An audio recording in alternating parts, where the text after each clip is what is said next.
I'm sorry, Freggy. I screwed up I screwed up. I screwed up. Oh no! I screwed up. Oh no! What did you do? I What forgot did to you hit. do? I forgot to hit go live. So like they weren't hearing the no. song playing. So I gotta rewind it and start over. Oh my god! I'm so sorry, everyone.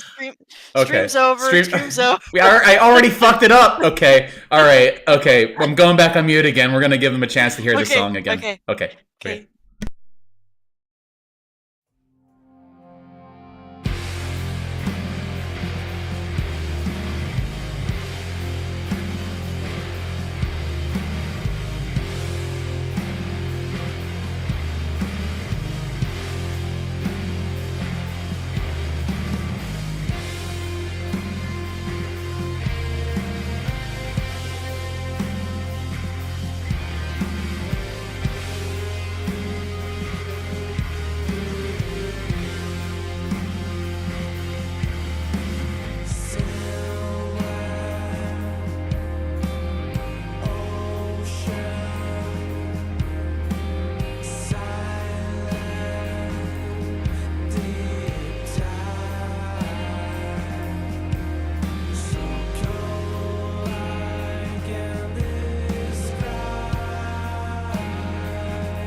Okay, sorry about that. The false start, everyone. Let me get rid of the scrolling text.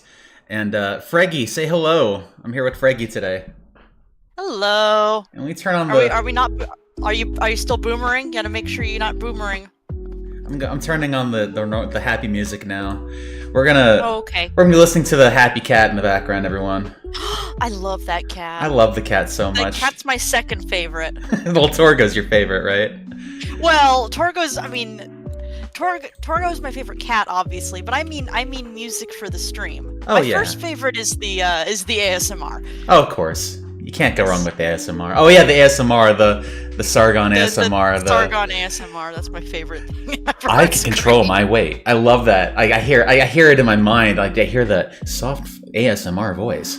So the world is a scary place. Everything is terrible. Yeah. Everyone's mad. So I figure let's just go back with something cozy. Mediocre men who smuckle. Yeah. Too much, yeah. Speaking of skeptics, remember when the skeptics were a thing? We wanted to just go back into some cozy r/atheism and just look at people smuggling. So let's smuggle together. Me and Frank are here to smuggle together. Thank you, Frank. I'm glad you like the song. I've been getting into like that psychedelic kind of sort of feeling, that stoner rock lately. It's very soothing. I love that soothing. Almost not a little more soothing than this. But the cat, we love the cat. So let's just go with this one. Yeah. Cat's a mainstay of this place. So, let's start with, what can I show a Christian to make him reflect on his beliefs? So, do you want to read this one, Freggs, or do you want me to? Sure. Can you share your screen so I can actually see it? I probably should, shouldn't I? Damn, so you didn't hear the song at all. Damn, that sucks. Freggy, you didn't hear the song. Well, I just ruined everything. Well, no, it says I'm sharing. It's sharing my screen with you. It says it. I am. I see just you. Oh, there it is. Okay. Sorry. It's my turn to boomer. Oh my goodness. Oh, so I was doing it right all along. I boomered. Oh my god. What can I? Anyway, yes. How can I annoy the fuck out of a person minding their own business? Right. Great. Yes. This is going to be good. We're off to a good start. So it wasn't my fault this time. I did everything right. So let's go with this one. Yeah.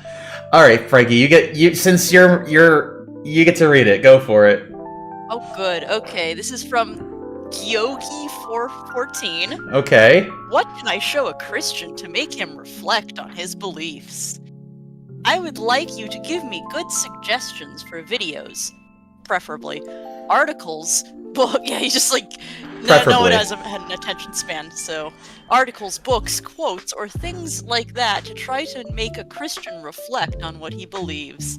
I don't want to convince, but I would like to propose reflections so that you don't think I became an atheist for silly reasons like anger at God. Oh, of course not. No. You don't think? What?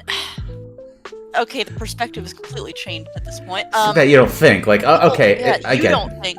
They're not gonna think that. You're talking to a fucking... Okay, the people I want to talk to about this would be my family. Oh, dear. Here we go. Okay, because I know I have no reason to debate with random people out there. I hope you can help me. I mean, at least if it's a family, I kind of, sort of... So this person's mom is probably like... Their mom is something like that. So like mom's constantly talking about God, so it's a whole thing. Now, John, you need to go to bed at 9 p.m. or else God will punish you, stuff like that. Or maybe it's just like, God isn't real. You gotta go to church. If you don't go to church, you can't go to McDonald's for lunch. Mom, I'm playing my game. Shut up.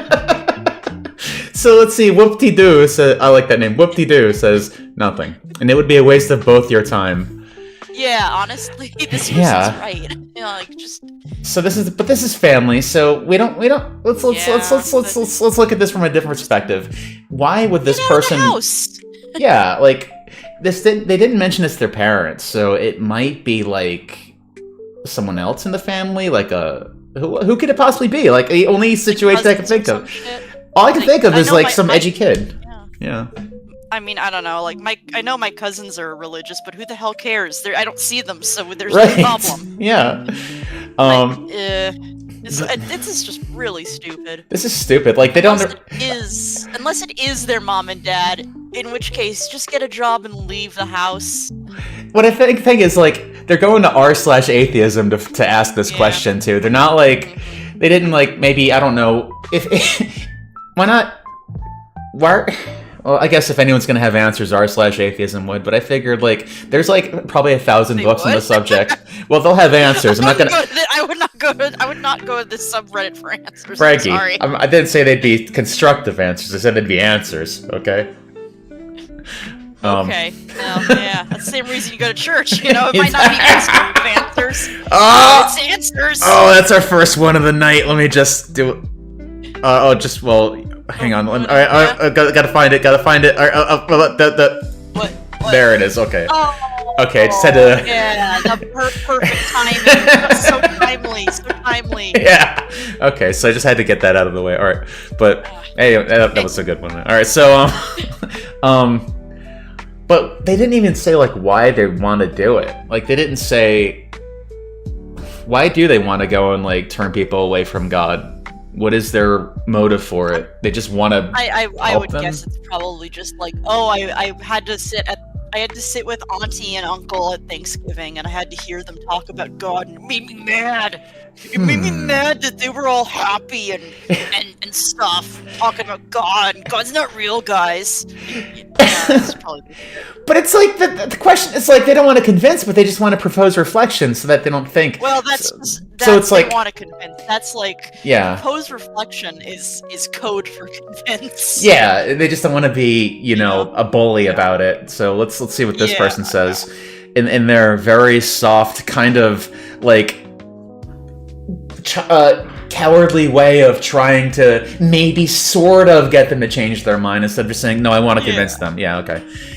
I have let me do this in my uptight Redditor voice. No, you gotta make it a vegan. This is a very vegan. Oh, okay. Yeah, I get to be. All right, I get to crack out a vegan. Okay. Yeah. I hit them with the, how did you come to believe in God and Jesus? The answer is almost always childhood indoctrination. Once that is established, I point out their beliefs come from indoctrination, not truth. If their parents had been Muslim, they would likely be Muslim too.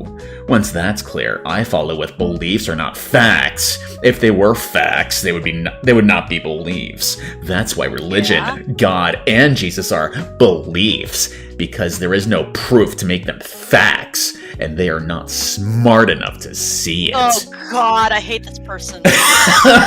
Like, Goodwin actually. Oh God, kill me, shoot me in the mouth. Oh, this is great. This is a great stream. I'm already up to a good start. I love it. Yeah, like yes, it's a belief. It's like I feel like people who actually like have a sane level of belief in religion know that it's belief. They know there's not proof. They know it's not like Yeah, because it's faith.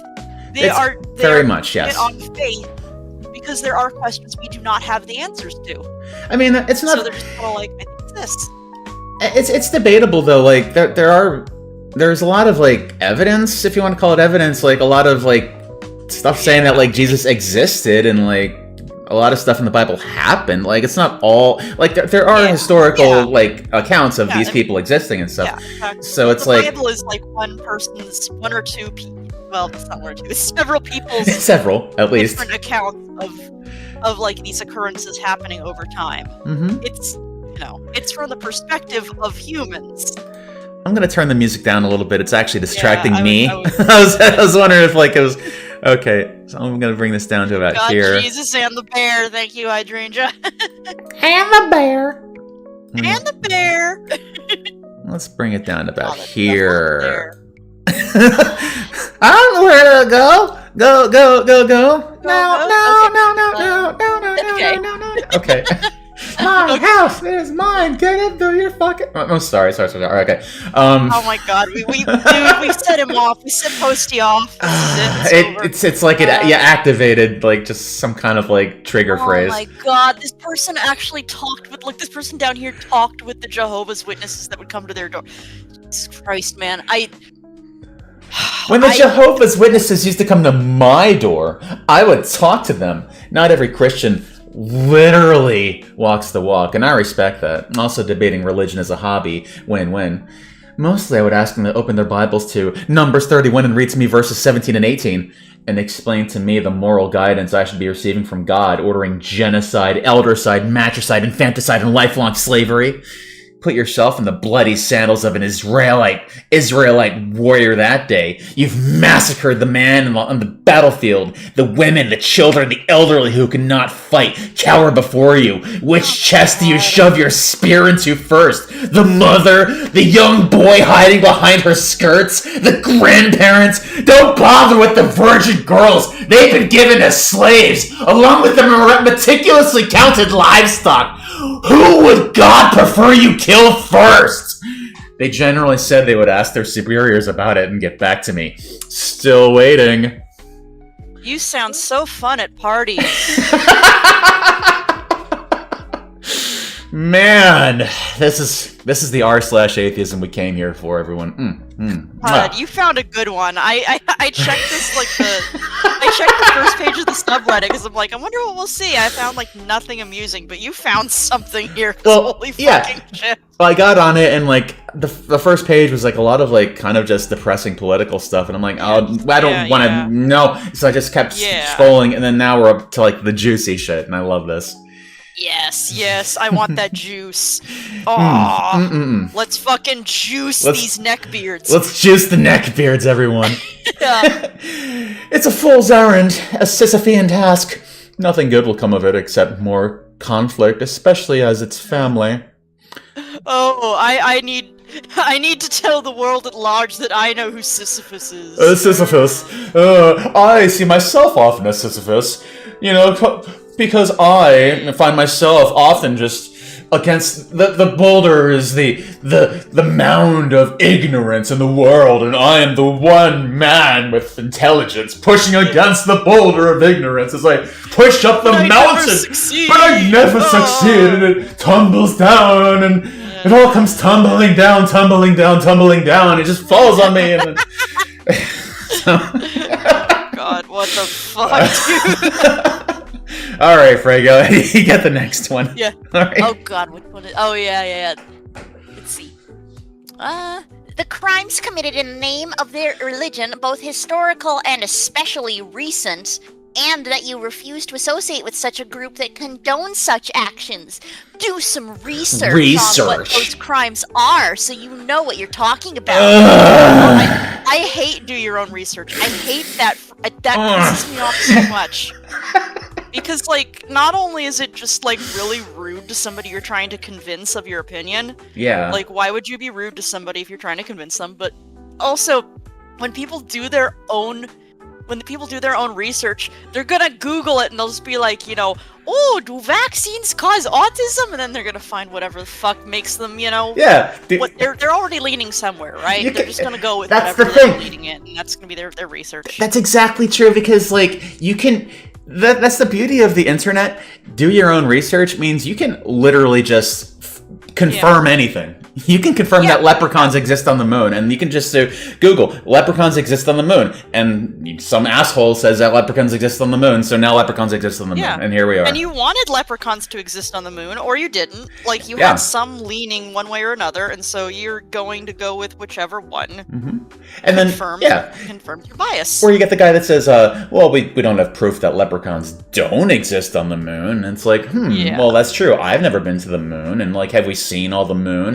Have we seen the moon in the last 5 minutes? Maybe a leprechaun went up there now. And then, like, now you can just confirm your own bullshit, and here you are. That's what the man on the moon is. It's a leprechaun. It's a big fucking leprechaun. It's always been. It's a giant leprechaun. If he's big, does that make him a leprechaun anymore? Oh, like, aren't they supposed to be, fuck! like, small? What is a big leprechaun called? Irishman. It's just a big Irishman. It's just an Irishman. The moon's a big Irishman. Jesus Christ. The moon is a big Irishman. It's always been the case. We cracked open the conspiracy. Pagoda. Okay, go ahead. You get this next one. Yeah, well, I did this one. Okay, all right. Last one. You do it. All right, I'll be Ed. I want to be. I would also agree not to do this. If you wouldn't want them to try to convince you to be a Christian, then you shouldn't do the same to them. Instead, I would recommend doing your own reading and getting very solid on your own reasons and philosophy. Well, that's actually kind of what I said, really. That's actually, this guy's kind of saying what I'm saying. Practice your talk track. This is actually a fairly reasonable take. Just actually constructive. Yourself. Live your own life. Live your own. Yeah. Why do you give a shit what other people like? Practice your talk track so that if a conversation arises, you're confident to have a healthy debate that won't turn argumentative and won't damage family relationships. I'm the only theist turned atheist in a family of theists. I really wanted to change their minds, but I've learned that my relationship with them is more important to me than what they believe. Good luck! And of course, this person didn't get any upvotes or anything because they just gave. Yeah, not edgy enough. They just gave normal, reasonable advice. I love it. Love this shit. Yeah. Well, they don't come here for reasonable advice. They come here to shake their fists at someone. Hydrangea, you're 5'1". That is very short, girl. You are a leprechaun. I'm 5'2". Yay! I'm taller than somebody. Freggy's taller. Freggy's taller than someone. I'm taller than someone. Holy shit! Yeah. Good for you. Remember, the first thing that Nebula said to me when I met him was, "Wow, you are short." You met Nebula in real life. I did. We went to the zoo and we saw. He'd never seen elephants before. Aw, that's cute.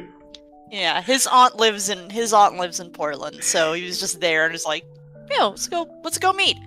So that was fun. You know, Kahalo's right. He's like, I wanted to change their minds. Sounds a little religious. That's kind of what people in this. Yeah, I know, right? That's kind of what we're saying, and that's what I think some people. Yeah. I think some of the comments were sort of like hinting at that maybe a little bit, but like. Yeah. It's like you don't want to. The whole point of not being a part of a thing is because you don't want someone to push their dogma on you, and forcing. There was one person in the thread who was saying, like, what if they, this is like if they push it on you. You don't want to push it on them, Hey, Cry, welcome. But yeah, exactly. You don't want your shit. You just kind of want to be your own person and live your own life, and that's kind of how it should be. But as people, reasonable reaction from a Redditor. Wow. But let's see if r/atheism is kind of a cult in and of itself. Maybe we're starting to kind of see a little something here. Let's move on a little bit.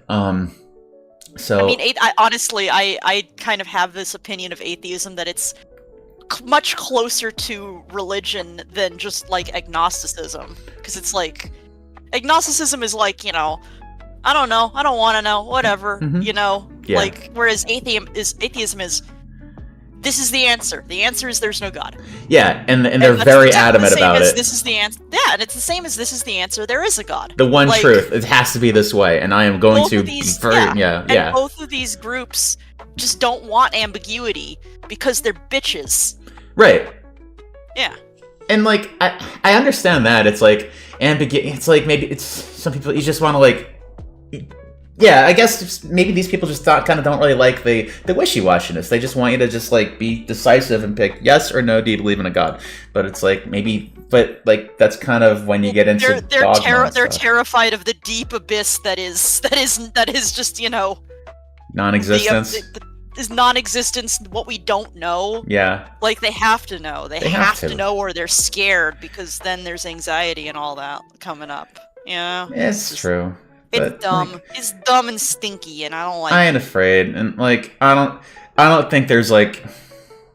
I'm gonna leave my shit out of this. Let's move on. Yeah. Sorry. This isn't about us. All right. So All right. So where were we? We were reading. Not to do. Okay. You're gonna be Crash Orbit.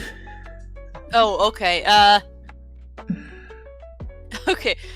Well, depending on where the Christian is in their belief life cycle, you may not want to have any way. You may not have any way to make that argument. I think I was always an atheist because I'm special. My family was active in a progressive church when I was a kid. Actually, that sounds like me. Yeah. None of the Sunday school stuff made sense to me. I even finished my confirmation on autopilot. My rationalization cycle started with videos like this one. Oh my! Oh! Can we?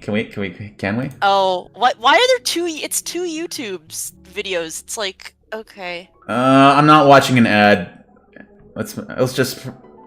let's just see, it's like 2 YouTube videos like squished together. You see that? I do. It's YouTube Watch. Yeah. So I clicked on it and it took me to an ad, and so I'm like, no, thank you. And then Okay. And then this person. All right. Encyclopedia.ushmu content gallery German churches and the Nazi state photographs. Of course. We're gonna just bring it down to the Nazis. Okay, sure. Yeah. Well, the Nazis were religious and okay. Yeah, the Nazis did lots of stuff. Hey man, last time was really cool. I've asked ChatGPT to be objective and try to explain to me how some people think God isn't real. I mean, I'm not really sure what that's in reference to, but... I don't get it, yeah. Dick pics! Dick pics! Hey! There you go! Dick pics! There's a reason Grindr crashes under load every time the GOP holds a Why are we talking about yeah, how the would GOP? Dick pics make somebody not... Yeah, I don't know. This doesn't make sense. I think a couple people are... Maybe he's in the wrong thread. Anyway, let's move on. Yeah. Ooh Woo Lemon. Do you want to be Ooh Woo Lemon? You want me to be Ooh Woo Lemon? You be Ooh Woo Lemon, and you better do an Ooh Woo voice. Well, I'll fucking sue you if you don't. Well, since you asked so nicely, I guess I should. You would... No, that will get clipped and I'll just... Okay. You gotta do it in a cutesy little voice. Wait, maybe I can, no, if I do the filter, it's only gonna show up to you on Discord. No, you gotta be as cute as you can, Posty. Do it. The shit I do for entertainment. Okay, look, I'm gonna have to... Alright, okay, I need to prepare for this. You're gonna hear me read Ooh Woo Lemon shit in an Ooh Woo anime girl voice, and only because Freggy dared me to and said she'll sue me if I don't, so give me a second to... I'm terrified what Posty's gonna ask me to do after that. Oh, I'm gonna finish, I'm gonna smoke a little bit of this cigarette real quick. That'll help. Might! Okay.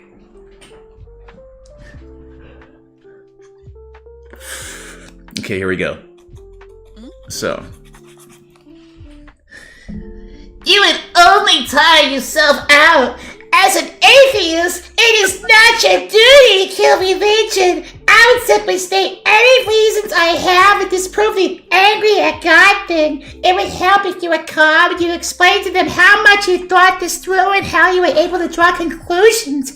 Were I in your shoes, I would seek to live with the differences unless your family's beliefs are a direct harm to you or someone else's well-being. If you still have to go to church, start up practices, I'm assuming you're a teen young adult. You should go and put your best face forward and make it very clear you won't believe anything that pastor spews. Why do you sound like a Jewish mother from Brooklyn? Because I'm an old man. I'm a middle-aged man, and I can't do an ooh-woo voice. That's why. Damn. Oh shit. Oh boy. Oh boy, indeed. Okay, I'll do an ooh-woo voice for this next one. Will that make you happy? No. Okay. What's I'll think about what we'll save. I'll figure out something in the future for you. Dodge that bullet. He's too clever for me. Yeah, I'll put some. I'll think of something. I'll cook something up anyway. Okay. But I do want you to read the next one. Okay. Let's see. I am the purple Teletubby, and I can do what I want. That's right. Alright. They've already read the flood story. That's their definition of mercy. Oh boy. They've already read the 10th plague. That's their definition of justice. God. They've read enough. They've drawn the conclusions their conscience agrees with. Their conscience agrees with, not conscience, they're conscious. But yet another person who is probably great at parties. Let me just... it smells delicious. Okay, Oh, yeah. Just had This person is not just smelling their own farts, they're just actively aggressive toward everyone who's religious. Well, they believe in the flood story, the 10th plague, therefore they're bad people. And the Crusades happened. Remember when the Crusades happened? The Crusades. That's why all religions are evil, because the Crusades. God, I'm so sick of the fucking Crusades. They bring that up all the time. I don't, yeah. Like, it happened literally, like, almost 2,000 years ago. Absolutely nothing. If they don't want to reflect, they aren't gonna. Period. Crack open the Bible and make them read it with you. Chances are they have never read more than 5 pages. Kind of pointless to try. I would tell them to read the Bible cover to cover and then come back to you. Best way to make an atheist is for someone to actually read the Bible and not the cherry-picked verses.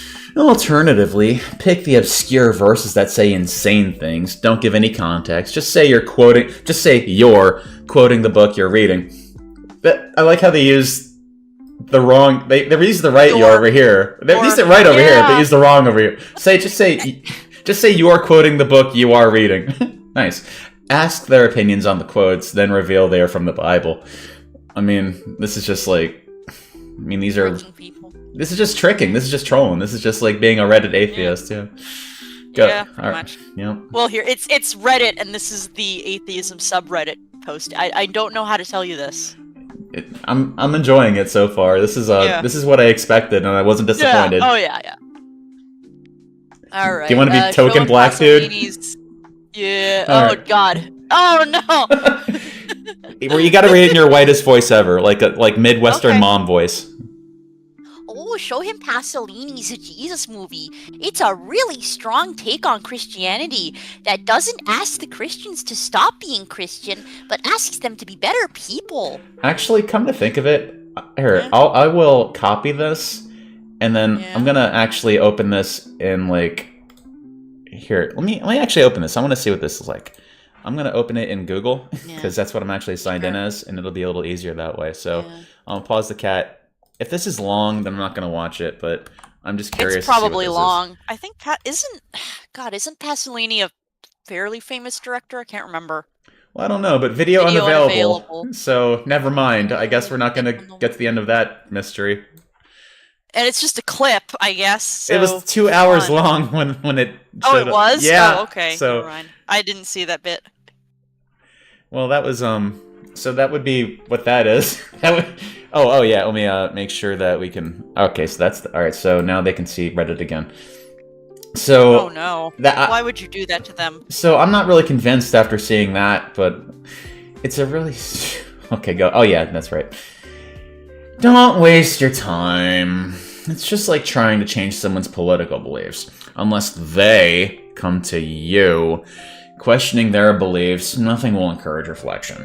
I've learned to accept that religious people believe I'm atheist for no good reason. But then, what do you expect from religions that reject reason? I don't give a single flying fuck what they think. What's an open letter to a Christian nation? By Sam Harris. Let's find out. Yeah. Actually, I want to see this. Let's see. I'm betting. I kind of feel like maybe it's like a super horrible racist thing, and it's like, all Christians are evil. I can't wait. All right, so it's like a whole ass book. Oh, okay. It's a book. Yeah. Okay, let me see how many pages. Here. This is what we're looking at on Wikipedia. I mean, if it's just telling people to not be dicks, I guess that's okay. Now, as you can see, since I have like 2 different size monitors, it gets enormous every time I go between screens. So I have to. God, that looks like that looks like any given political book released in the last 20 years. I swear to God, my family. My mom and my stepdad will buy each other these like dime a dozen ass like fucking like political books that all look roughly like that. They all kind of have that sort of they cover all have this with the stars red, on the side, and all of that. Like it's just Glenn Beck had a book that looked just like this. Yeah, exactly. Yeah. Let's see. It's so, and I don't even know how it gives them joy, but fuck it, whatever. Enjoy, I guess. This is just let's just kind of look. All right, so create a false morality, AIDS. Yeah, okay, Sam. This is okay. Just no, now we're on AIDS. What's happening? AIDS. That's all I gotta take from the AIDS. Okay, so it's AIDS. So there you go, AIDS. That's all you gotta know is AIDS. So Read the Sam Harris book and learn about AIDS. This person's a rebel. Where we at? Oh, here we go. I am going to disagree with the people saying not to do it, so long as your purpose is to try and make them understand what made you stray. That's how we'll see it. If you are trying to convince them you are right and they are wrong, it's pointless. But if it's just to help you articulate your position with family, I don't see any harm. I can't tell you what your reason is, but I can tell you some of mine. Nobody cares. Nobody asked. Nobody asked, bro. The latest one people might say counts as being mad at God, but I never believed in a God to get mad at in the first place. Rather, I bring this up when people tell me God loves us or has a plan. And then I ask them to explain that to me. Two injured due to falling tree at... Everybody asks that question. What's this? I knew this woman. I got to meet her baby once at a... Yes, people people get killed. Why does God allow bad things to happen to good people? That's like the most basic... That's like the most basic fucking question. Every priest is, like, taught how to handle that question. Because gravity exists and fucking things happen. Life just fucking sucks sometimes. God didn't kill these people. The fucking tree, like, oh my, So, what's this? Oh, just some nudes video. Alright, so that was that. I was gonna say some shit about mysterious ways. I don't know what you... What Maybe some shit just isn't God's plan. Some shit just happens. Shit just happens. You know why? You know why shit happens to bad people and good people? Because shit happens to everybody. Nobody's special. You're not protected from anything. Everybody's susceptible to shit. Yeah, and there's like so many different because the thing is, like, you know, the idea is that God is omnipotent. Right. Therefore, God can see, and God is there to see and hear and know what's happening to every single person at any given time. So, like, God knew this person would get hit by the tree. Right? So, like, yes, the real answer is shit happens, but it's so easy to just say, well, God, it is part of God's plan. There's a reason for this that, you know, God can explain, you know, later when you're up in heaven with him, you know? That's so easy for a Christian to answer. It is, and it's a cop-out. It's a very easy thing. It's just... It is a cop-out, but that's what they're gonna give you. You don't advise this person to ask the most basic-ass question that every Christian has ever been asked. It's like the first thing that you ask. And it's just like, you know, God doesn't really protect people. He just exists, and that's kind of it. And, you know? Yeah, that's kind of it. And here we go again. Oh, right, this is the same thing. All right, so this is the same thing. I think we're done with this one. Let's look at... Oh, here we go. This was another one I cherry-picked. I can't talk to people. I literally cannot talk to them. Literally can't speak to them or interact with them. Cannot speak to them. Not allowed. Pies are for smarts is the user that wrote this. This is going to be fun. And looks like they, Well, unfortunately, you can't have any pie. Sorry. Oh. Do you want to read this one? Go ahead. I think you'd enjoy this. Yeah, sure. Okay. My family is entirely African American and everyone is a Baptist except for me. I am the bad one of the family. In the last few years, I've done a lot of work to deconstruct my mindset. It's so hard being an atheist in a black community, and sometimes that does happen. Once they find out you don't believe in God, you are ostracized. They don't trust you anymore. They think you're too whitewashed. They think you're going against your family. Meanwhile, they're homophobic, xenophobic, transphobic, and intolerant to everything. I'm gonna turn to Sonic. People I went to college with think they are the smartest, most freedom-seeking people out there. That they have all the right answers. Meanwhile, they love and adore Christianity. Won't talk to anyone who does believe. Wait, what? Won't talk to anyone who does believe. If you don't believe, then you aren't trustworthy. What the fuck even is that? Oh, that's supposed to be a typo. Shit. Oh, it's supposed to be doesn't believe, but does believe, which... Doesn't believe, so they won't talk to... Yeah. So, okay, so there's people who don't talk to people who don't believe in Christian... where the fuck are you? So get out of there. Yeah, this sounds like this person is just kind of ranting and blowing off steam, and like isn't really asking a question, and doesn't really.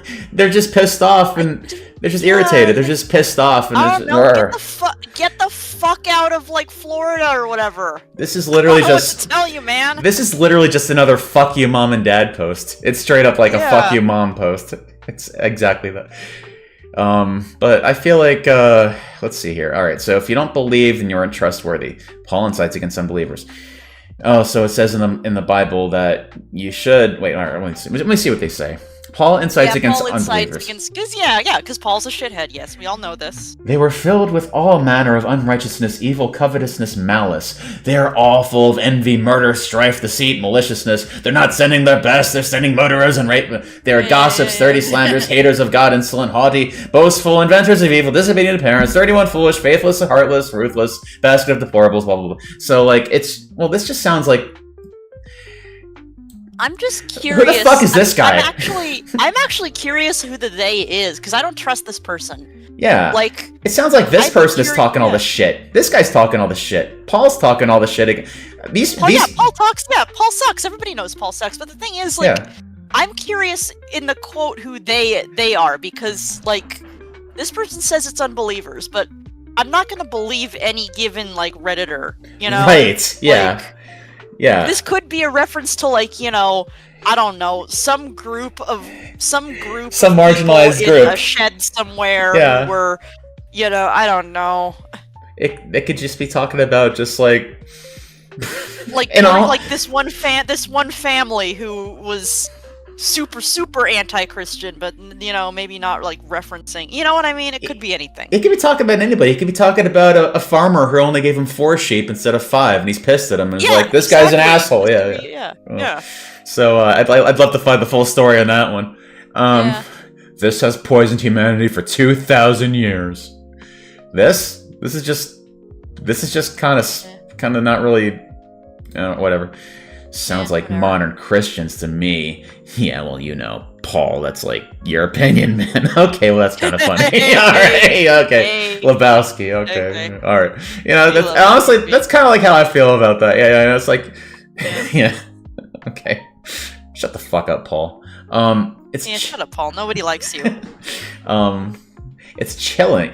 It's chilling. I think they mean chilling like as in like the scary chilling, not like chilling, but like it's chilling to see the Black and Hispanic community. Not like that this music is chilling, but this embrace the religion that subjugated them. It's something I will never understand.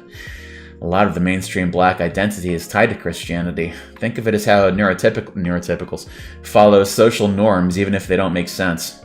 Well, I guess I'm kind of learning about this because I didn't know any of this stuff, so... Oh, yeah, well, there is kind of, it depends on where you are, but yeah, there is, in a lot of, like, Black and Latino families, there's a lot of pretty hardcore Christianity. I guess, well, I know that, like, in a lot of, like, Latino communities, yeah, like, because, you know, you see, like, the hardcore Catholics and stuff, and like, that's very, very big on that. And, like, they actually, like, go to church and, like, actually practice and stuff, so... Yeah, so. But again, it really depends on where you are. Like, you know, I mean, when I was in Oakland, I would see there was actually quite a lot of Black families who went to church, but they were also just in their everyday lives, not necessarily like super hardcore, you know. It's just where you go. Racist, you know, like, it's just part of their life. All of these ists, right? Because you know, it was fucking Oakland. Yeah, not every church is going to be like a Southern Baptist fire and brimstone mega church. That's headed by who's that fucking guy that looks like the devil?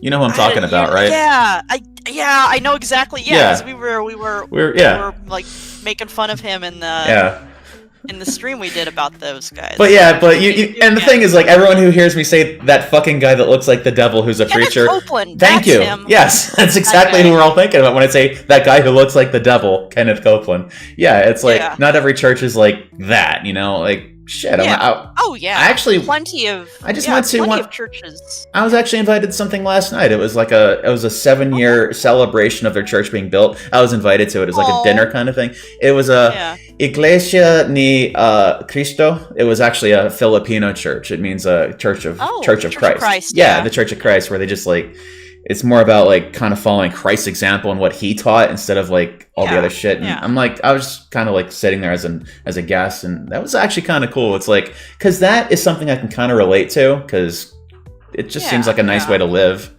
A lot of the things that Christ said, you know, were pretty okay. Some weren't. Some of them, but, you know. Yeah, I mean, I'd like to get into that a bit. Maybe not. Like, on my own time, of course, reading it, I'd like to kind of learn about it. I might not be the most religious guy in the world, in case you can't tell, but I find this stuff very interesting to me, so I do find it interesting, to learn about. It's really interesting, Yeah. So where were we? Oh, okay, I've been reading a lot of these. Go ahead, Frags. Oh, yeah. Let's see. Or the Irish being monolingual in English. That's how these are examples that the cultural ethnic cleansing works. Okay, I mean, we don't speak like Old English either. Like the fucking Angle, the Jutes, and the fucking like these other groups from shit. You know, Old England. This is in response to like saying how how the religion is like genociding them, and it's like how the Irish are being ethnically cleansed. It's like, I mean, like, it's important to preserve languages, obviously. I would say so, you know, languages are gonna change. You are gonna have, you know, as more people come together, you are gonna have like, you know, you are gonna have kind of like change in how people speak. It's just you're gonna develop. You're language. Develop common. Jesus, like that doesn't mean the elves are gone. It's just that people have developed common. Freggy, did you see that video that I made where like it was that woman who faked giving birth to rabbits? Yes, I did. And you saw that book that doctor wrote about delivering those rabbits, and like what it looked like back then, like what English looked like in like the 16th, 18th century. And you didn't.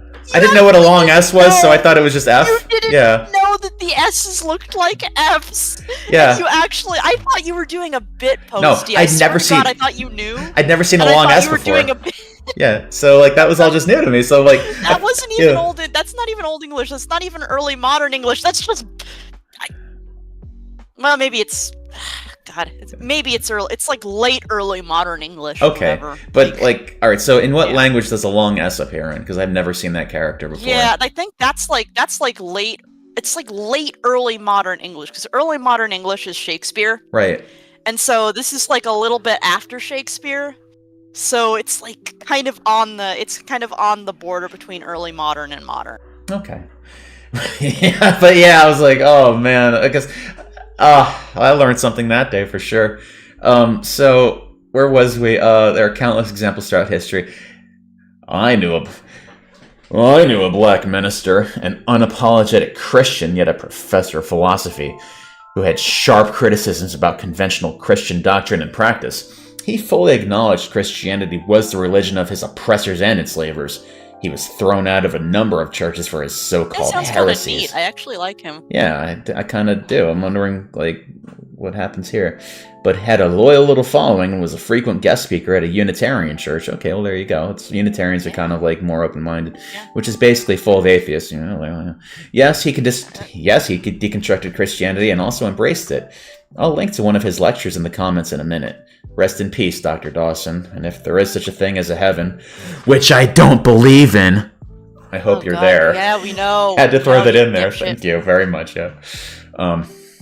Yeah. Well, that guy sounds kind of cool. Yeah, you know, he's like somebody who really knows his stuff. You know. Mm-hmm. I like that. I feel like religion can be used for good, but I mean, like people really often do.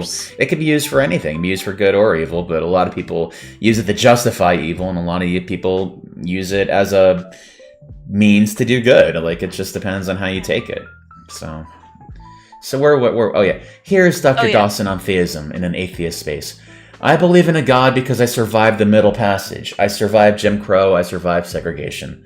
I don't agree with Dr. You didn't survive the Middle Passage. What's the Middle Passage anyway? I've never heard that. I'm pretty sure the Middle Passage is was part of the slave trade, like way back when. Okay. All right. Well, Okay, so I'm gonna say he wasn't around for that. Yeah. He might have been around during Jim Crow. Definitely, probably during segregation. Oh man. Hydrangea's laughing at me about my pronunciation of the F's and well, well, she should. She deserves a big old laugh. Really silly of you. I do deserve a big old laugh at that one. Everyone laugh at Posty. I don't agree with Dr. Dawson, nor did he expect me to. Here he is throwing more rocks, deconstructing Christianity than I've ever heard in one Well, it sounds like he does agree with him then.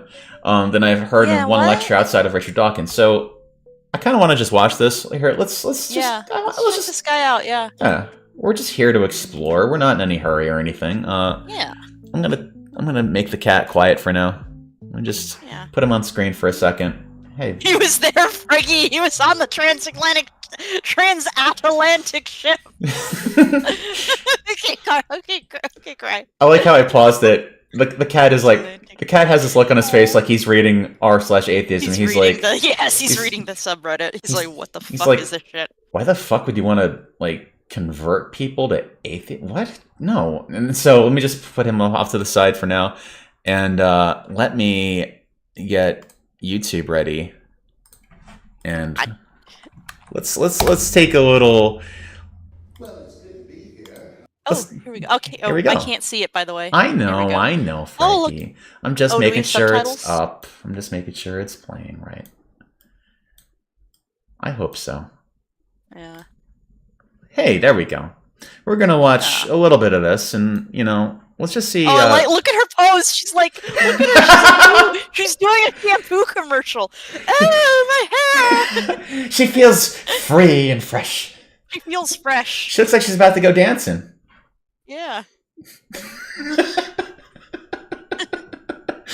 Oh, this should have been a thumbnail. I could have put I know, I love that. Oh, and he's just back there like, well, hi, I'm here. She's like slowly stripping behind him. This is what Unitarian Church does. This is I gotta go to one of those. Maybe.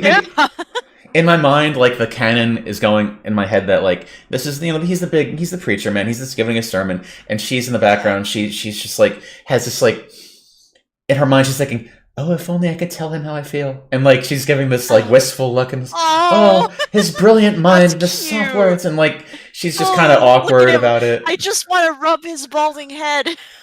His amazing mind and his beautiful soul, and it's just, but she doesn't know how awkward she looks when thinking that. Yeah. Well, she's trying to lean forward so he sees her tits. Yeah. We come back another time. I always have such a wonderful time when I'm here, and so, Pastor. Oh, she admires him. She really does. So much, Brother Gordon. Good to see you again. I'm sorry I didn't recognize you, but you weren't in your exercise dance clothes today, so I didn't know you, but I saw you. All right, let's move ahead a little bit. Get back to cut through the. Oh well, that's the volume. Let me get into the heart of the matter. On the outside, instead of worrying about on the inside. I'm sorry, I thought I was in my own. He's got some charisma to him. He does. Start like that. He's energetic. We have a book that has a metaphysical connection between God and the historical Jesus.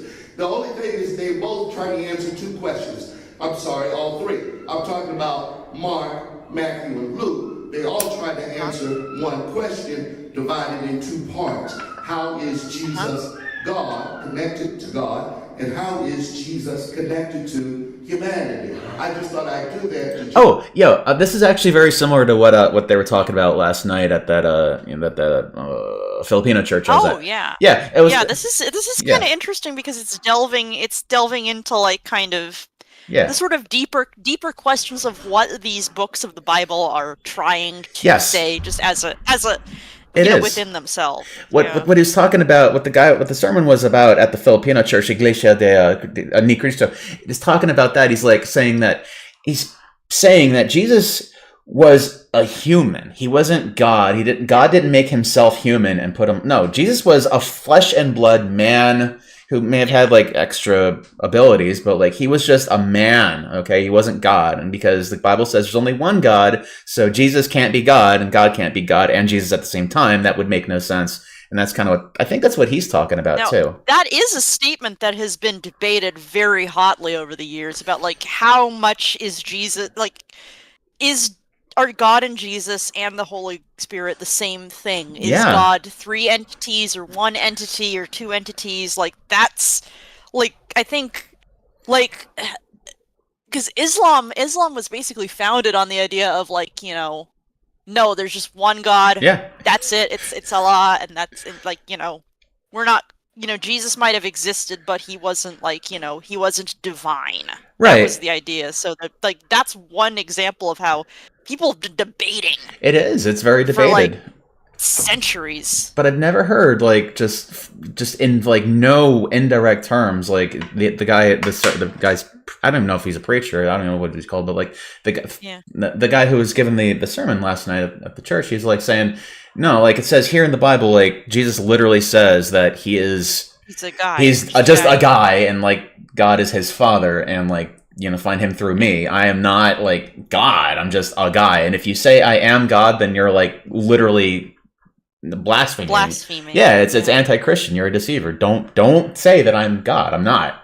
And so that was like pretty much the point. So let's see what this guy says. And I'm getting tired of preaching hey, Chessman. In the Christian tradition, getting up in the pulpits, don't know the book. Hey, Chessman. I'm sorry. Pray for me, mother. Pray for me. But I've gotten to a point I realized this is too serious. When I talk to my Muslim friends, they will tell me there's 132 surahs in the Quran, and they know all surahs by heart. They understand the book. When I talk to my member who is a Taoist, that's right, I have a member in Dawson Journey Ministries that is a Taoist. Okay, a lot of like, okay, I just want to like see what he's preaching about, please. Okay. Well, I think he's saying that a lot of Christians don't read the Bible. They don't know exactly what was said, whereas like the Muslim he knows and the Taoist he knows, they've read their holy books, but like Christians don't always. I think that was the idea he was getting at. I mean, he's kind of right. Like I've met Muslim people and they're like very practicing and they take it pretty seriously. I've met Jewish people, they take it pretty seriously. They know their shit. But you talk. Well, I mean, when you're Jewish, you have to you have to memorize at least a bit of it for your bar and bat mitzvah. So of course, sort of like. But like you know, I live in the South, and you know, surrounded by Southern Baptists, and like they don't even read the Bible. They just know what their priest says, preacher, whatever. You know, it's like. I do think that when because they're in the South, Southern Baptists are pretty like huge there. Yeah. But like I wonder if you're in the majority. If you're in the majority group in your area, are you more likely to be so complacent that you don't look into your beliefs, regardless of what they are? You know? I feel like if you're the majority in an area, you wouldn't. I feel like you wouldn't want to look into. No one's challenged. There's no reason to look into it. Yeah. You're not questioning it. It's all just. Yeah. It just seems like Pardon the phrase, but it's gospel, you know, so it's whatever. Yeah. It's you just take it as fact. It's like how you're told that, you know, if you work really hard, you'll get a good career and, you know, you'll make it and all that shit, and then the lie they tell you, so. Let me pose it like this. I want to postulate that maybe part of the problem that we see in this society is because we have forgotten how to will one thing. Amen. We will myriads of things. I remember a little book called Monotheism in the West by Monotheism in the West. One of your friends, one of y'all's friends over there at Harvard by the name of H. Richard Niebuhr. And Niebuhr said that the problem in the West is not that we have either no God or that we have one God. That's not a problem, because ultimately we're all reduced to, in that conversation, to Pascal. He's getting into some territory here. He is like kind of like deconstructing like Western Christianity, and I kind of like this. I'm not quite sure what he's getting at here, but he's saying he's kind of talking about this binary there is. Like, it's like no God or one God. And I'm curious where he's going with Yeah, that he's getting into concept. something. I really want to see this too. He's getting into something pretty deep over here that you really don't see. Yeah, I like that. Yeah. Either there's possibility there is God, or there isn't a God. One or two. Oh, I can't get a witness. The problem in the West is not that. The problem in the West is most of us have too many gods. And every god demands allegiance. We have the god of culture. We have the god of money. Well, we have the god of race. Interesting. We have the god of privilege and power. We have the god of anger and resistance. And most of us have too many gods. And one thing all gods share in common is that they demand absolute allegiance. That's an interesting. So is he sort of talking about? And so here we go. It's that if we're going to have purity of heart, we're going to be the pure in heart. We have to be able to will one thing. And what is that one thing? Well, we obviously haven't done a good job of willing one thing. I mean, watch this. I'm a parent. I raised my wife and I tried to raise my wife and I. Well, He's looking for his wife. Where's my wife? Swinging like that. We had 11. We had 5 by biology. We had 6 by adoption, but they're all our children. They're all brothers and sisters. We don't play that step stuff in my house. There you go. Good. Can I get a witness somewhere? And so we try to rear them, and one of the things is that we try to give them stuff, because my wife and I wanted to bless our children. I know we're not the only ones in this room. Bless our children with things we didn't have. We wanted them to live better, to have. Okay, it's kind of a non sequitur, but I think he's leading up to something here. Yeah, is he talking about materialism? Is he saying materialism is why? I think so. I said, sure, I'll take you to get some tennis shoes, because I remember my mama bought me some. Maybe it's like just. I mean, when he was talking about like the god of anger, the god of money, the god of this, the god of that, I'm wondering, is he talking about the different like moods, the different sort of ways that God is portrayed in the Bible, or is he talking about like the emotions within us? From what it sounds like what he's talking about is more like the emotions in us. Yeah, like that. Let me fix this a little bit in OBS, make it a little bit easier. Okay, so I'm thinking what happened. Yeah, he's talking about like materialism. He's talking about our emotions and stuff. It's like how being pissed off. He's just saying to be Buddhist now. He's just being really Buddhist. It's like kind of like about how like when you become too attached. Yeah, it's like getting rid of your attachments, that you're not tainted by the needs of the soul, and it kind of sounds like Buddhism to me, honestly. Yeah. Oh, he's a stealth Buddhist. He's a stealth Buddhist. Because they were the kind that was slick on the bottom, and when I went to gym class, I would slide. I didn't want my child to be embarrassed. Always that kind of part where they're like, I'm relatable, don't worry. Yeah, he's very likable. Yeah. I mean, sure, yeah. We went to the shoe store, and he said, I want those. They were $175. Well, all right. I think I get the point. So let's all right. I get it. All right. So okay. Yeah, very very cool. All right. So but I get it. Yeah. So let's move on. I get it. I get what he's saying though. It's very very. Yeah, I like it. All right. So it didn't happen in a vacuum though. I can only speak for African American. Well, I'm just reading Reddit. Okay, I don't want to have this taken out of context or anything. Angry Reddit. It didn't happen in a vacuum, though. I can only speak for African Americans, but they stripped our culture, traditions, and spiritual belief systems first before indoctrinating us. Roots, the original and modern version of the movie, depicts this well, but there are many others. The only book the enslaved were allowed to read was the Bible. The threat of reading and learning was punishable by death. After multiple generations of whitewashing and brutal slavery, they embraced Christianity and conformed God to be a God of deliverance and justice for their suffering. After 400 years from slavery, Reconstruction, Jim Crow, segregation, and now, that's a lot of years and generations that passed down Christianity. They embrace it because it's all they've known. Only now has it been okay to be public with one's non-belief, and even so, people like OP are still ostracized by their family.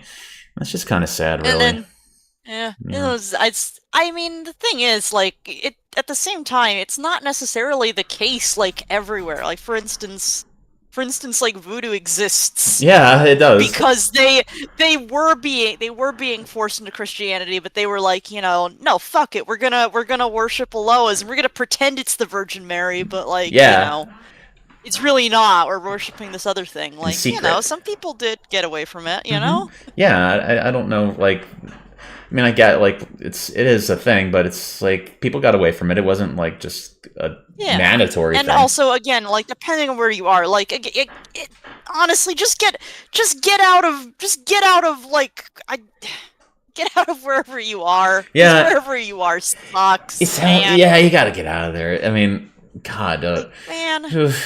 You want to keep reading this one or move on to a different one? It was perfect for slavers to indoctrinate slaves. Yeah, whatever. Yeah. This one's kind of. Yeah. All right. So you are not the bad one in your family. Well, there you go. 5 upvotes. There you go. Well, thank you for confirming. Okay, so let's move on. Interested in buying? Really wanted. That's all I just want to hear. Buying a church. There we go. So I've been thinking for a few years about buying a church in the Atlantic area.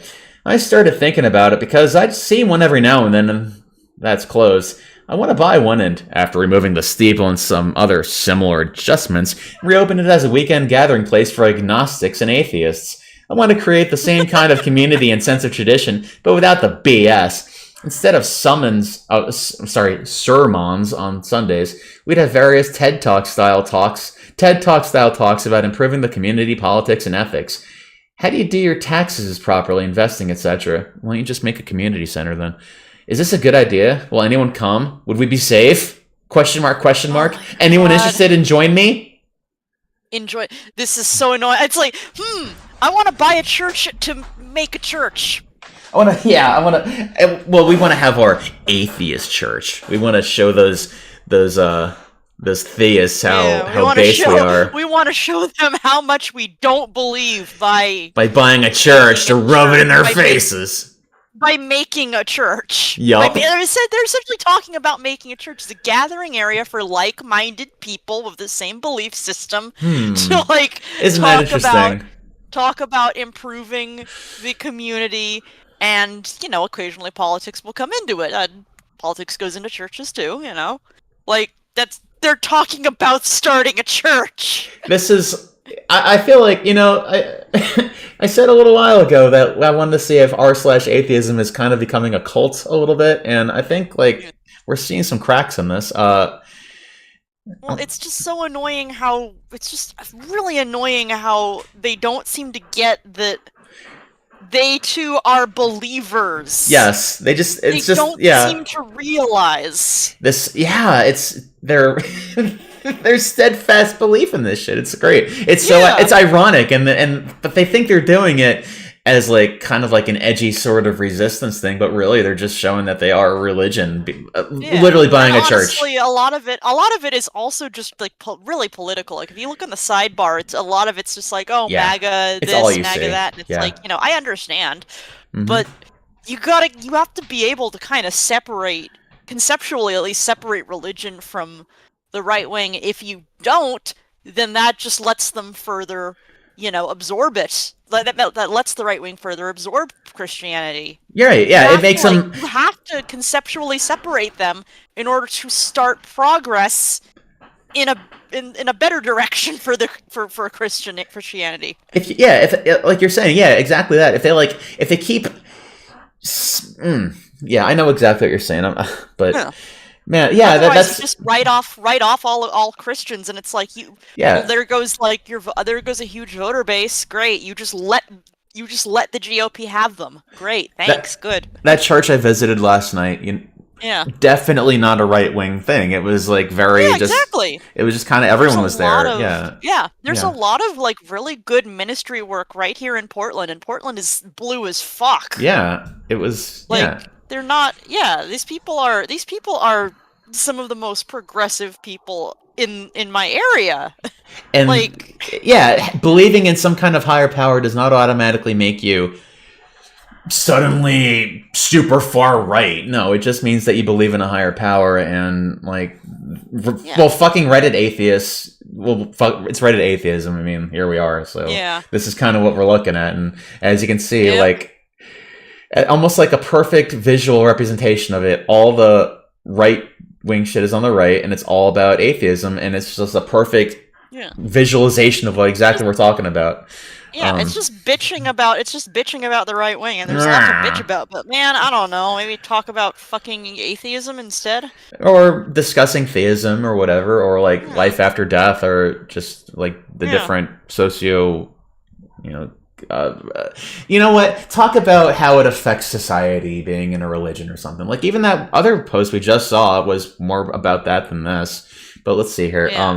Just buy the church, get another charismatic preacher, and start rolling in all of that tax-free revenue right off your house and cars, business expenses, etc. Don't forget the jet. And then we got, of course, let me just get the soundboard ready. Freggy, would you like to read this one talking about the flying spaghetti monster? Oh boy! Yeah. Okay. The Church of this Flying Spaghetti Monster. Tax breaks and all. Oh, yeah. Like the Satanic Temple did. All hail Flying Spaghetti Monster. From 2 hours ago. No cry, I will not protect you from the Reddit cults. You're on your own. 2 hours ago and we're talking about the Flying Spaghetti Monster. Okay. Yep. Oh boy. I didn't think I'd be cringing this hard at r/Reddit, but I know. r/Reddit? r/Reddit, yeah, r/Reddit. We're on. This is fucking r/Reddit. Holy shit, this is extremely Reddit. Reddit. Freudian slip, but it actually works. Yeah. If I was OP, making sure it was tax-free would be a big part of my plan. YouTube video. Are we gonna even watch this? I don't care. I don't think this is a great idea. I think putting it in a former church would give weird vibes, and I think centering it around a lack of beliefy will leave the whole thing unmoored. It also sounds incredibly expensive. I don't know what the building would cost, but those renovations and then utilities for what I assume is a large building would be a lot. I think a better idea would be to start a secular community based around shared values. That's something that could start small, meeting weekly in a library or community space. It would give you time to start slow and build support, so if down the line you want to buy a location, you could do so with lower risk. Oh my god, this guy is like the most boring person ever. How expensive it is, yeah again, you must be really fun at parties. Maybe you're flush with people. Maybe you're flush with money. That doesn't matter. Maybe you're giving away churches where you are that are smaller than the ones I see for sale here. I don't hate the general idea of a place for non-believers to go. I just think what you propose sounds like the best way to make that happen. Oh my god. Yeah, like so fucking fun at parties. And we got my OP is here like saying, do you want to read OP pretending that he thinks this is like a good idea? Okay. Excellent points. I was kind of hoping I could get one that otherwise has no hope of being sold. Well, then it's going to be really fucking expensive to get the renovations because it's not being sold because it's a shithead, whatever. Yeah, that you're gonna you'll end up spending more than the price of buying a new one. Yeah, you'll have to build a brand new church. Get it for basically the cost of the land. Bro, you don't know how. Oh my god, you don't know how any of it works. You know, it has to be up to code. God. Like it won't. Yeah. People are not allowed inside unless it's up to code and safe. So you preferably have to somewhere in which zoning laws would prohibit a business using the land, therefore possibly affordable. This person has no idea. This person has never, ever seen like anything resembling like real estate laws ever. Yes, never ever. Okay, this person is talking out of their ass. Like, how can you like? What dumbass thinks in Atlanta? By the way, Atlanta, an urban area. That you are going to get a whole ass church for the cost of the land. Now, if you're out there in like the middle of nowhere, maybe there's like some crumbling ruin or something in the middle of God knows where in Georgia. But this is Atlanta, a major city. Yeah. Or Dude. even like a 1-bedroom apartment is too expensive for this person. It's Are like you fucking serious? we're talking about like New York City and Georgia. Yeah. Yeah. Yeah, this is like I'm curious. Now I'm curious. I want to look up like median house cost. Okay. Median house cost. Okay, while you're doing that, I'm going to read the rest of this post as speaking as someone who is just talking completely out of their ass. Okay. AI says that it's 380K. Well, I'm sure this person has lots of money. Renovations are a possibility if the building is in bad shape, but maybe I can find one that isn't in terrible shape and do renovations myself and with whoever shows up to help me. Either way, I need to think more about this. Thank you. Idiot. And as for starting a community first, this post is the first step. If nobody's interested, then I'll let this idea go. I'm open for comments, either major or majority. I would go, or I like my Sundays at home, thanks, to kind of help me gauge the potential. Just start a fucking Discord server. I have never seen, not since Grover have I ever seen somebody this ill-informed about real estate and renovation. What the fuck, man? Oh, you just buy it for the cost of the land, and I'll just do the renovations. Maybe my simi will do them myself. Dude, are you fucking kidding me? You're probably gonna need to put a sewer line in or whatever. Like, the foundation's probably fucking crumbling. The roof will leak. You want to go up there and just buy yourself, just re-shingle the entire roof? You gotta. Oh my god, I'll bet this person doesn't even own their own home, and they're talking about buying a church. Oh, they don't. No, they absolutely don't. This is like a 21-year-old who lives in like. This is a 21-year-old who lives in like San Francisco or something. Yeah. Where it's just sort of like, well, it's a shithole red state. I'm sure, Well, they live in Atlanta. I'm sure the prices are fine. Well, do they live in Atlanta, or did they live in? Did they say they lived in? Did they say they lived in Atlanta? Somebody did. They want to buy a place in Atlanta. I don't think they're in Atlanta, because if they were in Atlanta, I think they'd know that Atlanta is not a fucking like rural wasteland. No, they just need that actually like makes a lot of sense though. If they do live in San Francisco or some kind of like upscale like super richy, they just think Atlanta, since it's in Georgia, it's probably just some hillbilly bumfuck town with like cabins and people shitting in the fucking street. They don't think they don't think it's got like a rich city or anything. They think a church is just like some hill build a church here. Just throw it together with like some fucking Lincoln logs or whatever. Yeah. This is some 21-year-old in a fucking like like apartment in San Francisco whose parents put like half the bill or something, right? Doesn't know anything about how like any other city in the U.S. works. If this person even lives on their own, there's a good chance they just live at home with their parents. It's r/atheism, but let's. Well, I can only speak for myself, but I would go at least occasionally. I live in a town with over a dozen churches and no real grocery store. I am over a dozen churches and no grocery store. Yeah, like that happens. It might work. Yeah, maybe the church would work in this town. No grocery store. Yeah, but not Atlanta, Georgia. I don't think. I am absolutely. Well, it wouldn't work in that town because the market is like saturated. That's true. There's 12 fucking churches. Yeah, there's too much competition. Yeah. Well, there you go. Oh man. And then there's just like, here, talk to all these nonprofits or whatever, and it's like, dude, this person is probably a teenager who lives with their parents. You're wasting your time giving them actual like advice. Right. I'm just gonna skim through this and let's see if. Okay, here we go. This is the person giving them like lawyer advice, and then this person's like, OP is like, thank you so much, all very valuable information. I am admittedly going here. I'm gonna pretend that I sound a lot smarter than I really am. This person doesn't know what the fuck they're doing. This is hilarious. Okay. I am admittedly going about this backwards because I just really like the idea of Makita former church a secular gathering place. The better way to certainly is to become involved with already established groups and maybe suggest it there. Thank you. The Atlanta Free Thought Society looks like literally what I want to do. It's already done. Thank you so much again. How did I not know they were there since the 80s? Well, Yeah, say they didn't know it was there. So if they were in Atlanta, they'd say here, right? here, yeah, it's Not literally here. it literally exists already And in Atlanta. Is shocked that there are atheists in Atlanta. This person is deeply ignorant. It's very funny. They just never thought to just look it up. They just never looked it up. This is great. And I think and this person also asked, like, would we be safe? And it's like, buddy, it's Atlanta. Yeah. Nobody gives a fuck. It's a big city. This is not a small town. This is not a small, like, very small town in, like, a super deep red, area. Right.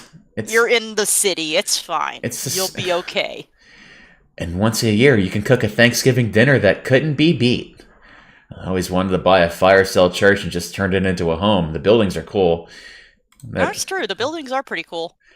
Oh, if I do this, I'm living in it. Too cool. I'm jealous.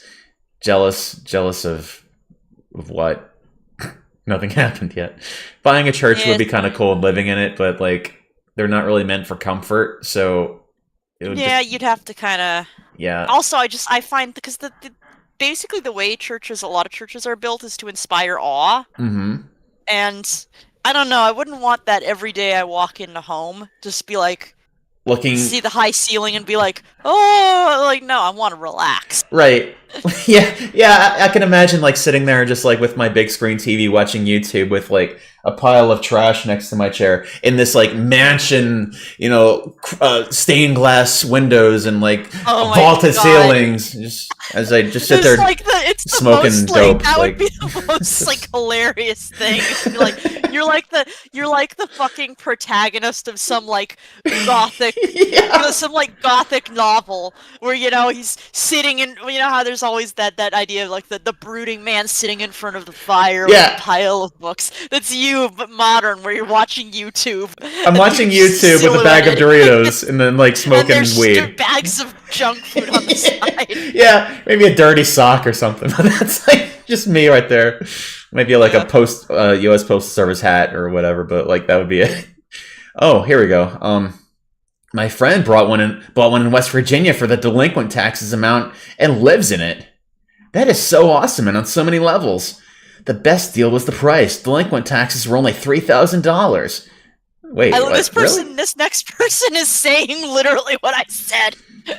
Sounds like you don't get that what you are describing in your plans is also a church. I wouldn't say I don't get it. I'm sure it could work that way. I mean, it's describing pretty much... Okay, but let me just continue. I'm sure it could work that way. There could be advantages and disadvantages either case. It isn't definitely a church just because we show up on the weekend. It's how it's structured. I'm willing to bet it's actually quite difficult to establish this as a church. In fact, when I'm not claiming an affiliation with any religion, especially not a major one, and especially not the right one on the set. Yeah. Yeah. This guy's so fucking annoying. I want to see what else he's like posted about. Yeah. This person's interesting. Oh, mature content. Well, I am over 18. Let's see here. Is this all he's done? Oh, just this. Let me see what else he's. All right, posts, yeah. Oh. r/truckers. Okay. Truckers. Hey, guess what? But MTV are now bringing back 24/7 music videos instead of 2025 VMA. Wait, really? MTV is bringing back 24/7 music videos? Wow, just in time for... Well, TV is the hottest thing right now. I mean, everybody watches television, so MTV is just going to kill it on the TV, right, Freggy? Yeah, totally. So, all right, let's move... Yeah. So here we are.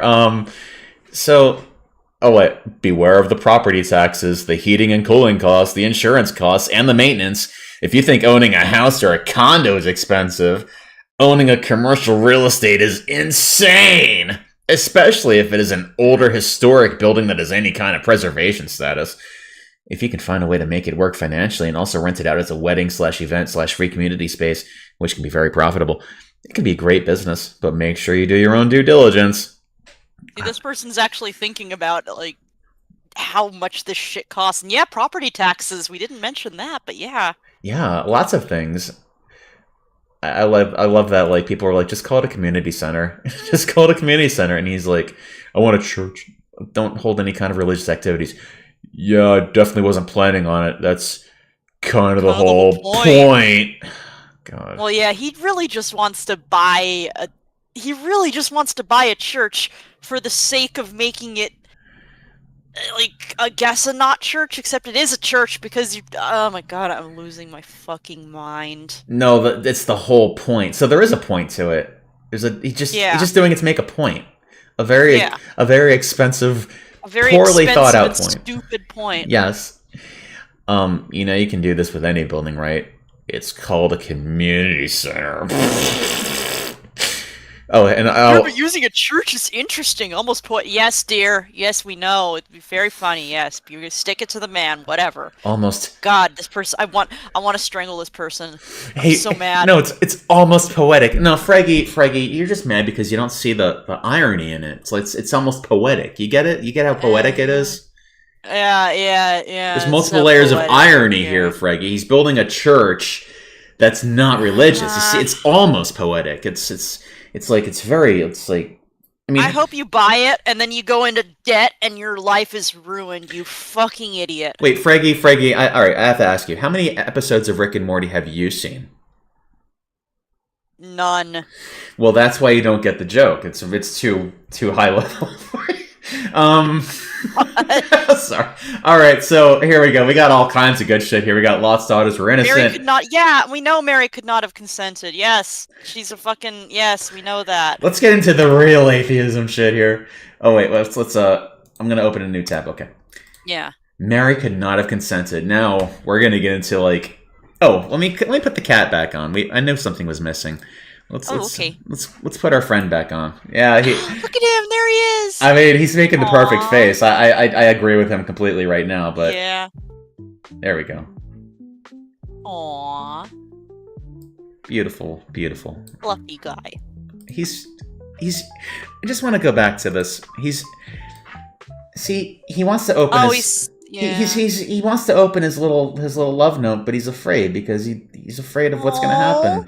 He's like, oh no, yeah, he sent the love note, and now he's got to reply. I know, they send it back to him, and he's like, ooh, what does it say? Is it a yes? Is it a no? It has a heart on it, and the heart could mean she loves me, but the heart could also be just a gentle way of letting me down. That's also where you rip it, right? Yeah. So it could mean the heart's ripped. It could be that the heart is ripped, so he doesn't want to open it, but it could be good news or bad news, but maybe after he has a little bit more of his tea, he'll be able to relax a little bit. He's got some books and some glasses too. Look at that.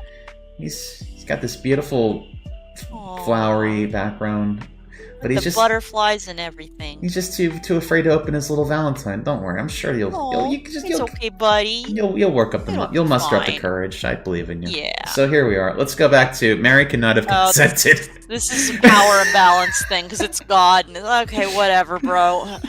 Cry says we're a great duo. Thank you, Cry. I think Freggy and I get along really well. Our streams tend to when me and Freggy stream together, they always seem to like go off on these tangents of like us spending way too much time like dissecting and analyzing and coming up with all the different meanings and hidden meanings behind everything. That's how my brain works. Yeah, I find it fun. And don't even get us started. Don't even get us started when we start like watching like art or any kind of like videos or novels or anything, because we'll just try to figure out all the different meanings behind that shit. It gets annoying, but it's very annoying. Yeah, I'm very much aware of how annoying I am. I love it. Suffer. I don't think you're annoying at all. I think it just works. Well, yeah, I know. But like I think your brand of annoying. But your brand of obnoxiousness just works. It just fits with mine, so it's like it just works. It's like we just play off each other. Okay. So all right, where were we? You can read this one because this is a feminist. Okay. Yeah. So, Mary could not have consented. If we pretend for a minute that the Annunciation story is true, it's very questionable. Christians insist Mary consented, which, let's talk about it. This is a very, very, very, very high imbalance of power. God is the omnipotent creator of the universe. Mary is a young woman, most likely not even older than 16, who is already seen as a second-class citizen by her culture, and she has a grand amount of respect for the former. Gabriel tells her that she is blessed among women, and God finds her so special that he wants her to bear his child. That is, it's a little weird. You're a very special young lady, Mary. You're for your age. She's very mature for her age, Fregs. I think Mary was only like 14 when she had Jesus too, by the way. Mary loves, crossed out, fears this God more than anything in the world. Of course she's going to say yes because of the implication. Women in her culture are not even considered entitled to say no to their husbands, let alone God. It's not consent. In fact, it kind of sounds a little bit like grooming. Ooh. I know this story isn't real, but Christians say she consented is a little telling, honestly. Yeah, there we go.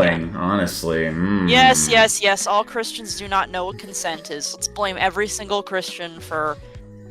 All Christians are rape apologists. I'm gonna get some water. Yeah. I'll be right back. Yeah. Oh my god, now we're getting into the... Was Mary's impregnation actually rape? Oh, this is gonna be a fun topic. I can't wait for this one. Mm-hmm. This is gonna be a lot of fun. Oh my god, Pug. Pug, don't let Posty hear you say that. Oh no. Wow. I don't own a fedora, but I do have a Tyrolean hat. I'm gonna go grab that one real quick. Okay. Alright, chat. Yeah, so chat, what do you think? Do you think God raped a bitch? An underage bitch. You think we're gonna start calling God a pedophile? Will you cancel him? I think we should cancel God. I don't know. I think we need to spread a hashtag here. Hashtag God is over party. We just talk about how, yeah, I know you're sarcastic. We're gonna spread the word on Twitter about how God groomed. I can't find the hat. Whatever, I don't care. I was gonna wear my... It's not a fedora, but... Posty, apparently Pug listens only to the hardest rock, like Five Finger Death Punch. Oh, shit. Yeah, I know. He knows how to fuck with you. Man, you wanna go trip balls. Listen to have an argument? Let's have an argument. Listen to Five Finger Death Punch and drink a Red Bull and go on r/atheism. Oh boy, that's my Saturday night. Yep. Man, this is more fun than winning Reddit arguments. Yeah. Trying to find some common sense in any of these stories will just frustrate you no end. Trying to argue with people about the lack of common sense will make it worse. Can confirm. Spent a few hours talking to a Christian pal the other night. It was like that Joey from Friends pronunciation meme. I had him agreeing with me 90% of the way, and he'd still just resort to, but God did it, so it's by definition okay at the last minute. I could almost see a shred of panic in his eyes before the defense mechanism was activated. God's a rapist. If we compare the things that God did in the Bible to some of the things man is doing today, God, lowercase g, God would be guilty of so much sin. Unfortunately, instead of pinning the blame on God, they are using those same stories to justify people getting away with it today.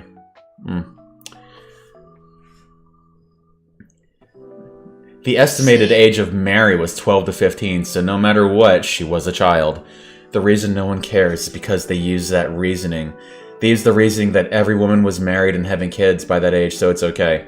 But what that does is demonstrate exactly what we already know, that the works of the Bible were written by men, and for the men of that time. Any omniscient God would understand that a child can't consent. Sky Daddy 8585. 8585. Oh god, this person like posts just here. I want to see. This is like the only place they post. Let's see where they. All right, so I just want to see what they post.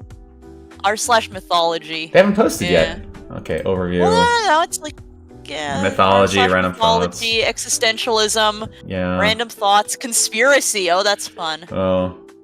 Oh, yeah. No, complaining about Laura Loomer. There we go. Which, like, again, reasonable. It's a reasonable person to complain about. It's just that if you're a Reddit atheist, I'm laughing at you. Oh, okay, but he likes Kung Pao into the Fist. That's a good movie. Okay, yeah, that's a decent one. Yeah. At least he's got a sense of humor about him. Lost a 3-year relationship with my boyfriend over Charlie. Moving on. Oh dear. Yep. Let's not talk about that. Okay. So all right. So mostly stuff about Kirk. Let's just move on. All right. So yeah. So that's Guy Dad 8585 and reading. All right. So moving on. All right. So. Yeah. So she was the gross part is that if people think she could consent back then, they probably think that girls of that age can consent now. What has changed? Well, that depends on... No. Wait a second. It depends on where you... Like, yeah, there's a couple, like, weird Mormon cults and whatever that do that, yes. Well... But, like, not every single Christian is like, getting 17... 12-year-old sex slaves. Right. That's not happening. This is the biggest straw man ever. It is. Oh yeah, if Christians think this, then they think then they want to fuck 5-year-old. This is just so great. It's like just jumping to the worst conclusion you could possibly be on. Yeah, I mean, you could say that about, because the thing is, a lot of historians also kind of, look at these. There are a lot of marriages in history like this, and historians look at it much the same way. They're just kind of like, unfortunately, people didn't understand, child psychology is a relatively recent practice. Right. More the 19th century was when people started, that was when people started actually paying attention to the fact that children have minds, rights, stuff. That shit didn't start happening until pretty recently, within this century. Yeah, exactly. Well, not this century, but last century. It was bad. And it was exactly. And so of course, because if you look at things historically, yes, people did marry off their daughters and shit. They did. They were at the age of 12 or something, and it's not good. No, they had arranged marriages. They have relatively the same psychology that they have before, but it's a bit hard to expect their parents to know that. Right. Well, it was horrifying. Know that. And what's also kind of scary is not only do kids have the same psychology back then, but shit affects you really, really, really hard when you're a kid. You're not fucking desensitized to it when you're an adult. Something happens to you as a kid, that shit stays with you for a long. It hurts. It really. 100%. Yeah. You don't have the years and years to move on and build up a tolerance to injustice. So you're 12 years old being married off to some fucking sultan or something. Weirdo. Yeah. You're it's horror. It's nightmare. It's like a living execution sentence. It's horrifying. It's very gross. Yeah. And the thing is and it's. If you look back at some of the behavior of people historically, you realize, a lot of people were acting out. A lot of people were, behaving in ways that were strange or, irrational or violent and stuff. And, they might have been acting out because they were married off very young. They were forced to engage in sexual activity very young, and they were traumatized. You were treated worse than cattle. At least cattle was kind of protected and treated as an asset, but kids were just slaves and fuck nobody thought of kids as anything but something to trade off, something to trade or something to put to work. Something to sell, or something to continue your bloodline. You know? That's also it. I need someone to take over the business when I die or something, and it's just okay. There you go. But the concept of childhood or love or familial bonds and stuff was fairly new in the grand scheme of humanity, and that's kind of fucking creepy. Yeah, man. And that's kind of why people did write this about Mary. They wrote this about a very young Mary, and it's gross. It is. They also didn't really. I don't think they really knew or in some cases even cared what it would have done to Mary. They didn't. I guess they didn't. When that part was written, they probably didn't think they didn't have the context that we do now to think like, that's kind of fucked.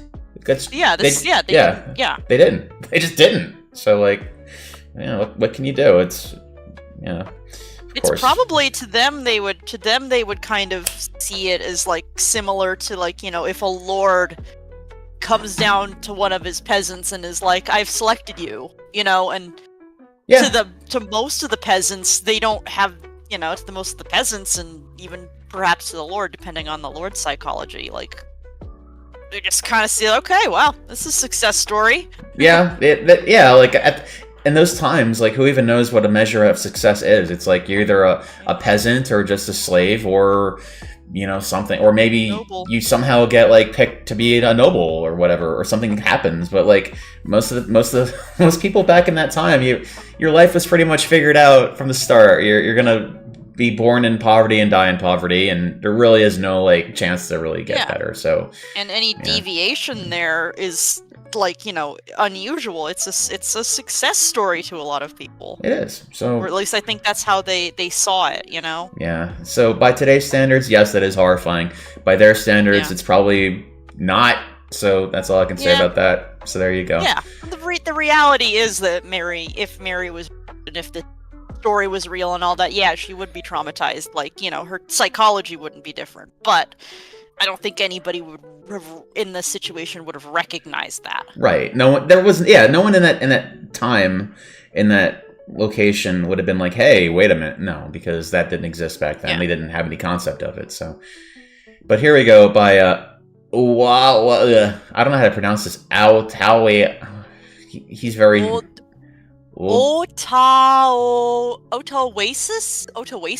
That guy. He's just gonna be that guy. Yeah. So that guy says, there's a good reason why there is no federal law in the United States setting a minimum age for marriage. That's a good way to open a sentence. I've heard of... Is it Out-A-Way guy? I'm sorry, this is like driving me nuts now. Out-A-Ways. Yeah. That could work. Out-A-Ways. Out-A-Ways guy. Well, that's kind of fun. I like that name then. There is a good reason why there is no federal law in the United States setting a minimum age for marriage. Now, oh boy. If he just ended it there, that'd be a very questionable thing to say. But like, I guess I've heard of girls as young as 10 years old marrying 30-year-old men in this century. In some cases, a statutory rapist who impregnated his victim was allowed to avoid the criminal justice system by agreeing to marry his victim, usually at the insistence of her Christian parents. That's sometimes real. Yeah, that happens. Happen, yeah. That happens. Yeah. Yeah. Oh yeah. How the fuck is that allowed to happen? It's like, I think it's something like, basically these are like these weird outliers, like the really, again, like, you think about like what that person thought Atlanta was. Oh, like, the really small town, like.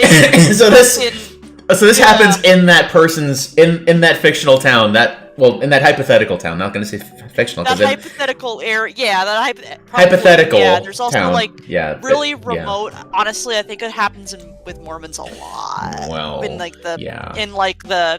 really remote parts of that. It's gonna have to be remote. Definitely places that aren't like major cities where people see this shit happening. It's gonna be like out like secret, secluded areas. Yeah. And in the end of the day, you hear about these stories.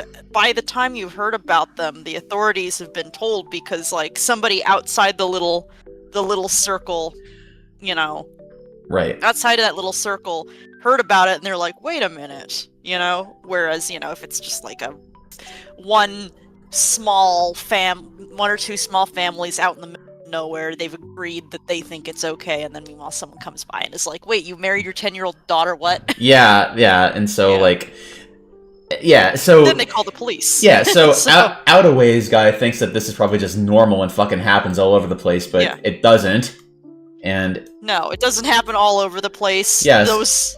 And it happens in very rare cases. And I'm pretty sure, they wouldn't be caught. Absolutely. And if you were to ask even like the most hardcore like Southern Baptist, guns God, that person is not gonna. Even that guy would be like, no, that's fucked up. I would not want a 10-year-old to marry a 30-year-old. Exactly. Yeah, even no one is going to agree with that except like actual pedophiles. So like there you go. It's not a religion thing. Weird cult shit is weird cult where shit. you see that. Definitely. This one has 3 replies, and another one, so you know this one's going to be juicy. What the Christians don't tell you is that they secretly agree with their God that 12 to 15 is the perfect age for marriage. Oh my God, but they can't say that in today's society. And 6 upvotes. What the fuck? Stop calling every Christian a pedophile. What is wrong with you?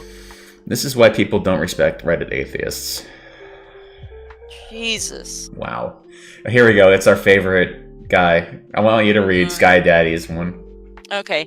Well, I have no doubt there are more than enough Christians and Muslims that would love nothing more than to having the age of consent lowered, and any adult can have full access to any minor they want. Not to mention going back to considering women property. And so they feel oppressed. Funny how God, Jesus, the Bible are supposed to be telling people about morals or whatever. Raping kids is totally good with God if you force them into marriage. Yeah, they don't have a moral high ground. I would like to ask a theist a few things regarding all this. From SauceBoss8472. On this very... Sauce Boss. Alright, Sauce Boss. On this very day, does God think that impregnating children is wrong? If no, well, that's fucked up. And you're fucked up for worshipping that. If yes, then he must have found it wrong 2,000 years ago, because to suggest otherwise would mean that he was wrong or capable of making a mistake. So which is it? Does he condone the impregnation of children? Or is he an imperfect being that can change his mind and make mistakes? Well... I don't know, man. All I know is you're probably such a fucking blast at parties. I would love to hang out with you people. You seem like such joyful people. These are the kind of people that, like, you would watch Bullet Train with, and they would just be like, oh, that would never happen. Oh, no, he couldn't do that, no. It's like, no shit. Yeah. One could argue that the writers of the Bible were incels. Certainly, probably not honorable men. They invented rules to a game they subjected humanity to. Honorable men. Honorable men. This is so circle jerky. I love it. I love this shit. It is. I wanted to get to this part of Reddit for so long, where it's just like the most uptight, up their own ass, fart huffing, like skeptic people out there. I love this shit so much. Oh, here we go. Oh, hey, Sleepy, welcome. My dad is like a big fart huffing atheist, but his whole thing is just like, oh, Mary had sex with another man and she just said it was God. Like, none of these guys are bringing that up. Nobody's saying that, no. Nobody's saying the most, like, the most likely scenario, which is she just lied. She just lied. No one's saying that. And it makes more sense to them that God is a rapist. They want to talk about rape and, like, pedophilia. Okay. I mean, God didn't have sex with Mary, okay? He just put a seed in her. Yeah, so... he kind of... Yeah, actually, that's true. He didn't. He kind of implanted the... It's weird. He, like, sent the Holy Spirit into her. It's more like IVF, really. Yeah. Yeah. So... Yeah. I don't know about the morality of that, but... yeah, but it's not... It's a whole thing. Yeah, it's different, but I don't know if... Yeah, that's... kind of spiritually... Yeah. He didn't stick his big god dick in her. No, he didn't. He just, like... like, turkey basted her. But it's like... If you're like a 14 or 15-year-old peasant woman with, like... It was just a drifter. I think Joseph didn't really have a... Did he have a job? Yeah. I mean, it was just like some... I can't remember. Well, no, he's a carpenter, wasn't he? He was a carpenter, okay. Jesus became a carpenter. But, right? like, he took two people who were, like, clearly so down on their luck, they couldn't even afford an inn. And, like, they had to sleep in a stable so Mary could have her child. It's like, you couldn't have picked someone who, like... I don't know. But, like... Well, I mean, that the whole idea is that God loves the downtrodden. God wants to help the downtrodden. And Jesus was a... God... Yeah, that's right. He was a gift. Jesus, the impregnation was a gift to Mary. It wasn't like a... Yeah, that's what it playing as. So, I find it funny, Dr. Gonzo. Okay. I find it Dr. Gonzo. funny that God impregnated some woman outside of wedlock, but then insists you must be married to fornicate. Slutting around is okay for me, but not for thee. You never paid child support either. Well... I like the idea of God as a slut. Fun idea. Slut God. Slutting around. Hell yeah. Just waving his God dick all over the place. It's It's like Don Corleone. Oh God, yeah. Go ahead, Freggy. You Hey, get to. Sleepy. Okay. I love bringing this. Is this? Oh, is it? Are we doing McGasm or Don Manuel? I want you to read Don Manuel's. It's like Don Corleone with this offer I couldn't refuse, I guess. Imagine if Mary had told Gabriel to shove it. Yahweh would have flooded them again.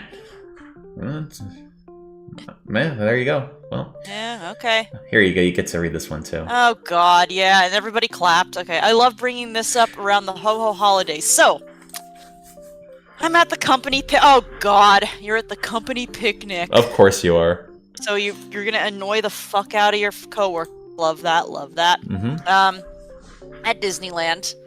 Yeah, it was amazing. Our CEO rented the whole place out for just the employees and their family. I believe you. Then this odd thing happened I'm not sure what to do with. See, I was waiting in line with the CEO. Oh, it's a joke. Yeah. The CEO came by. The CEO came by.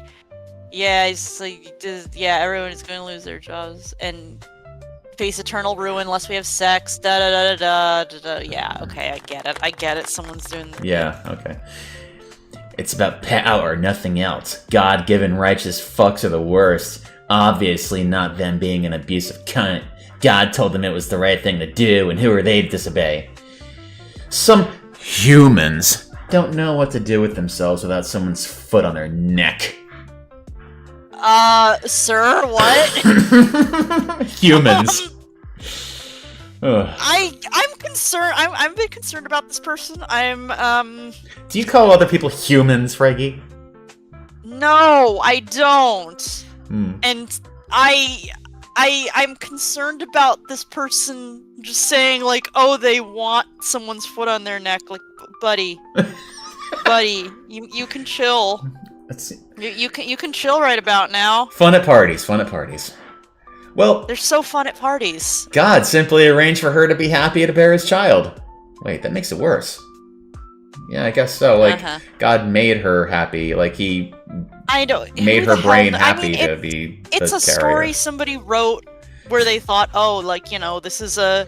They didn't think of... When they wrote this, they did not think about this aspect of it. They could not conceive of that. They didn't think about the fact that 2,000 years later we'd be having like a ethical argument on Reddit about the implications of impregnating someone against their will. God loves the poor. Yeah. God chose a poor couple to bless with the bless with the birth of Christ. Because you know why? Because if God would have if it would have been some like queen in some rich kingdom somewhere, then it would have. Then people would be bitching that, oh, well, obviously the rich people get to have all the deities and stuff, and the poor people are shit on. It's like, okay, that's why it was a poor peasant woman who was the mother of God, Jesus. That's why, so that's why. Yeah, and it's just they don't. Yeah, it's this wasn't. Oh my God, yeah, no, I mean, it's just these people are just attributing all of the worst motives to people who believe in the Bible, and it's like. No, dude, they don't want fucking child... They don't all want fucking child brides. No, dude, they don't all want to, impregnate 16-year-olds. Like, no. Do you think these people, it's just not... It's not something that they consider when writing and reading this story. I'm just wondering, do these people even, know any theists in real life, or is it just people that they argue with on Twitter? Because it sounds like it's just... I bet it's Twitter people. I bet. Because these people wouldn't be able to hold down a job if they fucking just debate broed everybody in their life. And this is petty shit, too, that they're debating, too. It really is. It's petty, and it's just savage. It's mean. It's mean. It's really just assuming the worst of people. Just immediately. Right. Oh, well, Mary was 16 or 12 or whatever the fuck. Therefore, every Christian who believes in the story likes pedophilia. Fuck you. Jeez. This is the Reddit that we came for. Let's try to find some good ones. Not exactly grooming, but I almost guarantee that if that story was even a bit of weight, which it doesn't, Which it doesn't, by the way. I gotta point that out, that it doesn't have... Yeah. There was absolutely no consent involved. I mean, we're talking about the same child that blew up a child for using the wrong incense for an altar. I don't think he ever cared about consent or autonomy or anything of that regard. Yeah. This is kind of kindred to arguing whether Hermione from Harry Potter used tampons or pads. Mary didn't exist. I started the first 2 sentences from the OP and I left. Well... I mean, I laughed too for other reasons. Yes. The birth was painless and she didn't have things like morning sickness or etc. Okay, well, where are you going with this? Not sure what that has to do with anything. Well, it's about a made-up story anyways. So Mary had a miscarriage and zombie baby fetus Jesus came back 3 days later. Well, and that's... Let's look at some more of these. I think we've seen enough of that one. So, let's look at this one. God uses bad men all the time for good. Here. Let's see what this... Oh dear, well, be careful. Yeah, if this starts getting into current events, I'm just gonna move along, because... Yeah. I honestly don't even fucking know if I'm allowed to talk about this shit, so I'm just gonna not. I mean, it's probably not a good idea. It's not a good idea. It's one of those too soon moments, Too soon, and I don't want to say that. Yeah. So, I came across this comment on Facebook, no surprise, and couldn't stop laughing. Couldn't stop laughing. I could not stop laughing. Okay. The guy was talking up a storm to my left, leaning friend about how great God is. At the risk of course, it's about politics. Again, we'll bring politics into it. At the risk of breaking your brain, here it is for your reading pleasure. All right, so let's see. Do you want to read this? Human is. You're gonna read it? Okay, every human is flawed. I'm your average grandpa here. They just need other humans to remind them of their calling. Okay. People on the other side feel the same. Media has made us tribal. Yeah, that's true.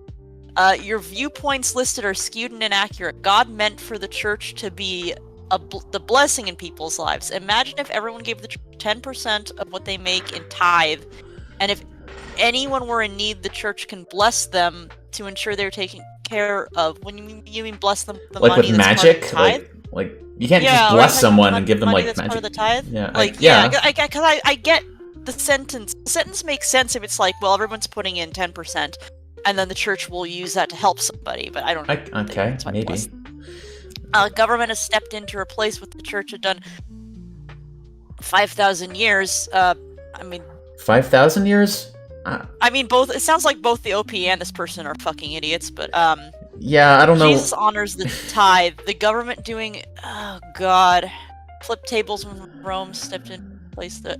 Oh, so he's reading the flipping the tables as the government coming in. Oh, to okay. Rather than commerce, you know what I mean? Well, Really? Like, yeah. Because like there was a story about like people were trading in the church and Jesus, like, you know, he got a bullwhip and shit and he just like tossed the tables. This person's interpreting it as the government sent those people in to do it. Like the government is government is Jesus flipping tables? The government is no. No, he's interpreting it as the Roman government did that. Oh, okay.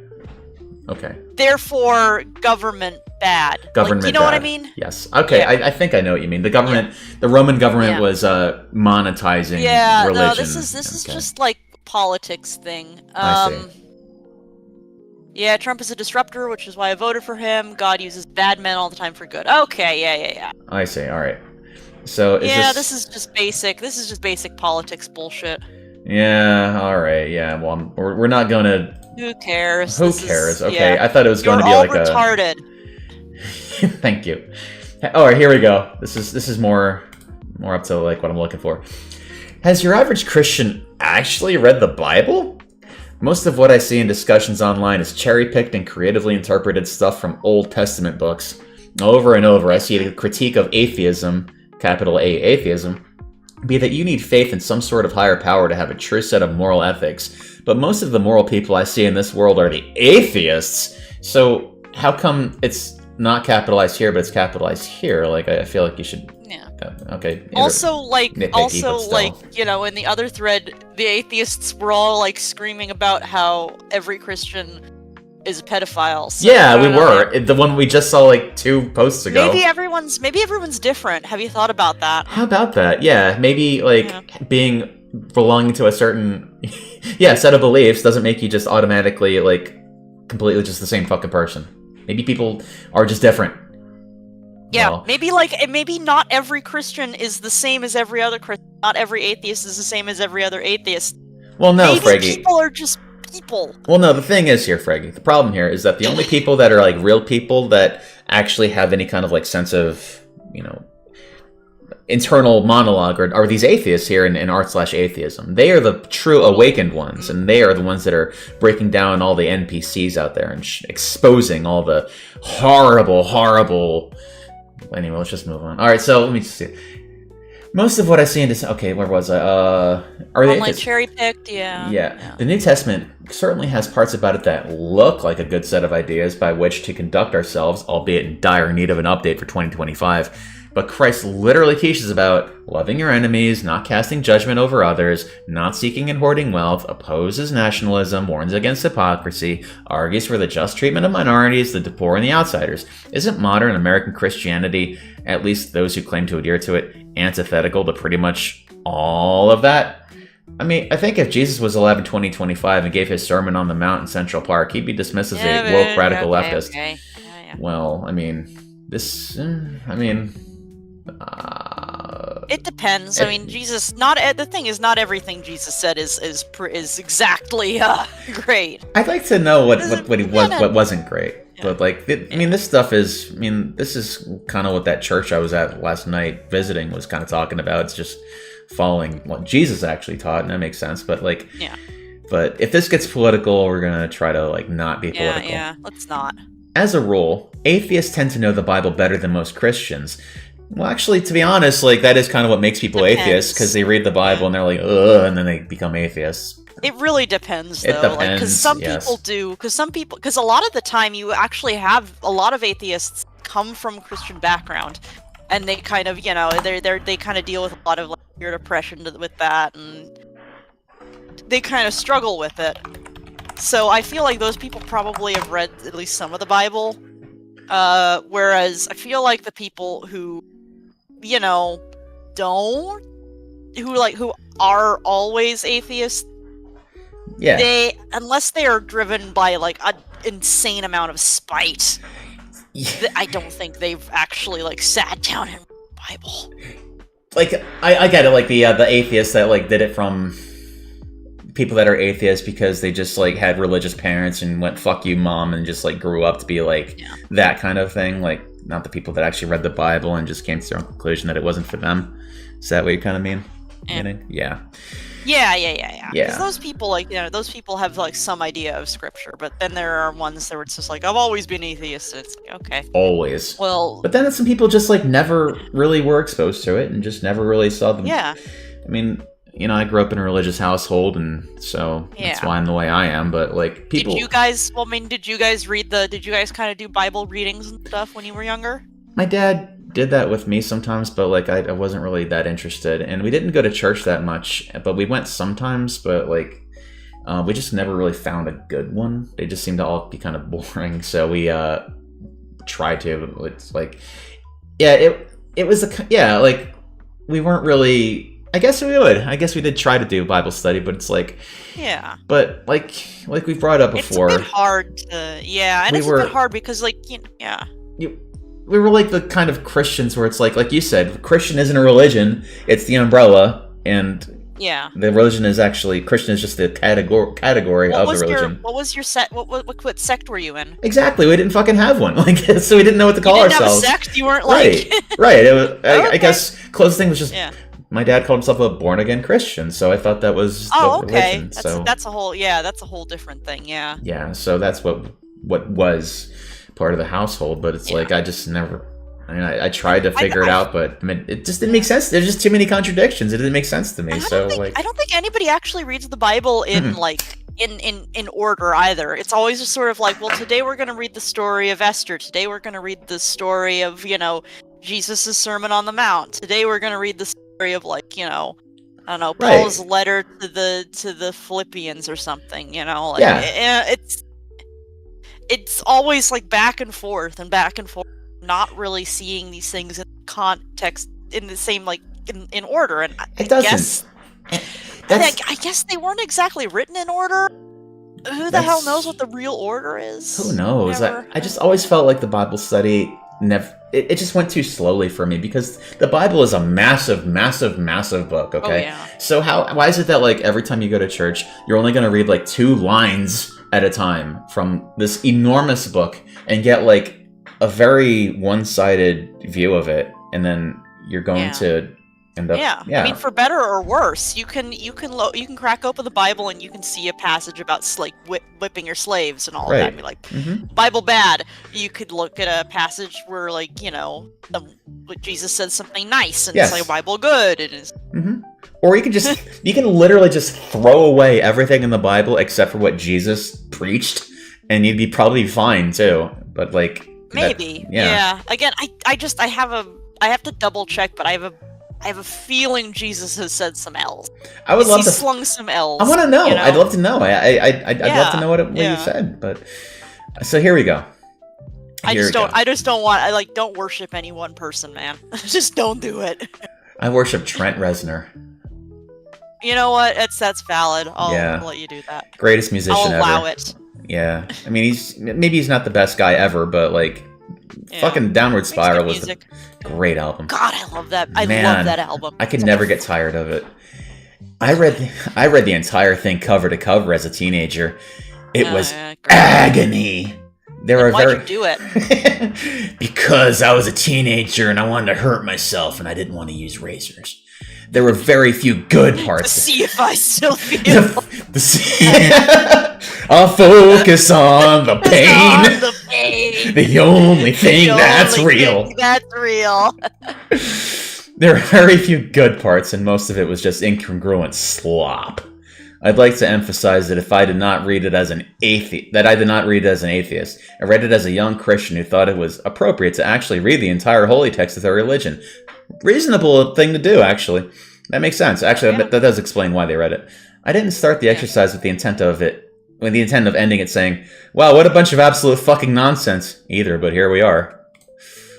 Yeah, I mean, also, when you're a teenager, though, I kind of do question, like, I don't know, if you approach the Bible as just like a book, like literature, then there is some very interesting, like, historical and literary things in the Bible. There are things, like, that actually you can prove that existed. Yeah, I mean, if you're coming at it with the as like, you know, thing, well, this is gonna, you have high expectations, right? You believe in them, so you're like, well, this is our holy book, so it has to be amazing and perfect, and of course you're gonna be disappointed.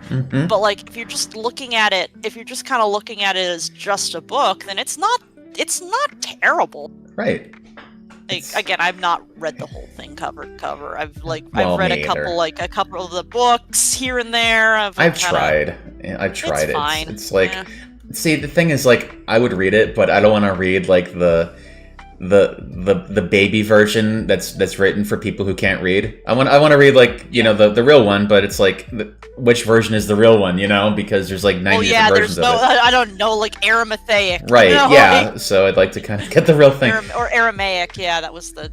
We had the King James version, but that, like, I don't know. Yeah. I mean, when it comes to any work that's, like, translated, you're gonna have that problem, you know, things getting lost in translation. And, you know, always will. And I'm not going to say that the people who translated that thing didn't have the fucking agenda, you know, so they might have added a few things in there. Very much so. There's a lot of, if I remember correctly, there's a lot of history behind even that, And let's not even mention all the stuff that was, you know, taken out of the Bible because expunged or suppressed because it said some stuff that, you know, might have gone against what the Holy Roman Empire wanted. But hey, well, that's a whole other discussion. The Bible's fascinating from a literary, political, historical perspective. Like, really fascinating work. Helps you kind of delineate all of this stuff that was going on in the wider world. I literally was just going to post how painful actually reading the whole Bible is when I read your post. Agony. Exactly. Oh my god. Great description. So for a faith that actually sees pain as a good thing, pain and suffering are so very godly. Maybe that is on purpose. I once asked a Bible thumper to explain the book a Bible thumper to explain the book of Numbers to me, because by young Earth theory, 900-year-old Noah's long living descendants would still be here, wouldn't they? Oh my god, dude.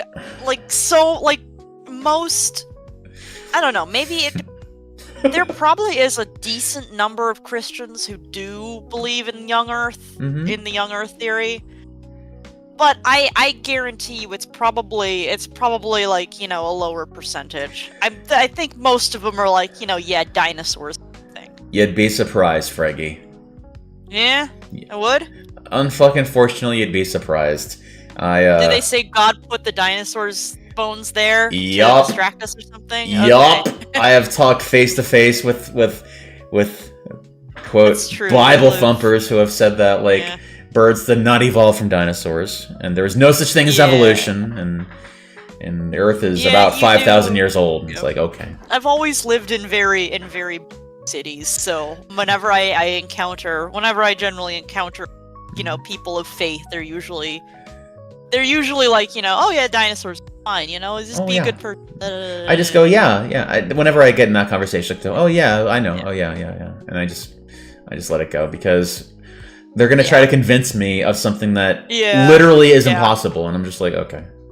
Yeah. I have had conversations with people a little bit like that. Yeah. So I get it. I had someone who told me, and I quote, "No bullshit. I'm gonna mute the cat for this. I'm gonna say this. Sure. Yeah. Climate change is a lie from hell." Hell sent from hell. So wait. So the devil whispers in scientists' ears? Yes. Say this. You want to tell them that the Earth is becoming warmer because of overpollution and rampant, unregulated trade that will bring people to the dark side. I'm like, holy shit, man. So yes, a lie from hell. Okay. A lie from hell. A lie from hell. So I remember seeing a very simple Bible facts quiz, and the results were that atheists got the highest scores. And when I say simple, it was things like, what are the four Gospels names? Simple. Four Gospel names, simple. Yeah. I wish I could cite that source, but I think it might have been Lifeway a few years ago. And even during Lifeway, I think was a church. I think Lifeway Baptist is a church. I think actually, I think that's somewhere. I think I've seen it in real life actually. And even during the pandemic, Christians didn't report reading their Bibles more when we were all sitting around twiddling our thumbs and they were all caterwauling about going to church on Sunday. Well, how the fuck are they going to report about reading their Bibles? Like, what? Maybe they just read it. Maybe they just fucking read their Bibles and didn't have to, like, go on Instagram. I was saying, I read the... Like, no, also caterwauling. That's a choice of word. I'm sure, like, you know, I'm sure there was some caterwauling, but, like, but there were probably a lot of people who were just, like, perfectly normal about it, like, oh dang, I can't go to church on Sunday. Yeah. This person's like, it's caterwauling. It's like, okay, bud. No. I mean, they might have been. Well, I guess there probably were some complaints about people that weren't allowed to go. I'm sure there were complaints, but like caterwauling, come on. But like, I'd love to know how they were able to. Where did they find the reports of Christians reading their Bibles? Who the hell? I'm gonna Google that. I'm gonna Google right now. Yeah. All right, I'm gonna open up Google. I'm gonna type in Google. I'm typing in. Okay. Do it. How do I check to see how many Christians are reading their Bible? Okay, so this is what I got. Of course, I need to resize the window because Bible reading plan. Okay, so we get some Bible stuff. Okay. So about 35% of Americans read the Bible at least once a week. What? Higher rates. Okay, I guess they polled them, but it's like... Yeah, just Jehovah's Witnesses and evangelical Protestant. Well, I mean... I don't know. I feel like you'd have to... If you're doing that in a week... If you're doing that every week, First of all, you're only like reading. First of all, you're probably only reading the passage your pastor has told you to, like, you know, for homework. Mm-hmm. Don't they do that? Don't they say, like, you know, contemplation, read this book over the week or something? I have not seen that happen. Usually they just... Okay. I mean, of course, I mean, I've had limited experience actually attending church, but I have gone. But it's like... same here. It's just been more like, here's something to think about, and, you know, keep this in your mind when you're, you know, and then... I think if you're actually reading the Bible, like, once a week, like, the whole Bible... Yeah, the whole Bible. First of all, you're probably living in a compound. You can read very quickly, but yeah, read the whole Bible in a week. That's a feat, I got to tell you. Yeah. So they didn't report reading their Bibles. Oh God, look at this! Look at this! No, I doubt they've read much more than children's book. Fuck off! Oh, 15 upvotes. These people are such like miserable. And then everyone clapped. Like, God damn, dude. Do you want to take a break soon? We've been going for a pretty long time. Yeah, I think I'm actually kind of feeling like doing a break. Okay. Well, you know what we have to do in the break. You know what we have to play during the break. Oh, of course. I gotta bring out my favorite video. Yeah. First, we're gonna. It's my favorite video too. All right, everyone. Say goodbye to the cat. He still hasn't opened his Valentine card yet, but he's working up the courage to it. I hope he's successful. I hope the other kitty likes him back. I don't see why she wouldn't. He's very likable. So I'm just going to put on the break. Why are you assuming it's a girl cat, you bigot? Because he's got that much riz. That's why. But anyway, let me just. Oh, okay. Yeah. I need to get rid of this real quick. How do? Oh, never mind. It's. I can do anything I put my mind to. All right. Interact, and I get rid of. Let's just click no thanks, and now that thing is gone. So now everyone is enjoying Sargon dancing his little dance. Oh, look at him! Look at him go. There he is! I see him! He's great! I love him! Isn't he beautiful? Isn't he majestic? He is beautiful. See, that's the god you worship. I'm okay with that. And I just the ASMR, the sound in my headphones feels so soothing to me. I don't like ASMR, but I do like the dancing. The dancing is nice. So you don't like the sound? I'll be back. You don't like the sound? Well, the sound is fine because it doesn't feel like someone whispering in my no. ear. It just feels like a weird kind of low rumbling. I hate people whispering. Yeah, this feels more like almost like horror background music, which I'm very comfortable with. So I like it. I'm down with that. Okay. Anyway, I will be back. Be back too. See you soon.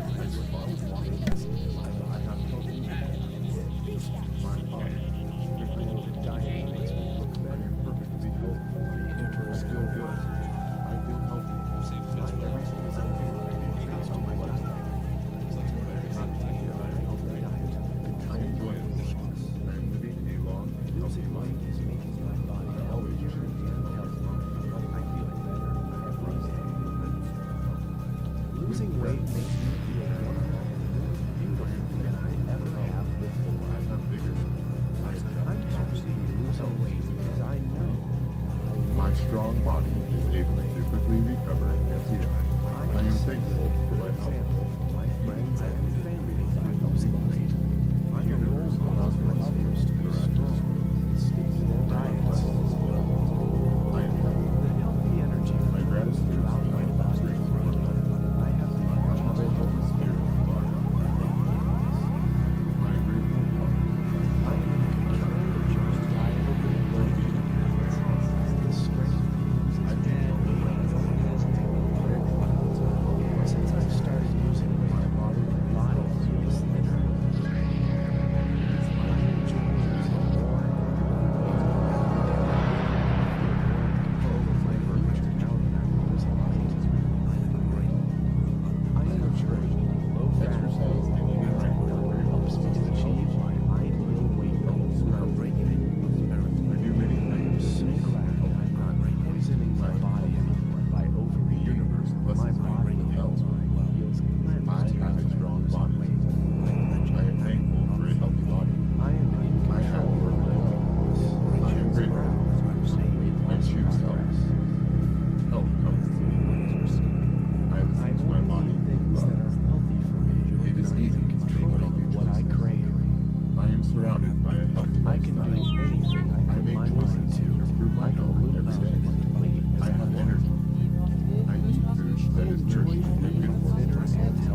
chat. How are you guys doing?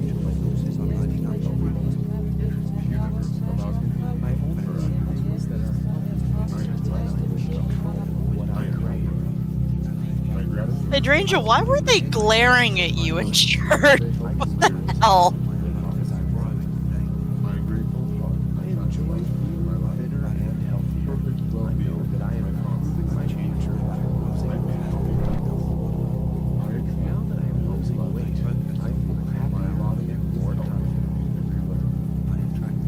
Oh, good to know. I'm glad you're doing okay, Alan. You're doing the funky monkey hollow, holy shit! You're doing the funky monkey just like Sargon, look at him. Look at him go, he's so goddamn funky. Oh yeah, we talked a lot about... I really do recommend watching the VOD. We've talked a lot about... I don't know, we did some deep-ass discussions. It was fun, as always. Maybe my alpha pheromone were too much for them. Yeah, I'm sure that was it. But you see, you haven't been since you were like 4 and under, so it's like they're just glaring at a toddler. Okay. That toddler's not dressed in her Sunday best. Last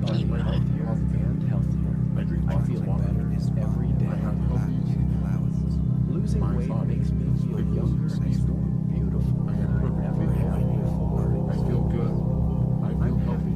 Losing weight because I know These 3 healthy lifestyle. and feel I am happy that I am healthy.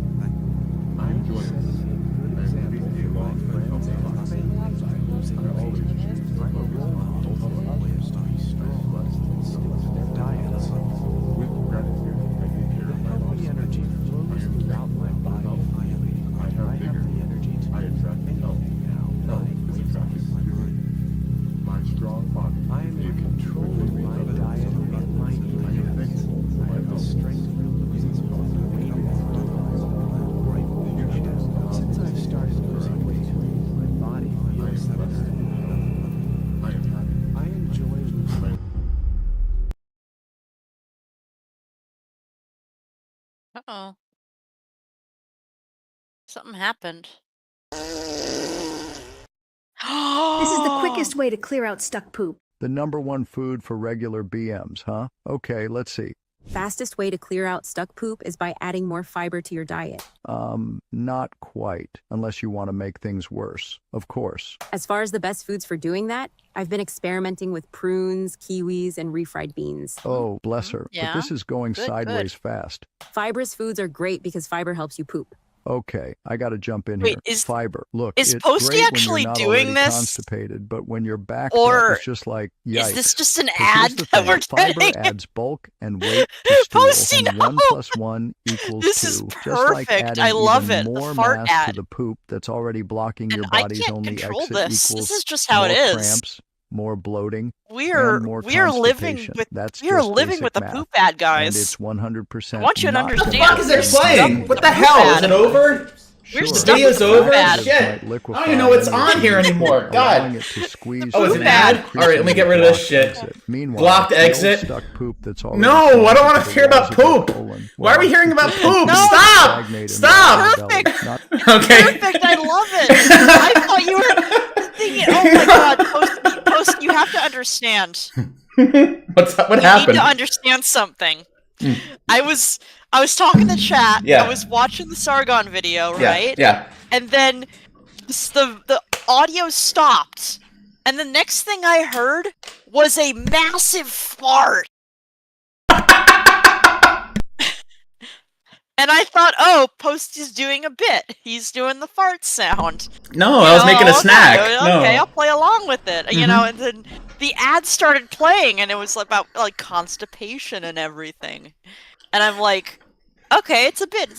And then you didn't respond or say anything, and eventually I realized, Oh my god. Yeah, I no. was putting together, I was just like making, I was like, I was in the kitchen. I was like making some like tostadas with like a little bit of cheese on them, and so like Oh my god, that sounds so good. I know, just a little snack. So I look out the corner and I see my screen, from the kitchen, and I see it's like some doctor, and like I'm like, okay, well, I guess it's playing an ad. I better hurry up. I guess the video's over. And so I get there, and now he's talking about shitting, and I'm like, oh no! So I can't wait to go like watch the stream, watch the VOD of this, so I can see what the hell happened, because that just sounds hilarious. Oh, it's amazing. That just sounds great. It's very amazing. Awesome. This is gonna be a great VOD, everybody. I can't wait. If you've missed any of this, like, because a lot of you came in a little later, and we've had some discussions. It's been crazy, but I'm surprised. Like, I know Mr. Medica's streaming right now, and I'm doing pretty well. And I've kind of assumed a lot of people would be watching him right now. But hey, thanks for being here. I appreciate it. Yeah, of course. Happy to have you here. Well, I'm sure Jim will be available too. Yeah, people like to. His VOD will be available too. So yeah, it's good. People like to archive them, so we'll be all right. I'm sure I check them out later. Yeah. Hey, Madam Glitch, welcome. So, let's keep reading this one. This was fun. Here we are. Where were we? Harry Potter. Yeah. They're just so mad about. Yeah, they're just so mad that they're just saying, "Oh, they don't read children's," and it's like, okay, bud. Children's books, man. So, the last figure from a survey. I'm sorry. What? Sorry. This is one reason I really have a problem with the idea of there being NPCs, because it's like because the people who believe in that are people like this. People who like believe the worst of like everybody. You know what I mean? I get what you're saying. Like, well, everybody else but me is so fucking stupid. And da da da da. And it's so when you see everybody as like a stereotype, that kind of makes you sort of an NPC, right? Because you see everything in just like a very binary black and white kind of thing. Just like you see stimulus, react to stimulus in pre-programmed way. You see a cross, you cringe. You see like you see anything, it leads to this. I just think go ahead, Fred. Get rid of the idea that people are NPCs at all. Like, maybe there aren't NPCs. Maybe people just have. Maybe everybody has like an inner life. Maybe everybody has like a mind of their own. And maybe people who disagree with you aren't necessarily stupid. They just disagree with you. They just disagree with you. They just, people look. Yeah. There are so many billions and it's like an infinite number of combinations of factors that led to like where you got to where you are today, like where I am today. Like there are an infinitesimal amount of factors that led to the way that these people think. Everyone.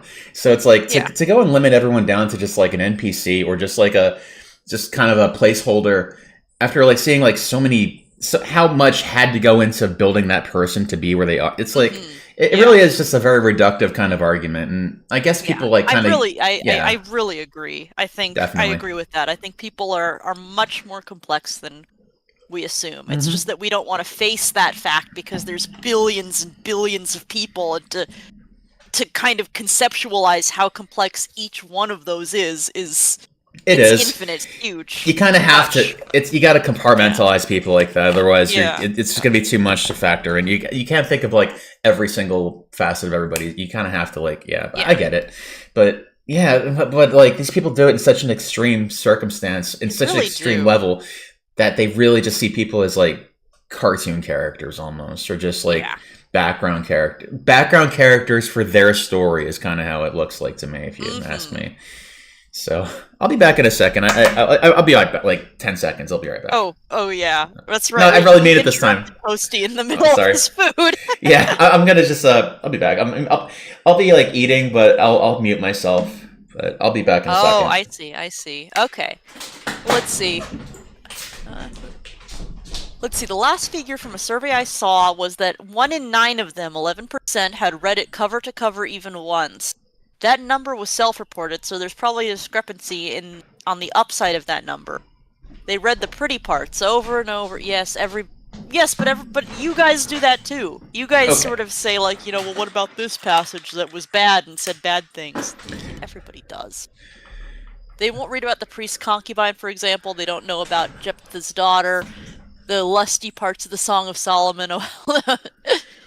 They do read, they won't connect the dots for. Okay, so what's Genicella saying?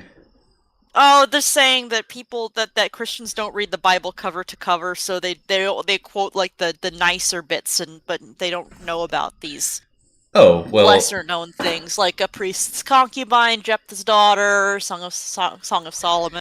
well, you know, these people got lives. They got jobs and families. Maybe they don't have time to fucking sit around and read the Bible all day like someone in their fucking bedroom posting on Reddit all day does, honestly. He's collecting meat bucks. These people also pick and choose bits of the Bible. They'll pick and choose the bad bits. Right, they do. Whereas, the people they're complaining about pick and choose the good bits. Like, what are you gonna do? Everybody does that. That's kind of how, like, you... if we didn't do that with everything... Like, literally everything. I mean, you name it, we do it. We cherry pick everything. Everything that we see and interact with in our lives, we cherry pick the good bits, because otherwise we wouldn't want to interact with anything. Yeah, exactly. Like, you want to... Yeah, that's the thing. Like, some people see something and they just want to interact with only the bad parts of it. Mm-hmm. They only see only the bad parts, and some people see only the good parts. Like, let's say that you had a friend, right?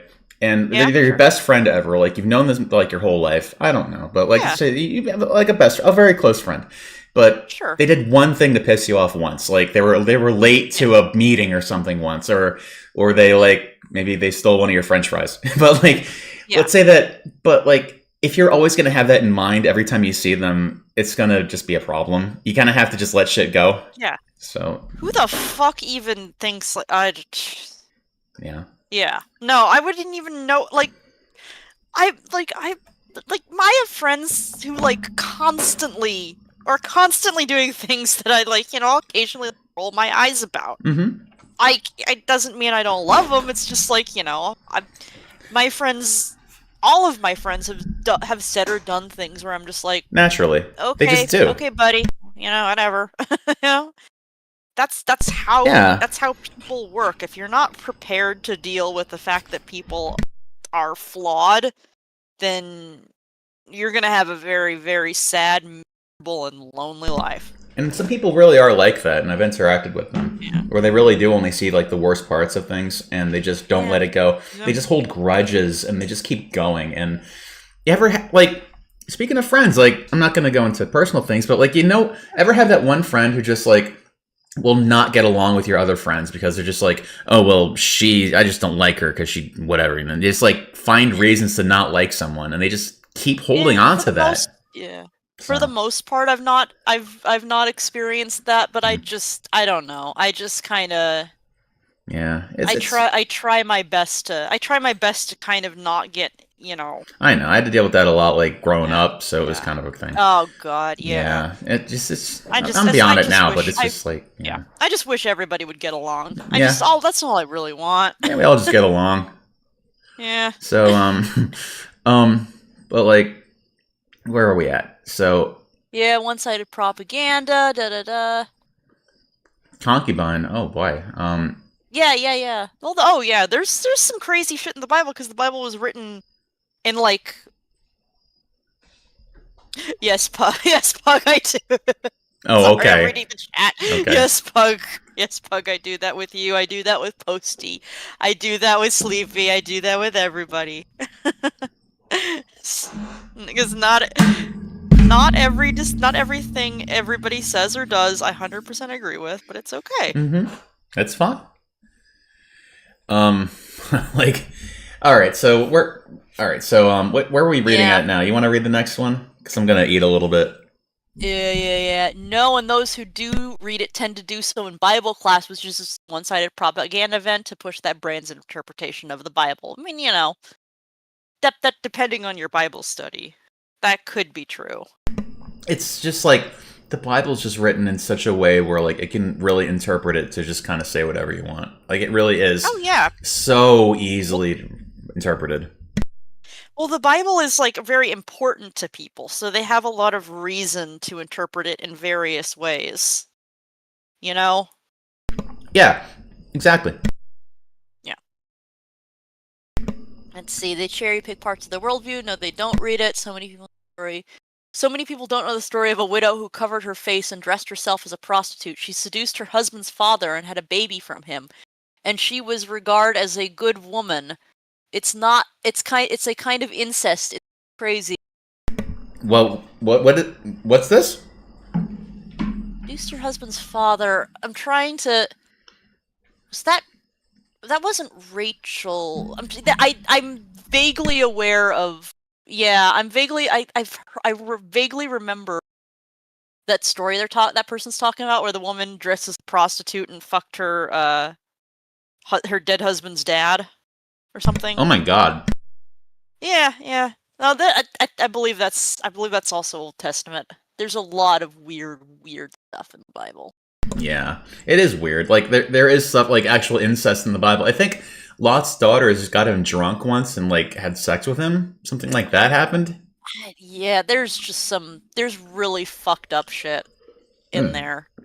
Just wow, So women were just property back then and could be raped without recourse. Even Lot offered his virgin daughters as a rabid crowd to rape, as the crowd wanted to rape his male guests. Lot couldn't have that. Here, have virgin female instead and leave my important guest alone. So. Yeah. Oh, yeah. Oh, and stop bringing this up again. Cheese Louise 08 was talking about. Yeah. God raped Mary. So. And, yep, 100%. That's the one that always pissed me off. Judah and Tamar.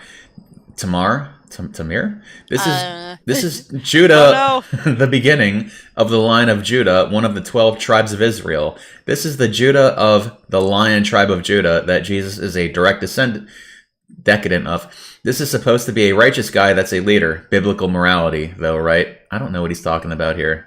It's like he's talking about this as if it's... This is like that kind of schizo speak that people do, where it's like they talk to you as if you know what you're talking about. About, and I'm like, yeah. You're just like, yeah, okay. So, you want to read this one? Yeah, sure. The Bible is still a bestseller in all its various translations, but how many people actually read the whole thing? Probably a very small percentage, which is why even Christians seem astonished by what's in there. What's in it when questioned. They don't realize what an absurd, narcissistic, and violent character Testament God is. For example, only rarely do you encounter a Christian who really knows his stuff. Like, I don't know, maybe it's just me, but I think everybody knows Testament God's kind of like a toddler. Well, yeah, we know the basic. Everybody knows that. It's hard to. It's like, again, we get like Christians. So do they mean like? What kind of... I guess they just mean like everyone? Kind of Christians. Yeah. Yeah, that's the funny thing. It's because it's like... I gotta... Because you look at that guy who was like, oh, I wanna go to Atlanta and buy a church for no money and like turn it into an atheist church or something. And that guy clearly did not understand... That guy clearly had not like interacted with Atlanta or anything like that. Had not interacted with like a world where you would run into these like, bad Christians, for want of a better term. Like, yeah, this person's just hating on Christianity without even knowing. It's funny to me. It's like the crazy fundies. Yeah, it's great. Meanwhile, some of these people do say like, hey, my family are they're this and that, and it's like I get where those people are coming from, but I refuse to believe every single person in this subreddit is like that. Is like has experience. They don't, and they like an example, like you just brought up the church, the guy that wanted to buy a church. He was like so completely like oblivious to a lot of things, very ignorant. And I'm getting that like a lot of that vibe from from this group here, from this entire like subreddit. It really is. Where it's like acting like they really know everything while being kind of obviously ignorant and like really revealing that they kind of live in this little bubble, like where they just see this very reductive version of everyone. Arrogant people. Yeah. And Hollow brings this up great. He's like, I love that this is exclusively anti-Christian and not the other religions. Yeah, like it's only Christians. Yeah. We only see people bitching about Christianity. It's like never. Yeah, but if you look at if you look at the extremes of other religions, you see very similar patterns, especially the Abrahamic religions in general. You see the subjugation of women, for instance, in extreme Judaism, in extreme Christianity, in extreme Islam, Right. And, like, I get, like, my guess is that probably most of the people writing in this forum are obviously just Western countries, so I get that. But, like, and so that's the major religion, but it's like, atheism is about the lack of religion. It's about the lack of a belief in a religion. It's not about being against Christians. So it's but a lot of this is so anti-Christian. It's very not about atheism. Specifically, It actually has very little to do with atheism, doesn't it? This is about like, well, I mean, the thing is, they've probably argued the sort of more specific points about atheism to death, and now they're just bitching about politics because it's like that's what's happening. Like Dawkins is not releasing a new book or something, right? Like, you know. So in that sense, it's like it's about everything except atheism. Then, yeah. It's like they're trying everything they can to not talk about that, and everything that's just close to it, adjacent to it, but not quite there. The Bible is still a bestseller in all its various translations, but have many people actually read the whole thing? Probably a very small percentage, which is why even Christians seem... Oh, you just read that one. Okay, sorry. Yeah. Okay, I'm sorry. Stuff. Yeah. Okay.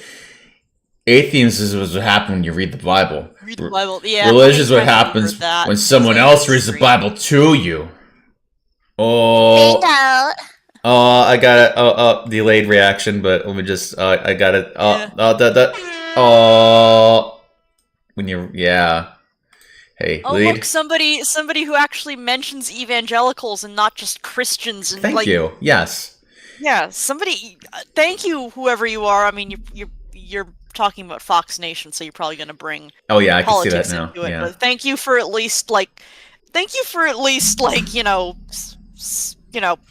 separating some of the normal-ass Christians from some of the crazy ones. I appreciate that. Yeah. So, here you go and read Geophys 152. Alright. At least for evangelicals, they don't read much of anything, let alone the actual Bible. I don't know about that. They might read other stuff. They know what they hear on Fox Nation and what their preacher tells them. I've read news articles that some are even starting to question their own religion simply because Jesus is too woke. Yeah, I was hearing about that. I don't know if that's true though. I think they probably just they would absolutely dismiss Jesus as a woke illegal immigrant. I think was Jesus illegal though? Was Jesus? Jesus kind of just existed in. I don't think they had citizenship back then. Did they? Did they have citizenship and passports? Well, I think you were technically because you were technically part of the Roman Empire because Rome took over where you lived. So okay. But I don't think. Well, I don't know if you would be considered a citizen. I don't know. I don't know, but unless it's weird.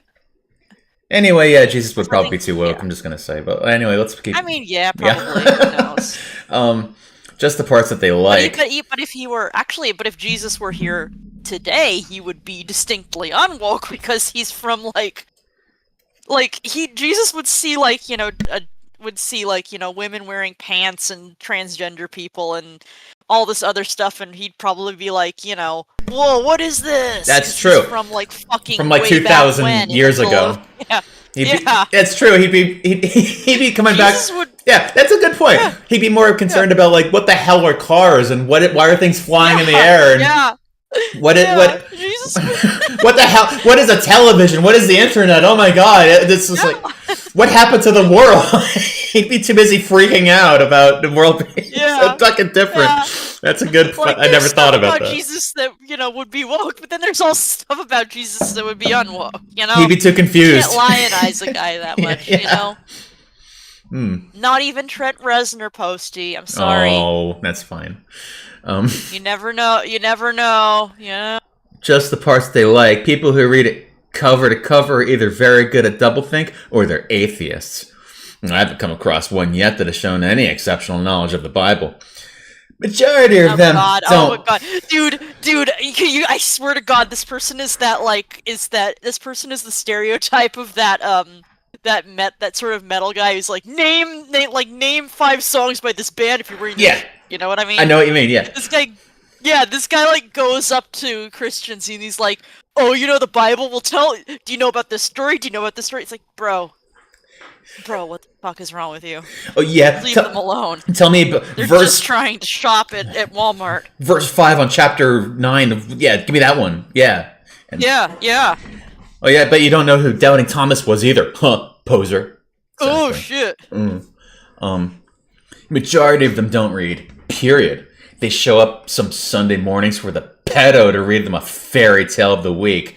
4 up, dudes. What do you call a Christian who has read all of the Bible?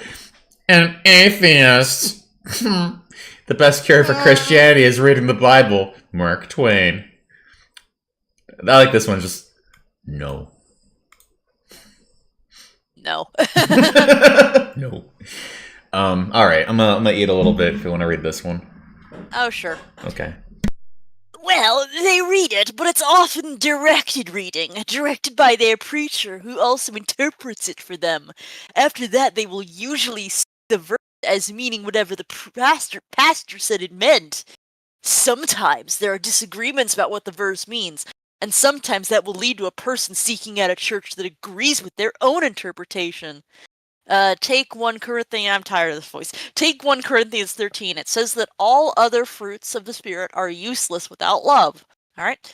Goes on to describe love beautifully as being patient and kind and never boasting, never arrogant, etc. Christians take this literally and to heart are genuinely good and kind.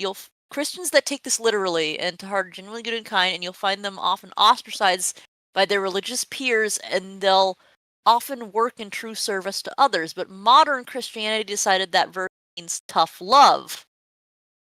Sorry, wait. So it says that all the other fruits of the Spirit are useless without love. Be kind, never boasting, never arrogant. I'd have to read the passage to understand, like, how they're getting tough love out of that. Kind allows you to mock AIDS patients or step over a person dying in a gutter on your way to a nice meal. I grew up in a very strict church. The truth is, because of the size of the Bible, you can find snippets somewhere in some versions to support whatever you... Yeah, exactly. And if you can't, well, let me just make an updated version. I mean, that's what they did with the slave Bible. Like, that passage in Corinthians, like, I'd have to actually look at that whole thing in context, because obviously, like, you want to talk about directed reading. This person's doing a directed reading of this passage. You know, they're quoting it and they're telling you, you know, it mean, you know, the Bible is saying, you know, that. Well, let's look it up. Let's see what. Yeah. But I don't believe this person necessarily. Let's look at 1 Corinthians. They're doing directed reading. They're, you know. Let's see. 1 Corinthians. Si o hablas inglés, okay, it's in Spanish. Let me look this up. It's in. Why the fuck is it in Spanish? I did. Oh, wait a second. 1 Corinthians 13. 1 Corinthians 13. For some reason, Google auto-completed it in Spanish. I don't know why, but Corinthians 13. You can let me know what translation you're looking at as well. Okay.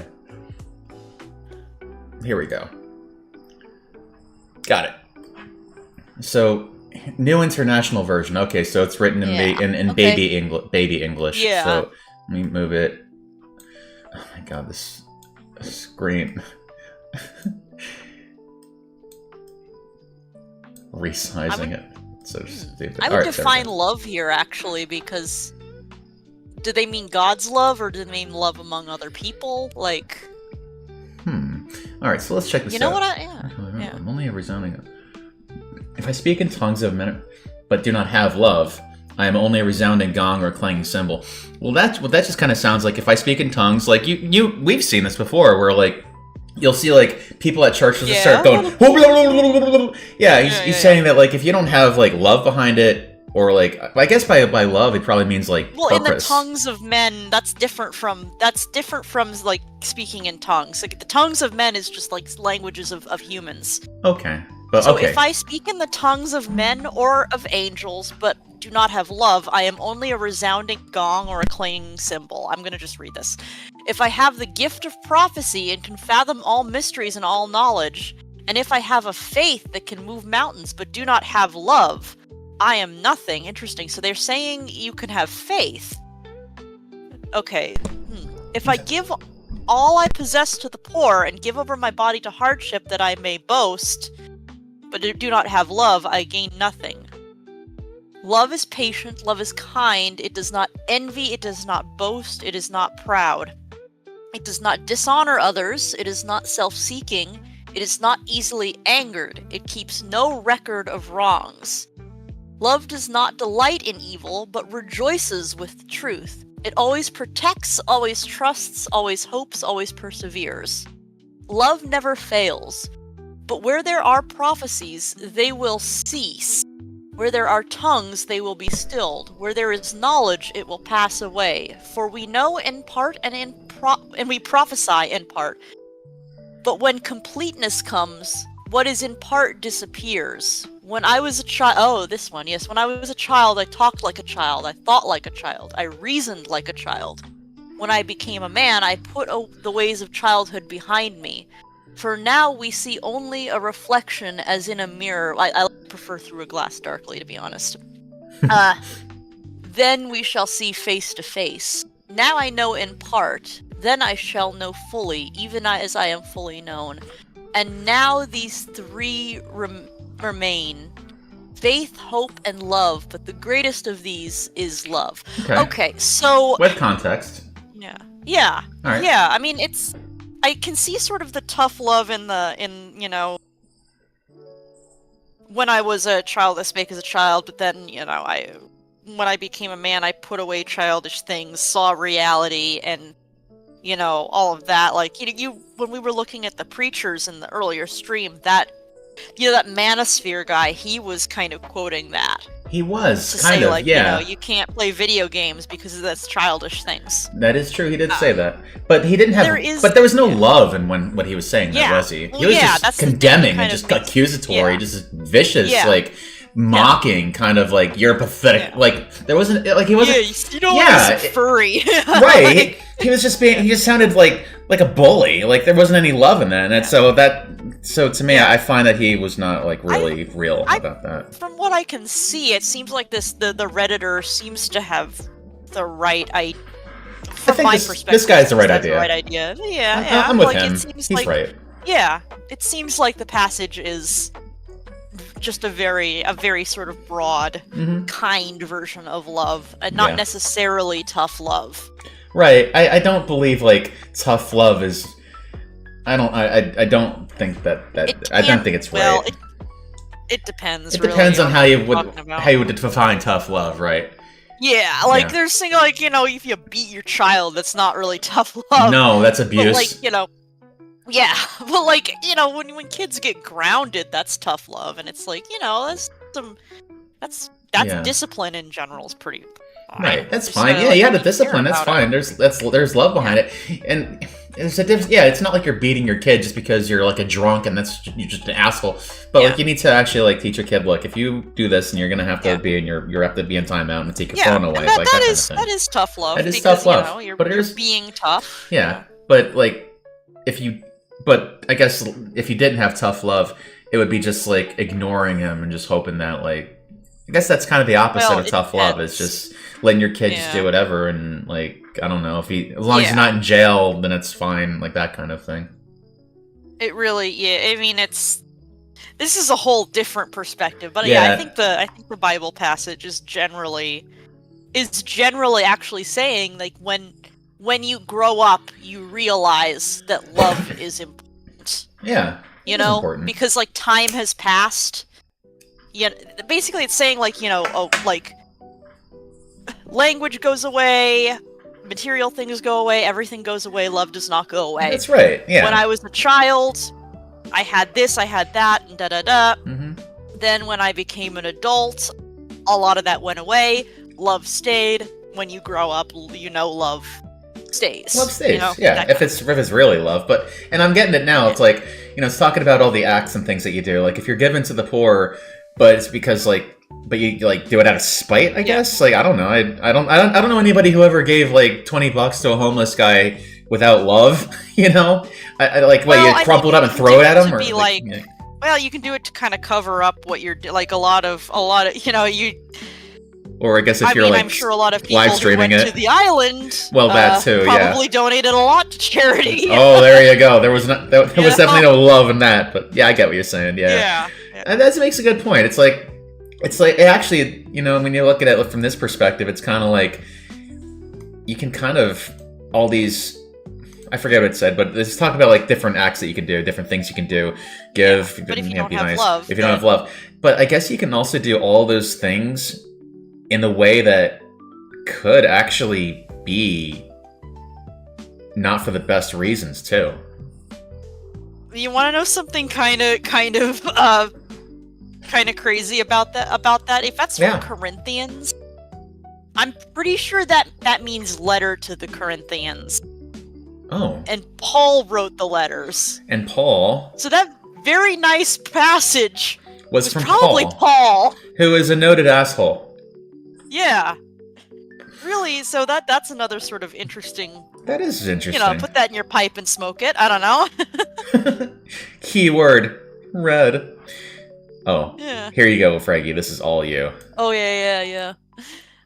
I am an atheist, unlike almost all Christian I know. Yes, I read that too, and I thought that was the way where he ended it. I'm an atheist, unlike almost all Christian I know. But no, he actually, what he should have done was put a pause, put a stop here, and then start with a new sentence here. Unlike almost all Christians I know, I have read both. How many atheist Christians do you know, bro? That's exactly how I read it too. Yeah, hey, Beyblade. I have read both OT and NT a couple times. Old translation, My new grandma translation. Could Old Testament, New Testament. I get it. Okay, sorry. Oh yeah. My grandma could recite both books. What, all of them? All of it? I get once. She was too nice to do anything but smile when someone started cherry picking without knowing the entire chapter and verse. She could just say, "Hey, Grandma, just like start from like Genesis," and she'll just go until Revelations. In the beginning. As well, Grandma started to recite the Bible again. I guess we better go and. Yeah. Put the kettle on. Let's go. I'll get the IV drip so that she doesn't dehydrate. All right. Well. So. All right. Yeah. More. Just sort of. They haven't cracked open a book ever. Fuck them. So let's just now just a bunch of catchphrases, a bunch of like typical like r/atheist, one-liners. Absolutely not. If they did, they would be an atheist. Here you go, Freggy. Oh god. My path to atheism started once I read it cover to cover. Yeah. Your average Christian hasn't cracked open a book since grade school. Smuckles. Smuggles. Go ahead, Freggy. Yeah. I mean, it's just sort of generally just bashing. Christian ever. Yeah. Specifically just Christians. Yeah, no one's going after, none of these people are going after the, fucking, I don't know, weird shit the Dalai Lama might have done, you know what I mean? No one's going after that. It just goes on like this, and it's just rolling emoji. Oh, here we go. And here we go. If Jesus had existed and came back today, he'd be too woke for them. Yeah, I've heard that one. Yeah. Suit their purpose. Catholic school. Read the entire book twice. Been an atheist ever since. Oh, here we go. This looks like it's actually starting a discussion. So here we go. Okay, well, I don't know. I'm just like, okay, yeah. Lutheran school. Catholic school. Read the entire thing twice. Lutheran school. Read the King James cover one. 6th grade class unit on Greek mythology was an eye-opener. Not understand why the ancient Greeks were wrong about their mythology and the Christians were right about theirs. Neither one made any logical sense. I kind of agree. That's kind of how I sort of felt when I was learning about all the different religions that existed before Christianity. I'm like, how come all these are wrong? Yeah, what's interesting is that they let you learn about other mythologies. Yeah, that is true. Back then, anyway. I don't know if they still do, but, Well, I mean, it's just interesting because this person, I don't know, this person clearly came from a background where they were at least, shown other, explanations for how the world started. Mm-hmm. Man, so do you think that this Lutheran school, cover to cover, so... Okay, that must have been after 6th grade then. Okay, I'm just all right. So funny. I mean, when I tutored kids, when I tutored kids, they were actually given this was private school, but they were given like passages of the Bible to read from like a literary perspective, like it was for English class. Yeah, I even had some of that in like history. Yeah, people do assign like bits of the Bible to you. Just to I mean, it does have literary importance. It's not like it's just exists in a vacuum. It's like not just for religion. I mean, it exists as a piece of society. So you kind of have to. Funny, I went to Catholic school. When I started, I was religious, not Catholic, but another denomination, and got baptized twice. Once as an Anglican and once as an Antiochian Orthodox. At 14 in our Catholic school in religion class, I became atheist. The way my teacher explained things, like how can the Bible be accurate to what Jesus said when the first stories were written like 100 years later? He had us play telephone in class to see how even in a few minutes words get changed. So imagine 100 years, and he said other things too. I appreciate him for that. Well, I mean, that makes sense actually. That's pretty reasonable. Yeah, I mean, yeah. So, not really, reasonable take. All right, Freggy, go light lady. Okay. All right. From my own witnessing, yes. Actually, more than outsiders might think. The issue I found, because it was that faith, they're looking... What? The issue I found because I was that faith, they're looking for the answers to life in a book written by a bunch of... Stands! Stands of what? A bunch of stands. Stands of who? Like, yeah, exactly. God stands? God stands? I guess. They were just big gods, big fans of God, I suppose. But, a bunch of stands. Well, there you go. A bunch of stands read it. Yeah, so... Who is this Cheese Louise person? This Cheese Louise person keeps coming up to be a bitch. They can't read, so no. They can't read. They just write Genesis, Exodus, and Psalms plus the cherry-picked verses from anywhere else useful.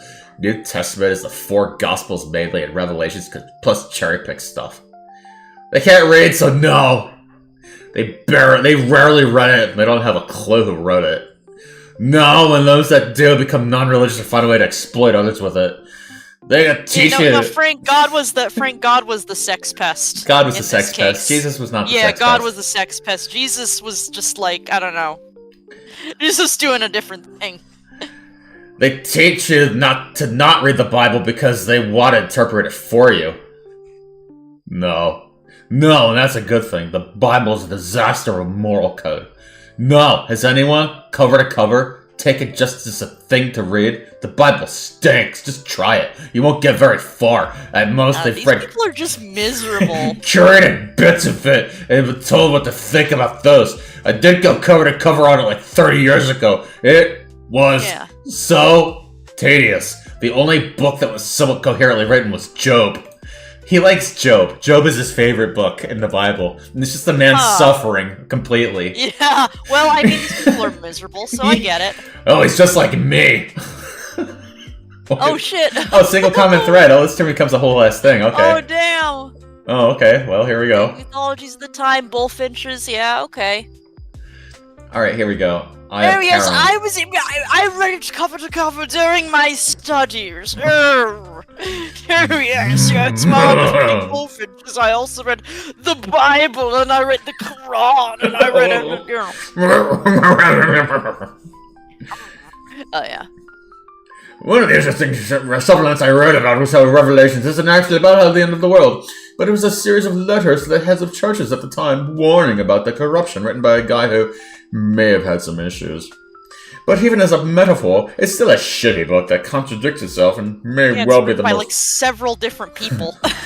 Maybe the most heavily edited volume in the history of publishing, so interpreting the Bible as literal is a fool's errand. Never mind, it was literally written in the Bronze Age, and is a collection of word-of-mouth accounts and fables. You want to read the next one? Oh, God. One of the interesting supplements I read was about how Revelations isn't actually about the end of the world. I think that's a very extreme view. It's quite clear that Revelation of John has a lot of contemporary Roman, anti-Roman political sentiments. Oh my... I can't. I can't. I'm not here to get an education. Okay, all right, we'll move on. Just gonna leave this right here. Christianity Today editor, Evangelicals called Jesus liberal and weak, the New Republic. Well, there you go. Isn't the New Republic, like, generally left-leaning anyway? Let's find out.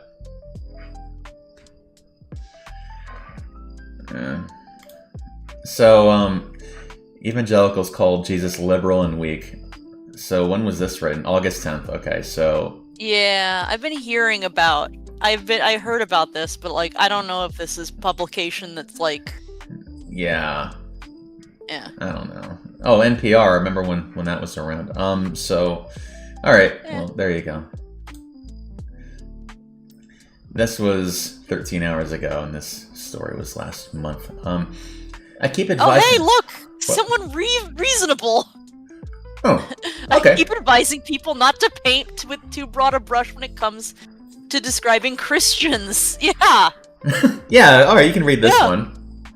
Oh yeah, we're often dismayed by the current crop of MAGA Christians that seem to reject most traditional Christian teachings, but there are literally thousands of nominally Christian denominations and sects, and they're all pretty different. God, back when I was a young Catholic lad in the 50s, see this guy's older. Okay, so he's been through it. This guy's he's not a fucking teenager trying to say fuck you, Dad.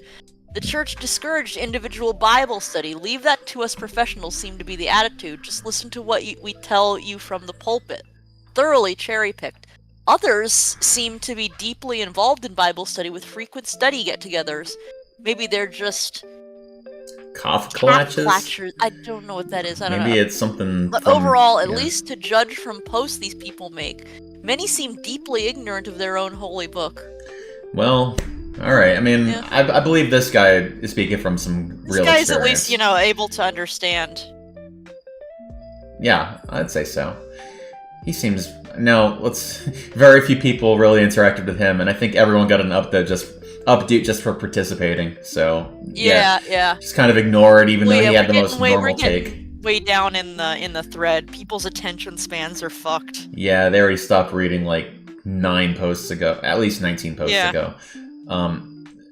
No, without a shadow of a doubt. Most? No. I've never met one that has. I have, however, read it through a few times, in a few different versions as well. This was a big part of me calling bullshit on the whole thing.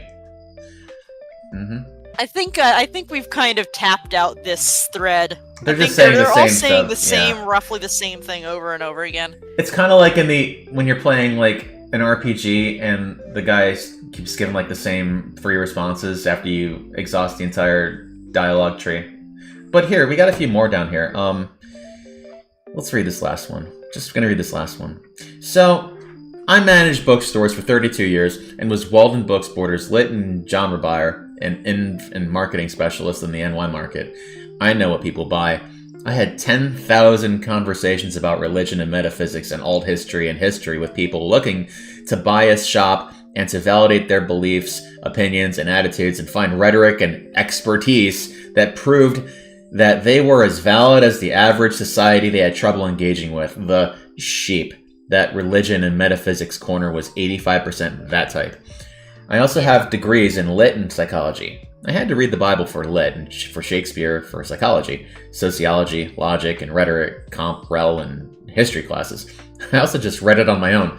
And then again on my own with Asimov's guide in hand. This person's very educated. And with that experience guiding me... Alright, And with that experience guiding me, I can confidently say... Fuck no. Christians do not read the damn book. They steal it, that's for sure. It was absolutely the most stolen thing in Walden Books and Border stores. And I see. And is the single People most... are stealing Bibles? Are you kidding me? Often stolen book in the world. But when you speak to people shopping those shelves, they are 99.9999998% ignorant of what is between the covers. A lot of them know alt BS that refutes history and science and all, but they don't know even the basics of what they're refuting. And that's it for this one. We had fun here. Oh, and do we want to read Atheist Wedding, or let's move on down a little bit? Oh, I, 17 female, can't stop thinking Christianity is stupid. Oh my god. This is going to be so fucking stupid. so good. This is going to be so good. All right, this is all you, Fregs. Okay, I, 17 female, I'm obviously an atheist because of where I'm posting this. I will never publicly comment on or disrespect a religion because that's simply not my place. That's reasonable. But in my head, I literally cannot take Christianity seriously. Yeah, honey, you're a 17-year-old girl. I can't take you seriously. There you go. I've gotten into history these last 2 years, and I've seen the ways it's been weaponized and used to colonize people and treat them horrifically. Oh my god. Oh, baby. That was... okay. I came in here expecting this subreddit to be entirely composed of people who had just realized that everything is bullshit. Who just now realized it's such a big deal. This is kind of proving my point. Yes. I think that she definitely just realized everything's bullshit. Yeah, and these people are just huffing their own farts, just knowing that everything is made up. Like, yes, dear, yes, it is. Yep, and they're all gonna be like, "Welcome to the club, honey," and it's just gonna be like, welcome to the Fort Huffing Club. First fucking time realizing that all our social structures are made up. Good. Took you good long for enough. You, sweetie. Glad you could make it. Posty's making fun of me. I've gotten into history that's used, weaponized, and colonies. Yeah, you got into history by, I don't know, watching YouTube videos and reading tweets. Imperfectly. And in today's world, I've seen it being used firsthand to discriminate against marginalized groups. I understand a lot of people who do this are a bad representation of Christianity as a whole, but I just cannot shake it off. And when I think about Christianity, like, my immediate reaction to finding out this is someone's religion in my head is, ugh, what type of Christian are they? I have a few close friends who are Christian and are amazing and embody their religion perfectly and genuinely inspire me to be a better person. But the bad apples are ruining it for me. Well, I don't know, maybe think about your nice friends and stop being so fucking negative. Like what we were talking about earlier, don't focus on the bad shit all the time, yeah. I feel like as I'll get older, I'll learn to live with it and respect it more, but I just get so angry sometimes. Yes, sweetie. Oh, honey. And anyways, just needed to rant. Yeah, no, honey. Okay. I'm gonna be real with this kid. Yeah. I'm gonna be real with this kid because I really get it. I get it. I've been there. Not with Christianity, with other shit. Like, it's... Yeah, when you're young, you do have a lot more. You do get a lot more anger. Angry at the world. You do get a lot more, Sturm und Drang, everything's a lot more dramatic. Yes. To you. Yes. During that age. And you're right, when you get older, you're gonna kind of learn to live with stuff more, and I understand it sucks being so angry. It sucks having those, like, really strong feelings. Especially if you're smart enough to know that you shouldn't be this, emotional and shit about it, which, like, Well, she's being self-aware too. Like, she does. Which this person seems smart enough to know. This person seems smart enough to know that they're going through a phase where you're going to be dealing with that, and it sucks when you're aware of it because she seems more self-aware. Like, I can't. Yeah. She's more self-aware than a lot of people here. Like, a lot of people here don't seem self-aware at all, and they just think they're the main character. But she seems like more self-aware to like kind of like say, okay, maybe I am being kind of wrong, but I do kind of respect it, blah blah blah. But like, it's not for me. This is just kind of a smart teenager who's kind of learning that the world's unfair and bad in a lot of ways, and having those feelings of injustice. They're trying to they know they shouldn't be feeling this much, but because they know they shouldn't be feeling this much, it sucks all the more because they know there's something they can't control about themselves. You know what I mean? Like, I can't control this feeling inside. You can't control how angry you get. Yeah, you can't and control how you sucks. feel. It sucks. I'm so sorry, kid. Has all these feelings. Oh, man. And, yeah, I get it. Yeah. No, I hear you. I hear you. Yeah.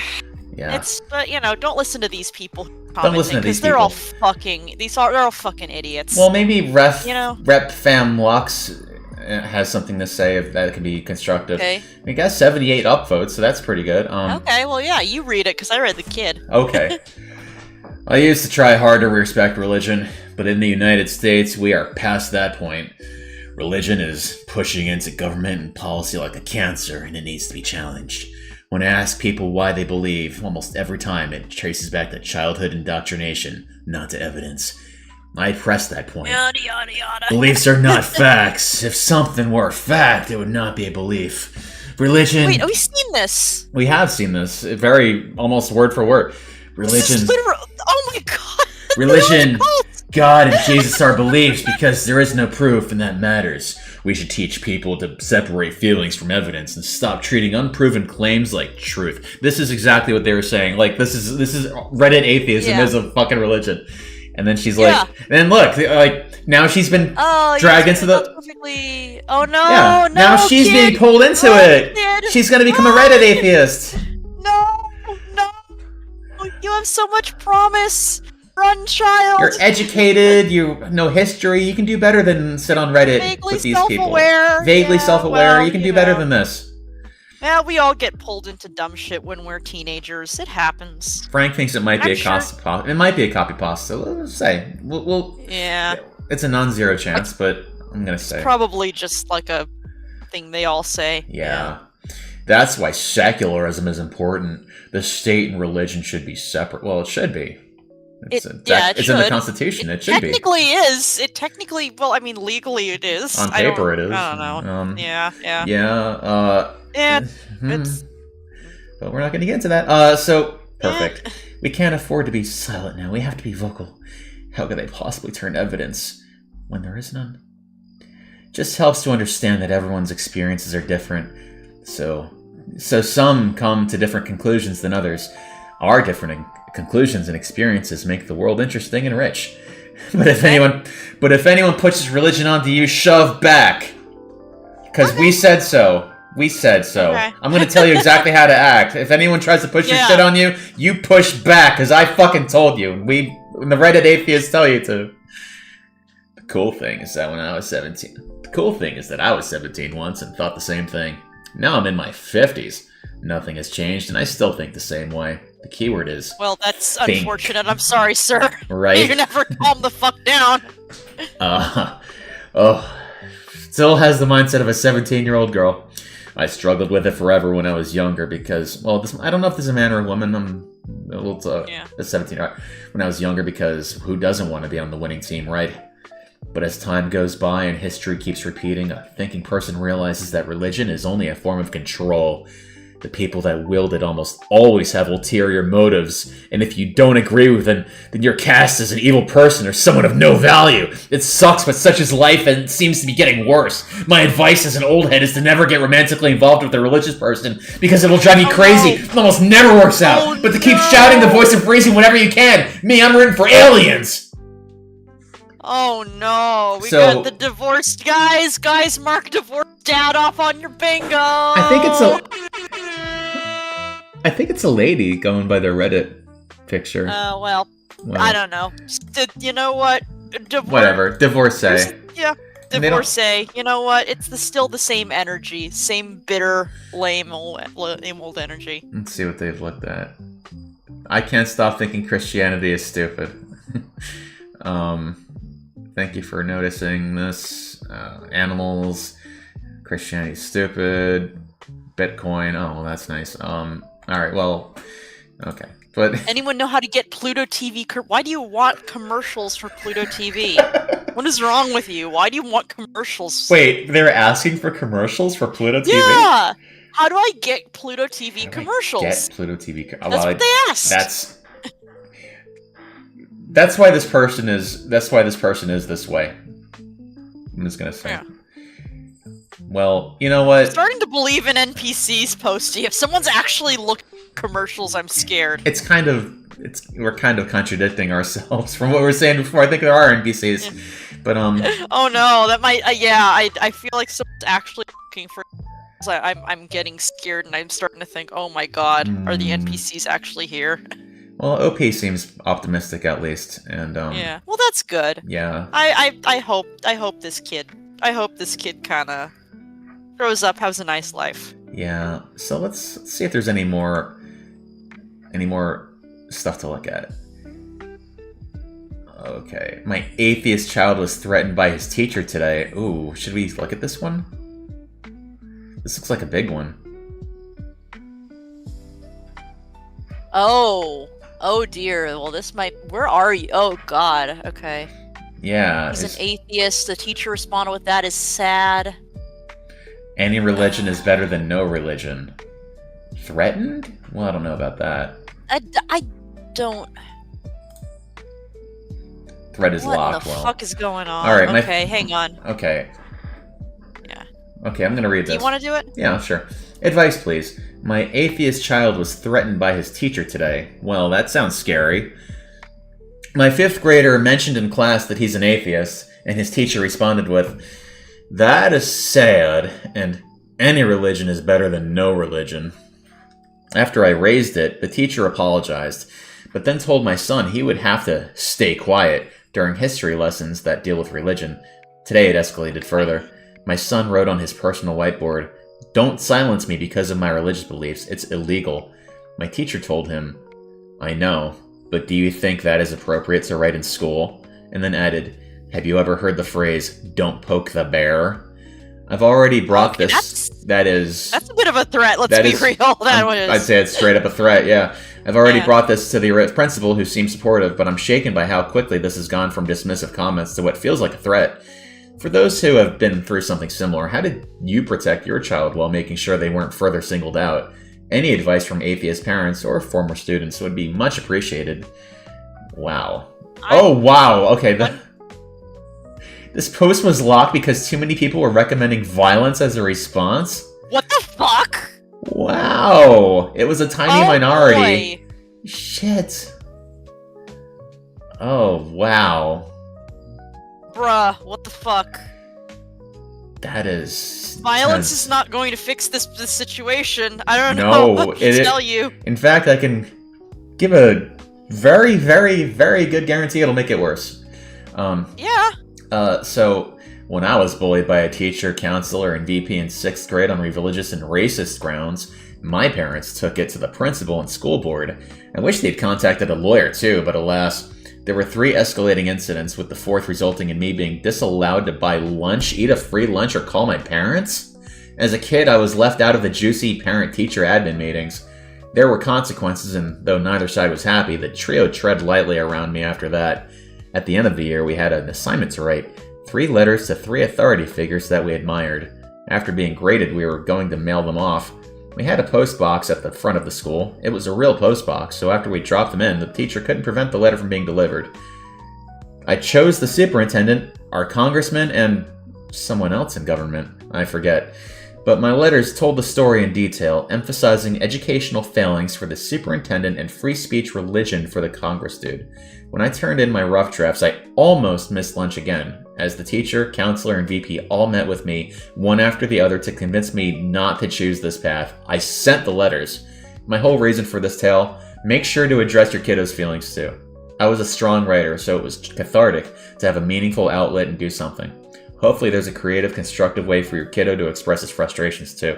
Man, I am totally on this parent side on this. That's an interesting. What I wonder is what I do kind of wonder though, I don't know. Your 5th grader says they're an atheist. I don't know. Yeah, I'd say don't. Should your 5th grader have any opinion, really? Yeah, it'd be like that's nice, Johnny. That's nice, Johnny. Okay. Yeah. Who cares? I wouldn't care what religion my students were. Nothing to do with me. Come on. I mean, yeah. No, I'm just saying, because you look at people who's I'm 7 years old and I'm a Christian, and it's are you though? Because you're 7. Yeah, they're 7 years old and a Christian because they don't know what denomination they are. They were raised Christian. And I'm just thinking like this kid might be raised atheist. Like I don't know. I just again I'm coming from a place where I see atheism as very similar to religion. It's very similar. This firm belief that that this one thing is the case and this other thing is not the case. Because if you don't have full belief, then you're not really an atheist. So they have to go all into it so they can call themselves atheists, and that makes it a belief. Like, I'm sorry, but that's how it is. Makes you a believer, yeah. And it's just like, I don't know, maybe you shouldn't be pushing. I don't know this kid's story. Maybe this parent was a really good parent, gave their children experience in all these different religions. And then was like, you could also be an atheist, and the kid, after, having a good background in religion, chose to be an atheist. Maybe that's the case. I don't know. Yeah. The kid, maybe... I don't trust this subreddit, so... I would say that it gives the kid more comfort to just flat out just reject that there is a God, because thinking that there might be a God is kind of scary. It's kind of scary to think that there is something out there. So it's probably more comforting to just say, no, we're just alone and that's fine. And just leave it at that. Yeah, it definitely is. Yeah. Maybe the kid did give it some thought. Who knows? I'm just it's actually very comforting to think that. It goes both ways is what I'm saying.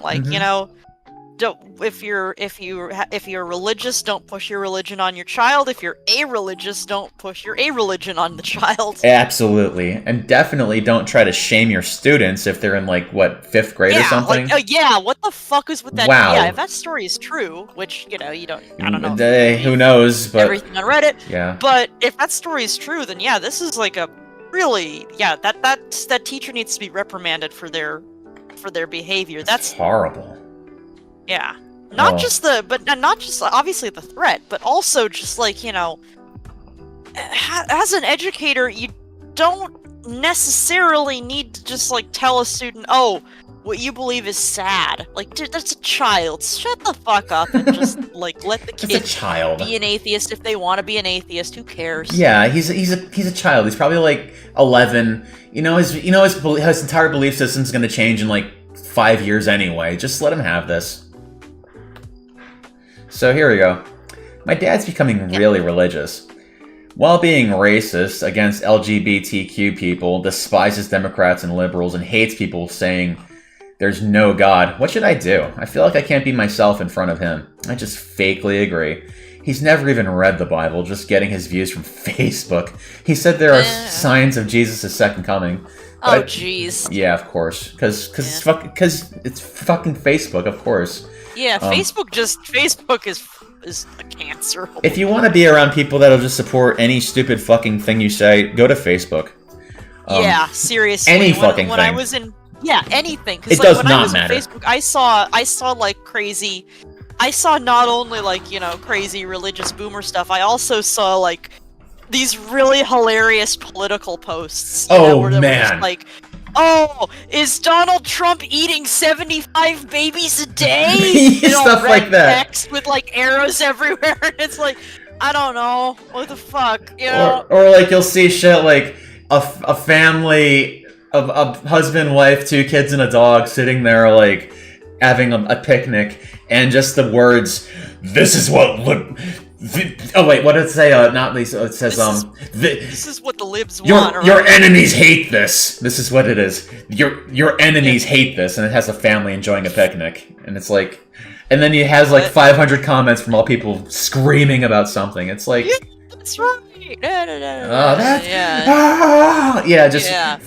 vomiting. I just love I love the kind of they're political posts that look like old GeoCities websites, old edgy GeoCities websites, black backdrop and red bold text with underline every so often. It's yes. They did this, and they did that. Yeah. Those it's not even you can't call it a meme, but I know what you're talking about. Those graphics, those pictures that they show. They're fucking memes, I guess. But it's these bold impact and huge, meant to just incite some kind of response and make you irate and foaming at the mouth. It's like, if you think Reddit is a hug box, Facebook is 100 times worse. God, yeah. Because Reddit... Social media in general kind of does that, yeah. Because Facebook is accessible to literally anyone. Reddit, there's like some bar of entry, I would say. So, where are we? All right, I don't know. I got signed up to Reddit recently for no reason. I went into a subreddit. I repeat, I did not sign up. Well, okay. Well, all right. For some reason, well, I'm gonna try to clarify it gave me a username, and I'm like, what the. Reddit is all right. So I would say Facebook is easier to navigate around than Reddit. Yeah. Reddit is less boomer friendly than Facebook. So I'll say that. Yeah. Okay, but like, so I would say it's like there's some bar to entry. Like you need to have like at least some kind of like ability to use it to navigate anything to like get around it. So that's kind of it. So like I hear you. Yeah. All right. So I just fakely agree. And he says there are signs. Okay, yeah, I'm going to talk about Facebook and went on a rant. He said there are signs of Jesus' second coming from Facebook. I told him the Bible says there's no date or time for the second coming, and he said, no man may know, but there are signs.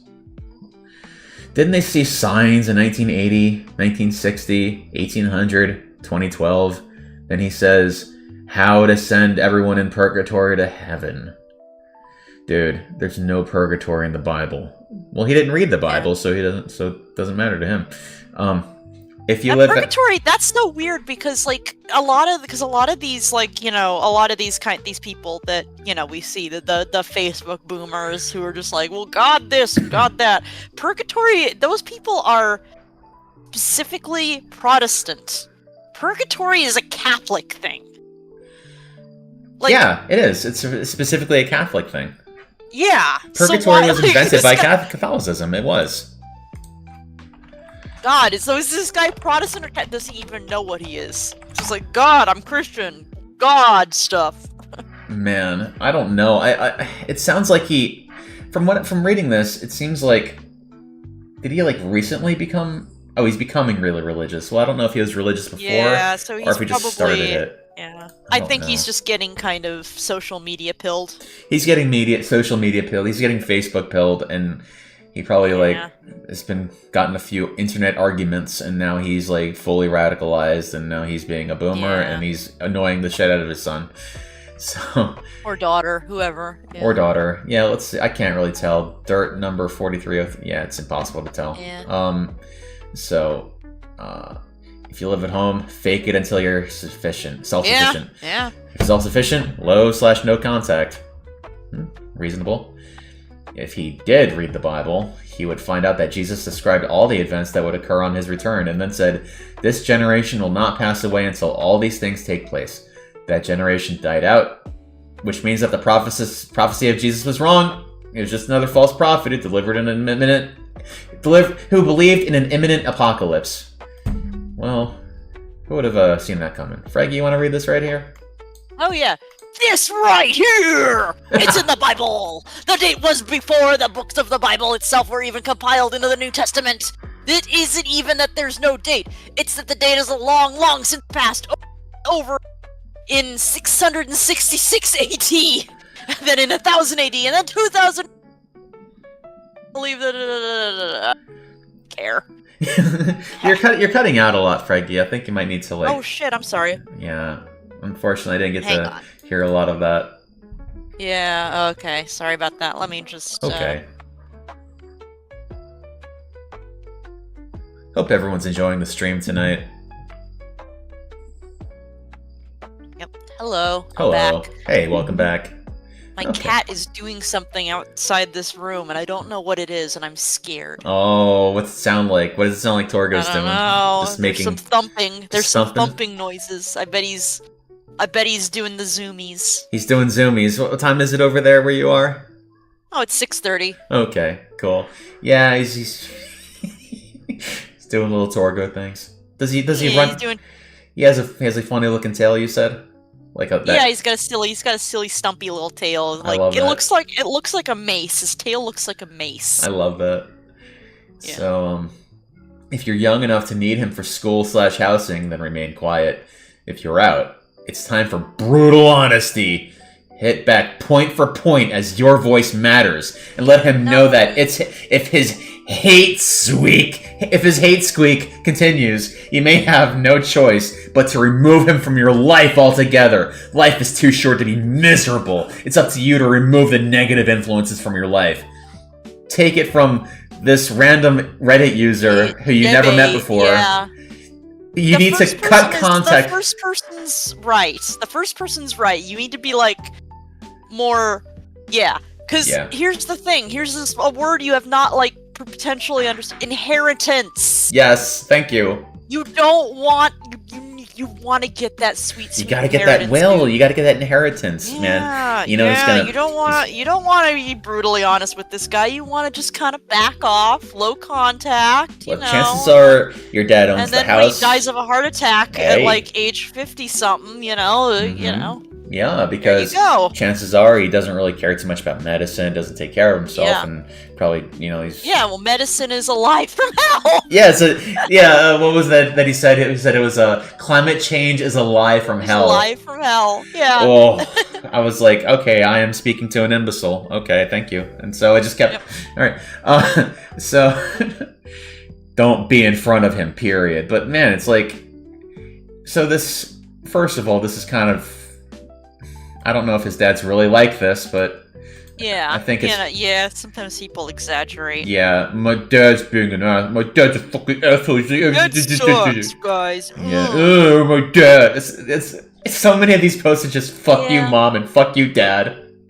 And like, there's like levels of these, isms and stuff. Like, hates LGBTQ people, okay, but like, in what way? In what way? There are people who are like, there are like housewives in Iowa who are like, well, I don't know, hormones, that sounds very dangerous. I don't know about that. Like that kind of thing. And I'd like to know. People will look at that. People will look at that and be like, you bigot, and it's like, well, okay, I understand how this is problematic, but there's also, that's somebody you can actually talk to in a reasonable way. It's not somebody who's like, I want all of the transes to, go away. I'm just like... There's different levels. The way he describes his dad, it's like, I just redneck with a shotgun and overalls, get these queers on my property. It's like, it's probably he's not like that kind of caricature.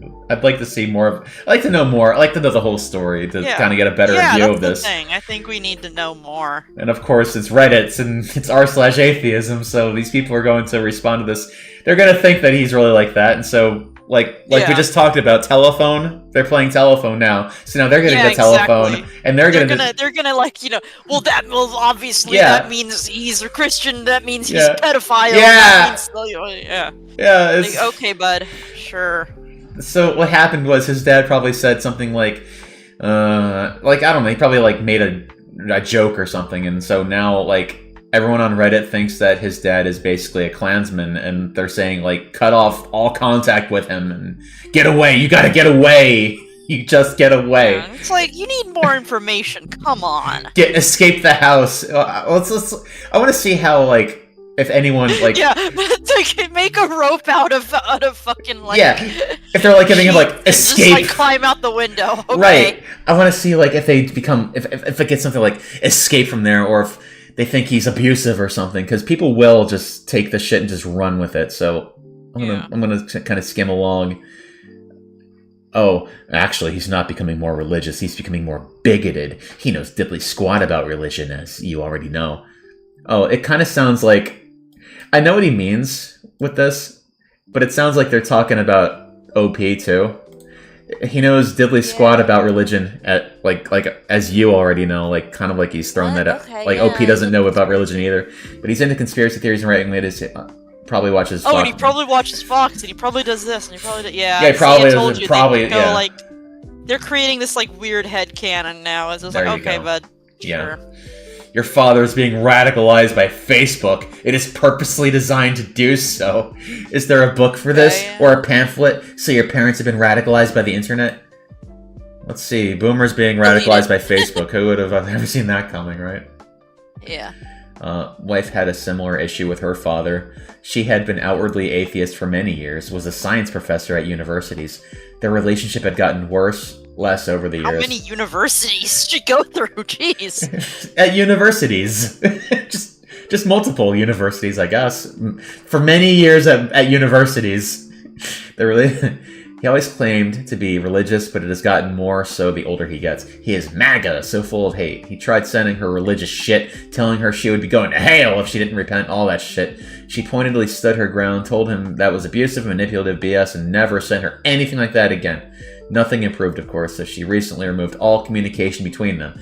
Apparently now he is crying to family at how he doesn't understand why she would do this to him. And of course it became political again, so...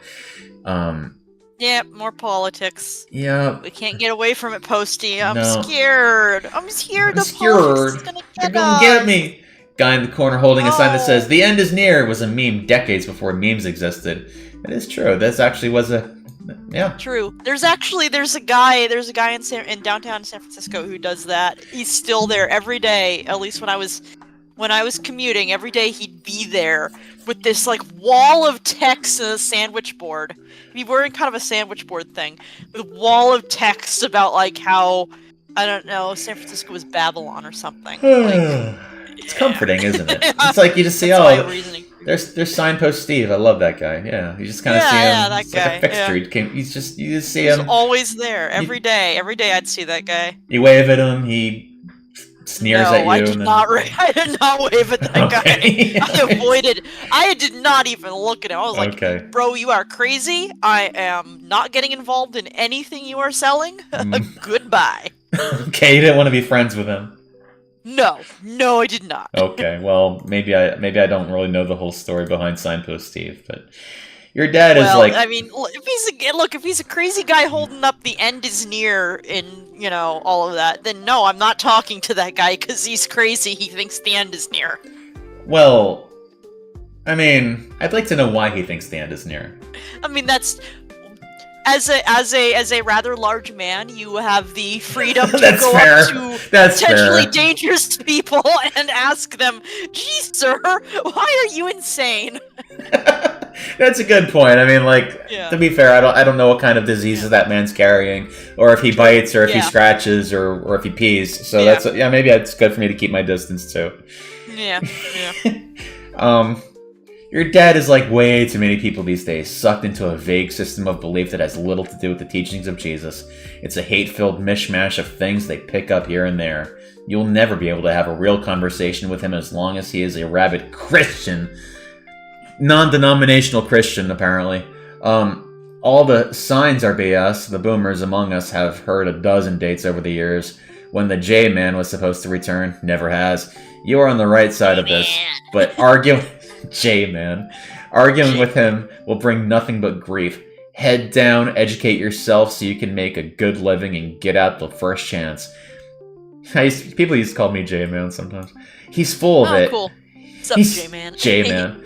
He's full of it. You are the smart one. Well... Yeah, you can't fix it. Oh, there's a New York Post article about AOC and libs of TikTok, of course. Oh, This is very, r/atheism. This is such a political thread. It Everyone's really is. getting political. Yeah, the more you scroll down, the more political it gets. Alright, sorry you're in the position, but I would not fakely... Oh, okay, here we go. Audimotion 6632. This person looks like they would write this. Sorry you're in this position, but I would not fakely agree. It's okay to say to anybody, "No, I don't agree. We are two different people and are not going to think the same." Surround yourself with good examples of action and be like that. It's not what people think all the time, but what they do. Yeah. Bro, this person has never been, like, in a situation where they could be in danger, have they? This person does not have deeply, deeply religious parents, okay? Yeah. They do not. You can't, no, No, No, you can't. You some cannot have that people, conversation. Some people, if you say no, I don't agree, we're not. No, some people. Why not? Why not? And they get in a fight. Yeah, some people will be just absolute assholes to you about I can't it. believe you think that way. What, you think I'm stupid or something? You think all Christians are stupid? You think everyone's just a lie? Why do you think that? You're full of the devil, aren't you? It's okay, Posty. It's okay, No. Posty. You're safe. I know, but I'm just saying, like, the kind of shit that people would say to me if I disagreed with. Yeah, you know what I'm saying. Yeah, you know what I'm saying. You know what I'm doing here. But it's I know. But God, like, I've worked. I used to work at Walmart, which if people of Walmart.com ever comes back up again, I'd love to do a stream about that. I would love to do that. Yeah. Or that sounds fun. They're probably like an archive. there's a Reddit, a subreddit for it, but there probably is an archive out there. But yeah, the site's been down for some time. But it's like I used to work at the electronics department at Walmart. I was just a 20-something selling video games at Walmart. And it's like, okay, so I had to have some knowledge about the stuff there. I had to kind of know, like, TV, a little bit of technology ideas, like what's a better computer. You work at Walmart, you're not expected to be like a brilliant person, but you know shit. I had to work alongside of this woman who was like this ultra super duper like mega conservative, like like a 60-year-old Southern Baptist, never swore in her life, like just horn-rimmed glasses woman, okay? And like, oh, I see. Yeah. I don't know what the fuck she was doing in electronics selling video games, but like she would point to like CDs. Yeah, we sold CDs back then. She would point to CDs like Rob Zombie and be like, I can't believe they're allowed to sell this. Or they'd point to the Sum 41 cover, All Killer No Filler, and be like, well, no, the cover was called Does This Look Infected? The Sum 41 cover. And it's like, this is pathetically gross. And it's just like, oh my God, Kathy, no one cares. And so like, she's like, what religion are you, Postman? I'm like, oh, I'm Christian. She's like, sure you are. And so she'd be like, talking to people, be like, yeah, he claims he's a Christian. It's like, shut up, cunt. Like, no one asked you. What the fuck is wrong? Who cares what your religion is? Why do you, like, oh my God. And that's like the kind of people that like, that just ruin this whole shit. And it's like that, but this is like the atheist version of that. Yeah. Yeah. Yeah. Like, that's the thing. You just don't be a miserable asshole. Yeah. I don't care if you're religious, a-religious, whatever. Just don't be a miserable ass. Be fun at parties. Be fun at parties. Just yes. be fun at parties. Kathy was not fun hard. at parties. Kathy was very not fun at parties. God. It's not hard. It's really not hard. Just fucking get good. Get good. So, here we go. Wall of text. Oh, so speaking of being fun at parties. Oh, God. The first sentence is so perfect for this. Well, the best way to counter this type of thing, and what I do to people like this, is to knowledge dump. Oh my God. Oh, do you want to do this one, Freggy? I want you to read this in your most pompous, arrogance, like condescending voice possible. Read this whole thing. Well, don't wait for him to bring it up before your knowledge dump. Don't bring up religion at all. Don't bring up any issue in particular. Go for the general route. So, y'all are getting no. Y'all are getting in the car and about to drive to for some amount of time. Start with something like this. I heard someone say post-diction the other day and started reading up on it. It's the opposite of prediction, where someone waits until after an event and then ties in something someone said before the event as if they predicted it. It's extremely vague language they say was a prediction, and the example of one of the articles used was about Nostradamus. How people go over his writings and then try to make current events line up with what he said. Oh, I get it, yeah. I see what they're saying. Yeah. Post-fiction. So, okay, I think it's just... I think... Oh, God. Yes.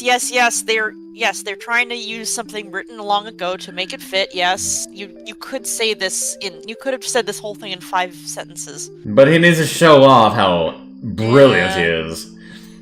Oh, God, this is really... Go ahead, keep going. Keep reading it. Keep going. Okay. Yeah. I just think it's cool that people can weave entire narratives out of some random texts a millennia ago and tie everything together to make some things fit. The creativity of these people is amazing! They keep finding new ways to interpret his writings. People have been able to use the vagueness of his writings to construct narratives that seem to match up with events that happen in every part of history. Like the same quatrain matches up nicely. Yeah, quatrain. It's a poetic thing. Yeah, matches up nicely if you exclusively center it on events in the 1200s, 1400s, and every century up to the current day. We really are so creative as people. This is the kind of like this is where he gets really like condescending. Yeah. I want to try to find one of my own and create my own narrative from it. It seems like a cool hobby. Ooh, I'll By bet. doing this, you've not attacked him. You haven't brought up his beliefs. You will have him engaged. You will teach him the basics of what he needs to see through it happening with the Bible. Yes, but it's not about the Bible. It's about Facebook. Right, he doesn't even read the Bible. He will himself want to identify someone doing it and share it with you. Because he cares about and loves you. You've given him a way to connect with the yes, this person's an idiot. Yeah. This guy has no idea. I'm done reading this person's fucking post. I'm done. Right. I think you can probably like this person is assuming. Well, first of all, this person does not understand that like OP does not have a good relationship with their father, and so like they're not going to have this kind of conversation in the first place. If anything, OP sounds like they want nothing to do with their dad. Like he just sounds like he's just this fucking chud who just fucking he's stuck with. Really, like over here, it's like here, lie until you can leave, then leave. There you go. Perfect. Yeah. See, this person just summed it up perfectly fine. This guy could have just shut the fuck up. Same number of updoots though. Yeah, same as the Everybody got one for participating in it. Oh, it's a participation trophy. Well, good for them. Time to move out. Time to move out. Nor a hell, but whatever. Okay, maybe a couple minor references if you must stretch the definition of hell. Point out to oh my god, oh my god, oh my god, shut up. No. Okay, so I know it's really annoying. Okay, so here we go. I feel like this is a very. I think that there should be more posts about this in r/atheism. Oh, interesting. Okay, so this is actually a different religion, but only one reply. Oh, thank because God. nobody. It's ex-Muslim, but like in a different country. So it's not about Christianity. It's not the U.S. So the subreddit is bored and they won't post. They won't like say anything to this person. They can't relate to this person because it's not in a Western country and it's not Christianity. So they don't know. Read this. Yeah. I'm an ex-Muslim woman in an Islamic country. That's interesting. Okay. I'm so scared of ending up alone. I have so much anxiety when I think about getting into a relationship, having sex outside of marriage, conflict when I choose a non-Muslim partner, dilemma of civil marriage plus religious marriage because my country doesn't recognize civil marriages. I don't want to have an Islamic contract, but I'm scared of the rejection from my community not being able to comfortably visit my country, especially as my parents were older. I feel so hopeless. Oh. I don't know how to confide in anyone, and I don't meet men with the same views as me here. Even if I do, I'm scared to trust one because this case can be used as blackmail and ruin my life. Wow. It's such a huge risk. I'm also scared that a non-Muslim man would be repelled by this because honestly, it's a delicate situation and I know most people won't want to embroil themselves in something like this. I have so much anxiety just thinking about it makes me cry and turns my stomach. This poor This woman. is why this is why it's very important to keep up the separation between church and state. I agree. Because when that does break down, then that's what you see in places like Iran and all of that. Mm-hmm. Religion has taken over, and then it just sort of it kind of becomes more and more extreme, and it starts to apply to the laws, and that's why this poor woman is in this fucking terrible situation. She sounds like she's kind of stuck there too and can't get out. Like. I hope she can do something about that. Because, like, she just sounds like she's just not even just afraid of being alone, but just for her life in general. Like, it just sounds like just being there is dangerous. Like, a genuine problem. Man, this is just, like, really sad. And there is one response. One response, which is kind of giving you a link and saying, I'm sorry you're dealing with this. 8 upvotes, but yeah, it's just like very, Yeah, recovering from. Yeah, it's just like Yeah. okay, That's sad. online, but yeah, it's like, but like all these people that are like, man, my dad's a Republican. How do I change his mind? That gets like 100 responses, but this poor woman is like, and these people, these people, yeah, they can leave their parents, but their parents are not gonna have the. I hope they. I mean, there are some places in the U.S. where you're in a small town, everybody talks to one another, and maybe it would be a blackmailable thing. yeah, especially in like an isolated community, in like some isolated communities in the United States. Yeah, that could probably happen here, but like for now, as Right. long as we keep up the difference between church and state. Mhm. For now, we're in a we're in hopefully a position where it's not something someone can get blackmailed over. for now. Yeah. So these people saying like, oh, my dad's like, my dad's a Republican, da da da da da. Yeah. Well, your dad can't. Hopefully, you live in a diverse enough community where your dad cannot blackmail you and ruin your life over this. Hopefully. Jeez, shit, man. Yeah. I mean, like, it sounds like the people, man, everything so far has just been very petty. Would you attend religious ceremonies? Yeah, sure. Why the fuck not? Like Who this cares? right here, it's like, this is the kind of shit that gets like 1 million responses because it's like, Yeah. but like, the one we just read is like someone who's like in danger and they're just like, yeah, here's a link. Yeah, there's like, her rights have been, and the thing is, you could get these people could have a lot to say about that, about like, the curtailing of a person's rights. Yeah. In favor of like, religion, and it's like radio silence, like fucking hell, man. Like let's read this one now because this is like is total like first world problems over here. Yeah. Would you attend religious ceremonies if invited by someone? Let's say someone is getting married or some other important event in a church and you're invited. Would you go and join all the religious ceremonies like praying and singing, and why? I would, because this isn't about me, but I'm curious what others think. I hope you like the stream, Pug. Weddings and funerals. Yeah. Not, Fun in Space, who might be a furry. Not sermons. I will sit quietly, but I don't bow my head. No lowering of eyes or kneeling either. Many Catholic services. Last time I sat on the... Some Catholic services are actually very beautiful. Like, they have a lot of... There's like a lot of, like...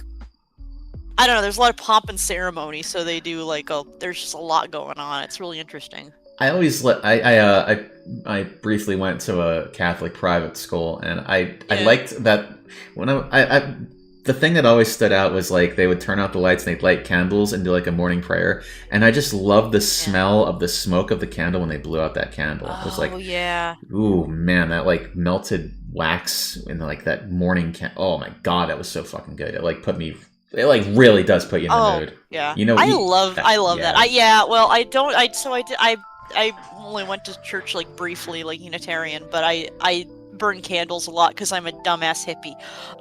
So I love that smell. Yeah, of a newly blown out candle. There's just something just wonderfully calming about it. How do I describe it? It's kind of like, it's like sweet, but it's got a certain kind of like a bit of a like a smoky kind of wood scent to it. Anyway, it's very nice. Yeah, it's quite unique. Yeah. Mm-hmm. Pug says that we could totally be the voices of a podcast or something. He's just listening at work. Honestly, Frags, I wouldn't mind just like reading Reddit sometime with you and just like chatting that shit. That'd be fun. That'd be amazing. That'd be a lot of fun. So like, comment, and subscribe. Yeah. Here we go. Oh yeah, this is people, would they go to a religious ceremony? All right, so here, you can get this one. Yeah. Okay. Well, last time I sat on the side and had a paperback novel open in my hat. Ooh. Hat?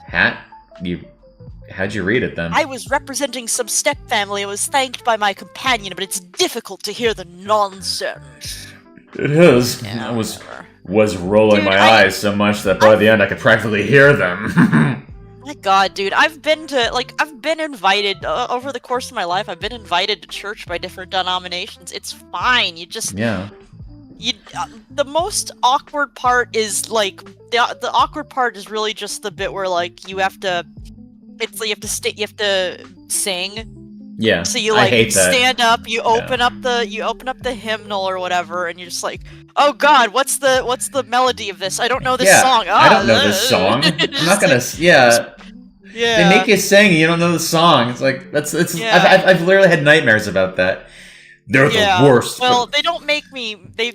Thankfully, the times I've done it, it's been like, group singing, so you can kind of blend in the background of like, praise God, I know this song, da da da da da. They should let you rehearse the songs before church so that you can sing them right.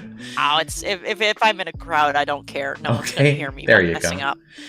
Same here, but the Baptists are on to this trick and turn their weddings and funerals into sermons.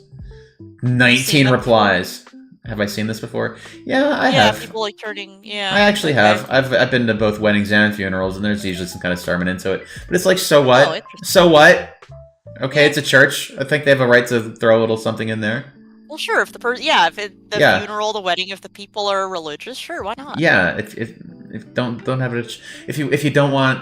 I don't know. I'm pretty sure you could probably stipulate in your last will and testament that you don't want your funeral to have a sermon attached to it. I'm sure that's doable. So okay, let's see here. Yeah, Sunday preaching though, nah. Okay, so funerals, same here. At my grandfather's funeral, they didn't say oh, this guy's been posting a lot. They didn't say shit about him. They just had a full-on church session. We ended up having to have our own memorial later so we could actually talk about him. That's actually pretty sad. I actually kind of get why this guy would be pissed off at the church over that. No wonder this person has a beef. I'd have a beef too, man. It's just like Same here. I can stand the pain of being in church, tongue-in-cheek remark, but those seats suck. Tongue-in-cheek? You're just sticking tongs in your cheek. That's gonna hurt much more than your tongue. Yeah. And we'll suffer it for a friend, but will not be a hypocrite by participating in the rituals. Wedding, funeral, baptism, sure. It's not about me, it's about them. I could sit there in silence. Regular church service, nah, that's them trying to change me. But like, won't let them change me, man. I'm fucking cool, man. Look at me, bro. I'm Gershwin Devil Kid. Yeah, Gershwin Devil Kid. You can't change Gershwin Devil Kid. Only Gershwin Devil Kid can change Gershwin Devil Kid. So, let's try to find a funny one. Alright. Let's look at one more thread. The funny ones are gonna be the longer ones, because then they're the third ones like, I'm gonna spill my guts. Yeah. Yeah. We'll do one more thread, then I think we'll call it, because we've been going for a long time. Okay.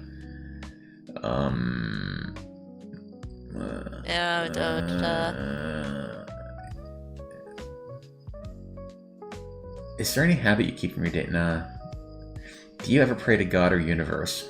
Huh. Oh, my father thinks I'm a failure. Oh! Now this is how to end a stream. Oh, yeah. Alright, Freggy, you get to start this one. Okay. My father has never said it to me directly, and he loves me a lot. I've had an amazing childhood and now adolescent. Oh, yeah, you're an adolescent. Okay, yeah.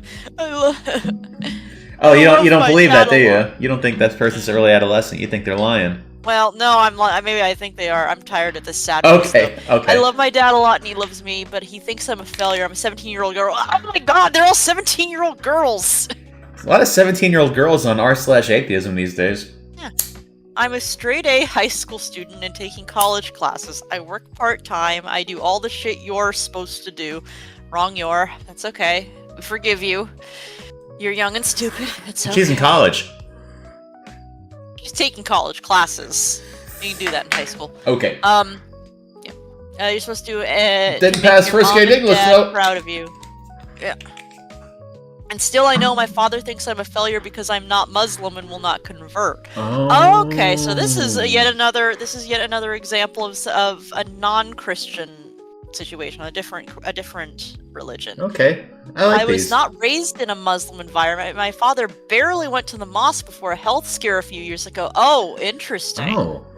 He has offered me so much to convert. He is at the point, he said he'd buy me a brand new car. I declined Wow. his offer. I'm not Muslim. I wish every day I could believe in something so truly I can look over the cruelty and misery in the world for some all-knowing God. But I fucking cannot. My mother is also an atheist, but briefly converted after getting married. Briefly, okay. It's just hard sometimes knowing that I have disappointed my father to such a degree by not having Muslim values. I think that's another reason I disappoint him. I have quite a few male friends. I'm bisexual. I dye my hair fun colors and keep it short. I don't cover my hair, never will. I don't necessarily dress promiscuously, but I certainly don't dress modestly, something he loves to remind me, given half a chance, pair of khaki, yeah. I know my dad thinks little of me and don't know how to make him proud. That sucks. I'm sorry, man. Yeah, and the thing is, like, I don't know where she's from or where she's in, but if it's like a primarily Muslim country or area, then I don't know. Well, it could be just like, you know, because the father, a family thing. The father barely went to a mosque for a health scare, so it sounds like her dad. It sounds like what happened was her dad got a health scare and he was afraid, you know, he thought he was dying, so he turned to religion and I see. Okay, so that made him start. Yeah. I get it. I mean, it's they could be anywhere where they could be in the US, you know. Yeah, and she says high school, so I'm thinking like it's probably somewhere in the US. So that's what they call it in the US. They call it other stuff other places. Yeah, so. and it's I think could be, I don't know, could be US, could be Canada, could be anything. It could be, but it's a Western country. This at least has some tractions. It does. It makes sense. And like your traction, yeah. Yeah, I'm all right.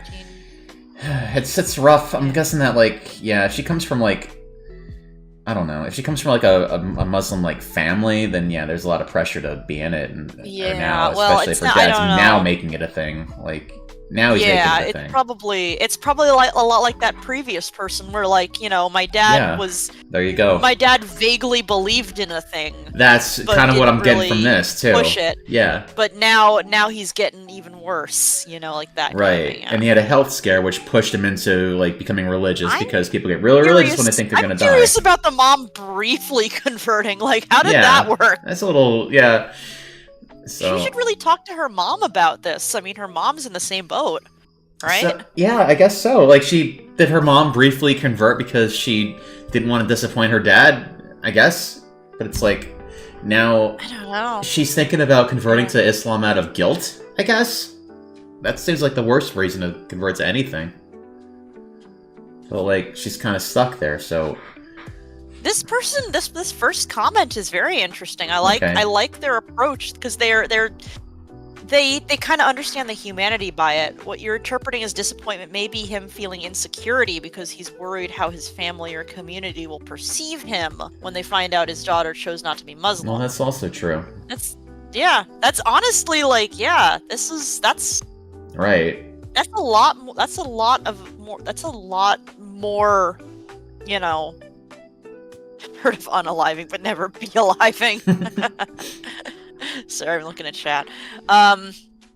That's a very kind interpretation, kinder than we've seen in a lot of this subreddit. That does make sense, and no one's brought this up yet, that your religion or people belong to communities, especially if you're in a red state, and you're a small town, and a lot of small towns are in red states, and it's you want. There is an image that you have to give out there, and people don't want to know that those people next door, they're atheists. You probably gonna trust a good Christian family than some weird atheist family that they don't believe in God, or they Satanists or something. That's what they're gonna think. That's how people are around there, and so I get it totally.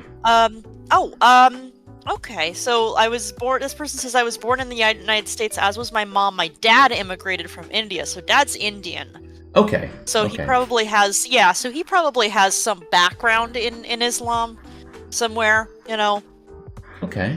Born in the United States, as a mom, but dad immigrated from India. Okay, that makes sense. All right, so let's see this thread right here, he because just had a health scare and all of that, This actually does kind of paint more of a picture here.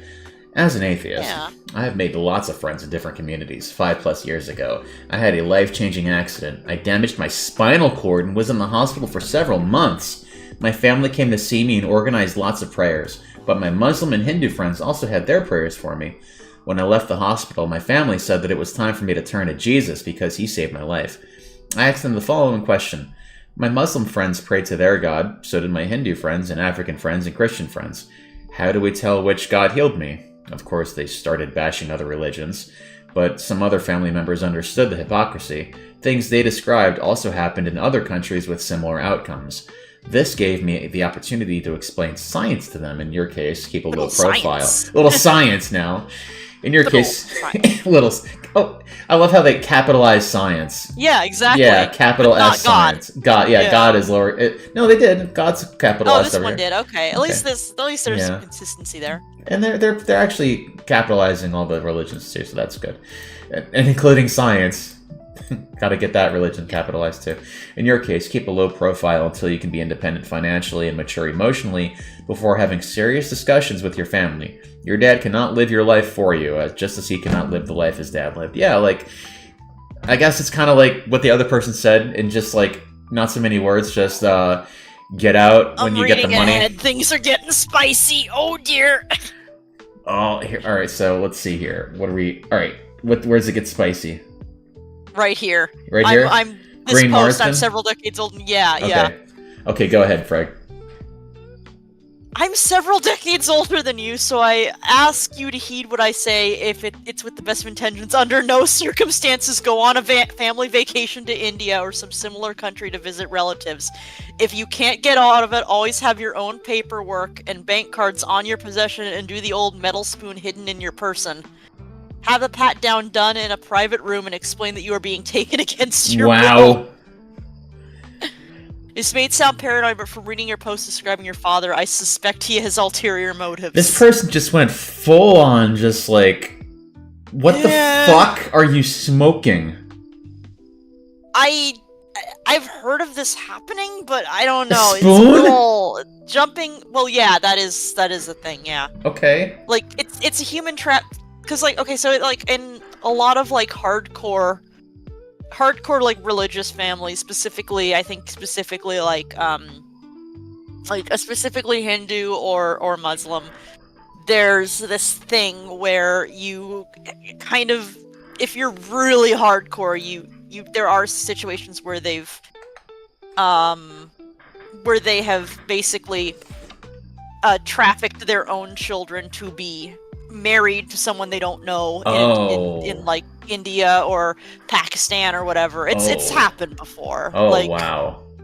Yeah, it's really extreme thing. Okay, but, so it's not like common. So it's like this person is kind of being they're being rather paranoid about this. But it does happen. It does happen. Like it happens, and it happens enough that I understand this person's fear. And this the OP is saying, since I was an actual child, he's joked about getting me married off in India. I don't believe it will happen, but I also will not travel with him for that reason. So like she's also kind of aware of that. Oh wow, so she's actually kind of like seeing that this could be a thing that happens. Holy shit. It has occasionally been brought up, him taking me a few weeks in the summer and outright refuse even the suggestion of it. So yeah, that's just... Okay. Yeah, it's I think there was a pretty famous case a while back of a girl who was born and raised in a Western country, had parents who really wanted her to go marry somebody back in wherever her parents are from, and she refused and they fucking killed her. Oh shit. Like that does happen. Wow. Okay, so this like really fucked up shit happens sometimes, yeah. It doesn't sound... I mean, I guess you couldn't really tell, but I guess there were no warning signs with the other one, but it's like, this person doesn't really sound like their dad is that extreme. It just sounds like they're... But she is aware of the danger, and she is kind of keeping a distance. So she's... Okay. I think she's like, because she's aware of it, she's probably gonna be fine. I think she'll be fine. I think that, I don't know, I hope that she's like close to being able to move out. it sounds like she'd be a lot better off not in that house, from the looks of it. Yeah. Maybe. I mean, you really never know how extreme this guy actually is in his religion. He doesn't sound like he was really into it until recently with the health scare. So yeah. I don't think he's going to be going. That could be. Yeah. It depends. It could be. Because that could be a bad sign if you're like, you get into it because you were terrified for your life, right? Mm-hmm. And I don't know. I don't know. Some people get really extreme when they convert later in life. Who knows? Yeah, maybe I mean, for all we know, the guy could be making up for how lax he was in his religion by going super hardcore to recover from it. You know what I mean? Yeah. So who knows? Shit, man. And I'm not gonna read all this, but so let's. Wow, I wish I had half the strength in my convictions as you do. You deserve all the love and support in the world. I wish you didn't have to be so strong just to live authentically as you are.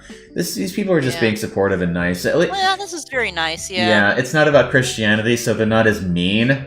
So that sounds nice. Oh, this person's saying, tell your dad it's make-believe. Sorry, your health is so concerning to you. You want to make believe.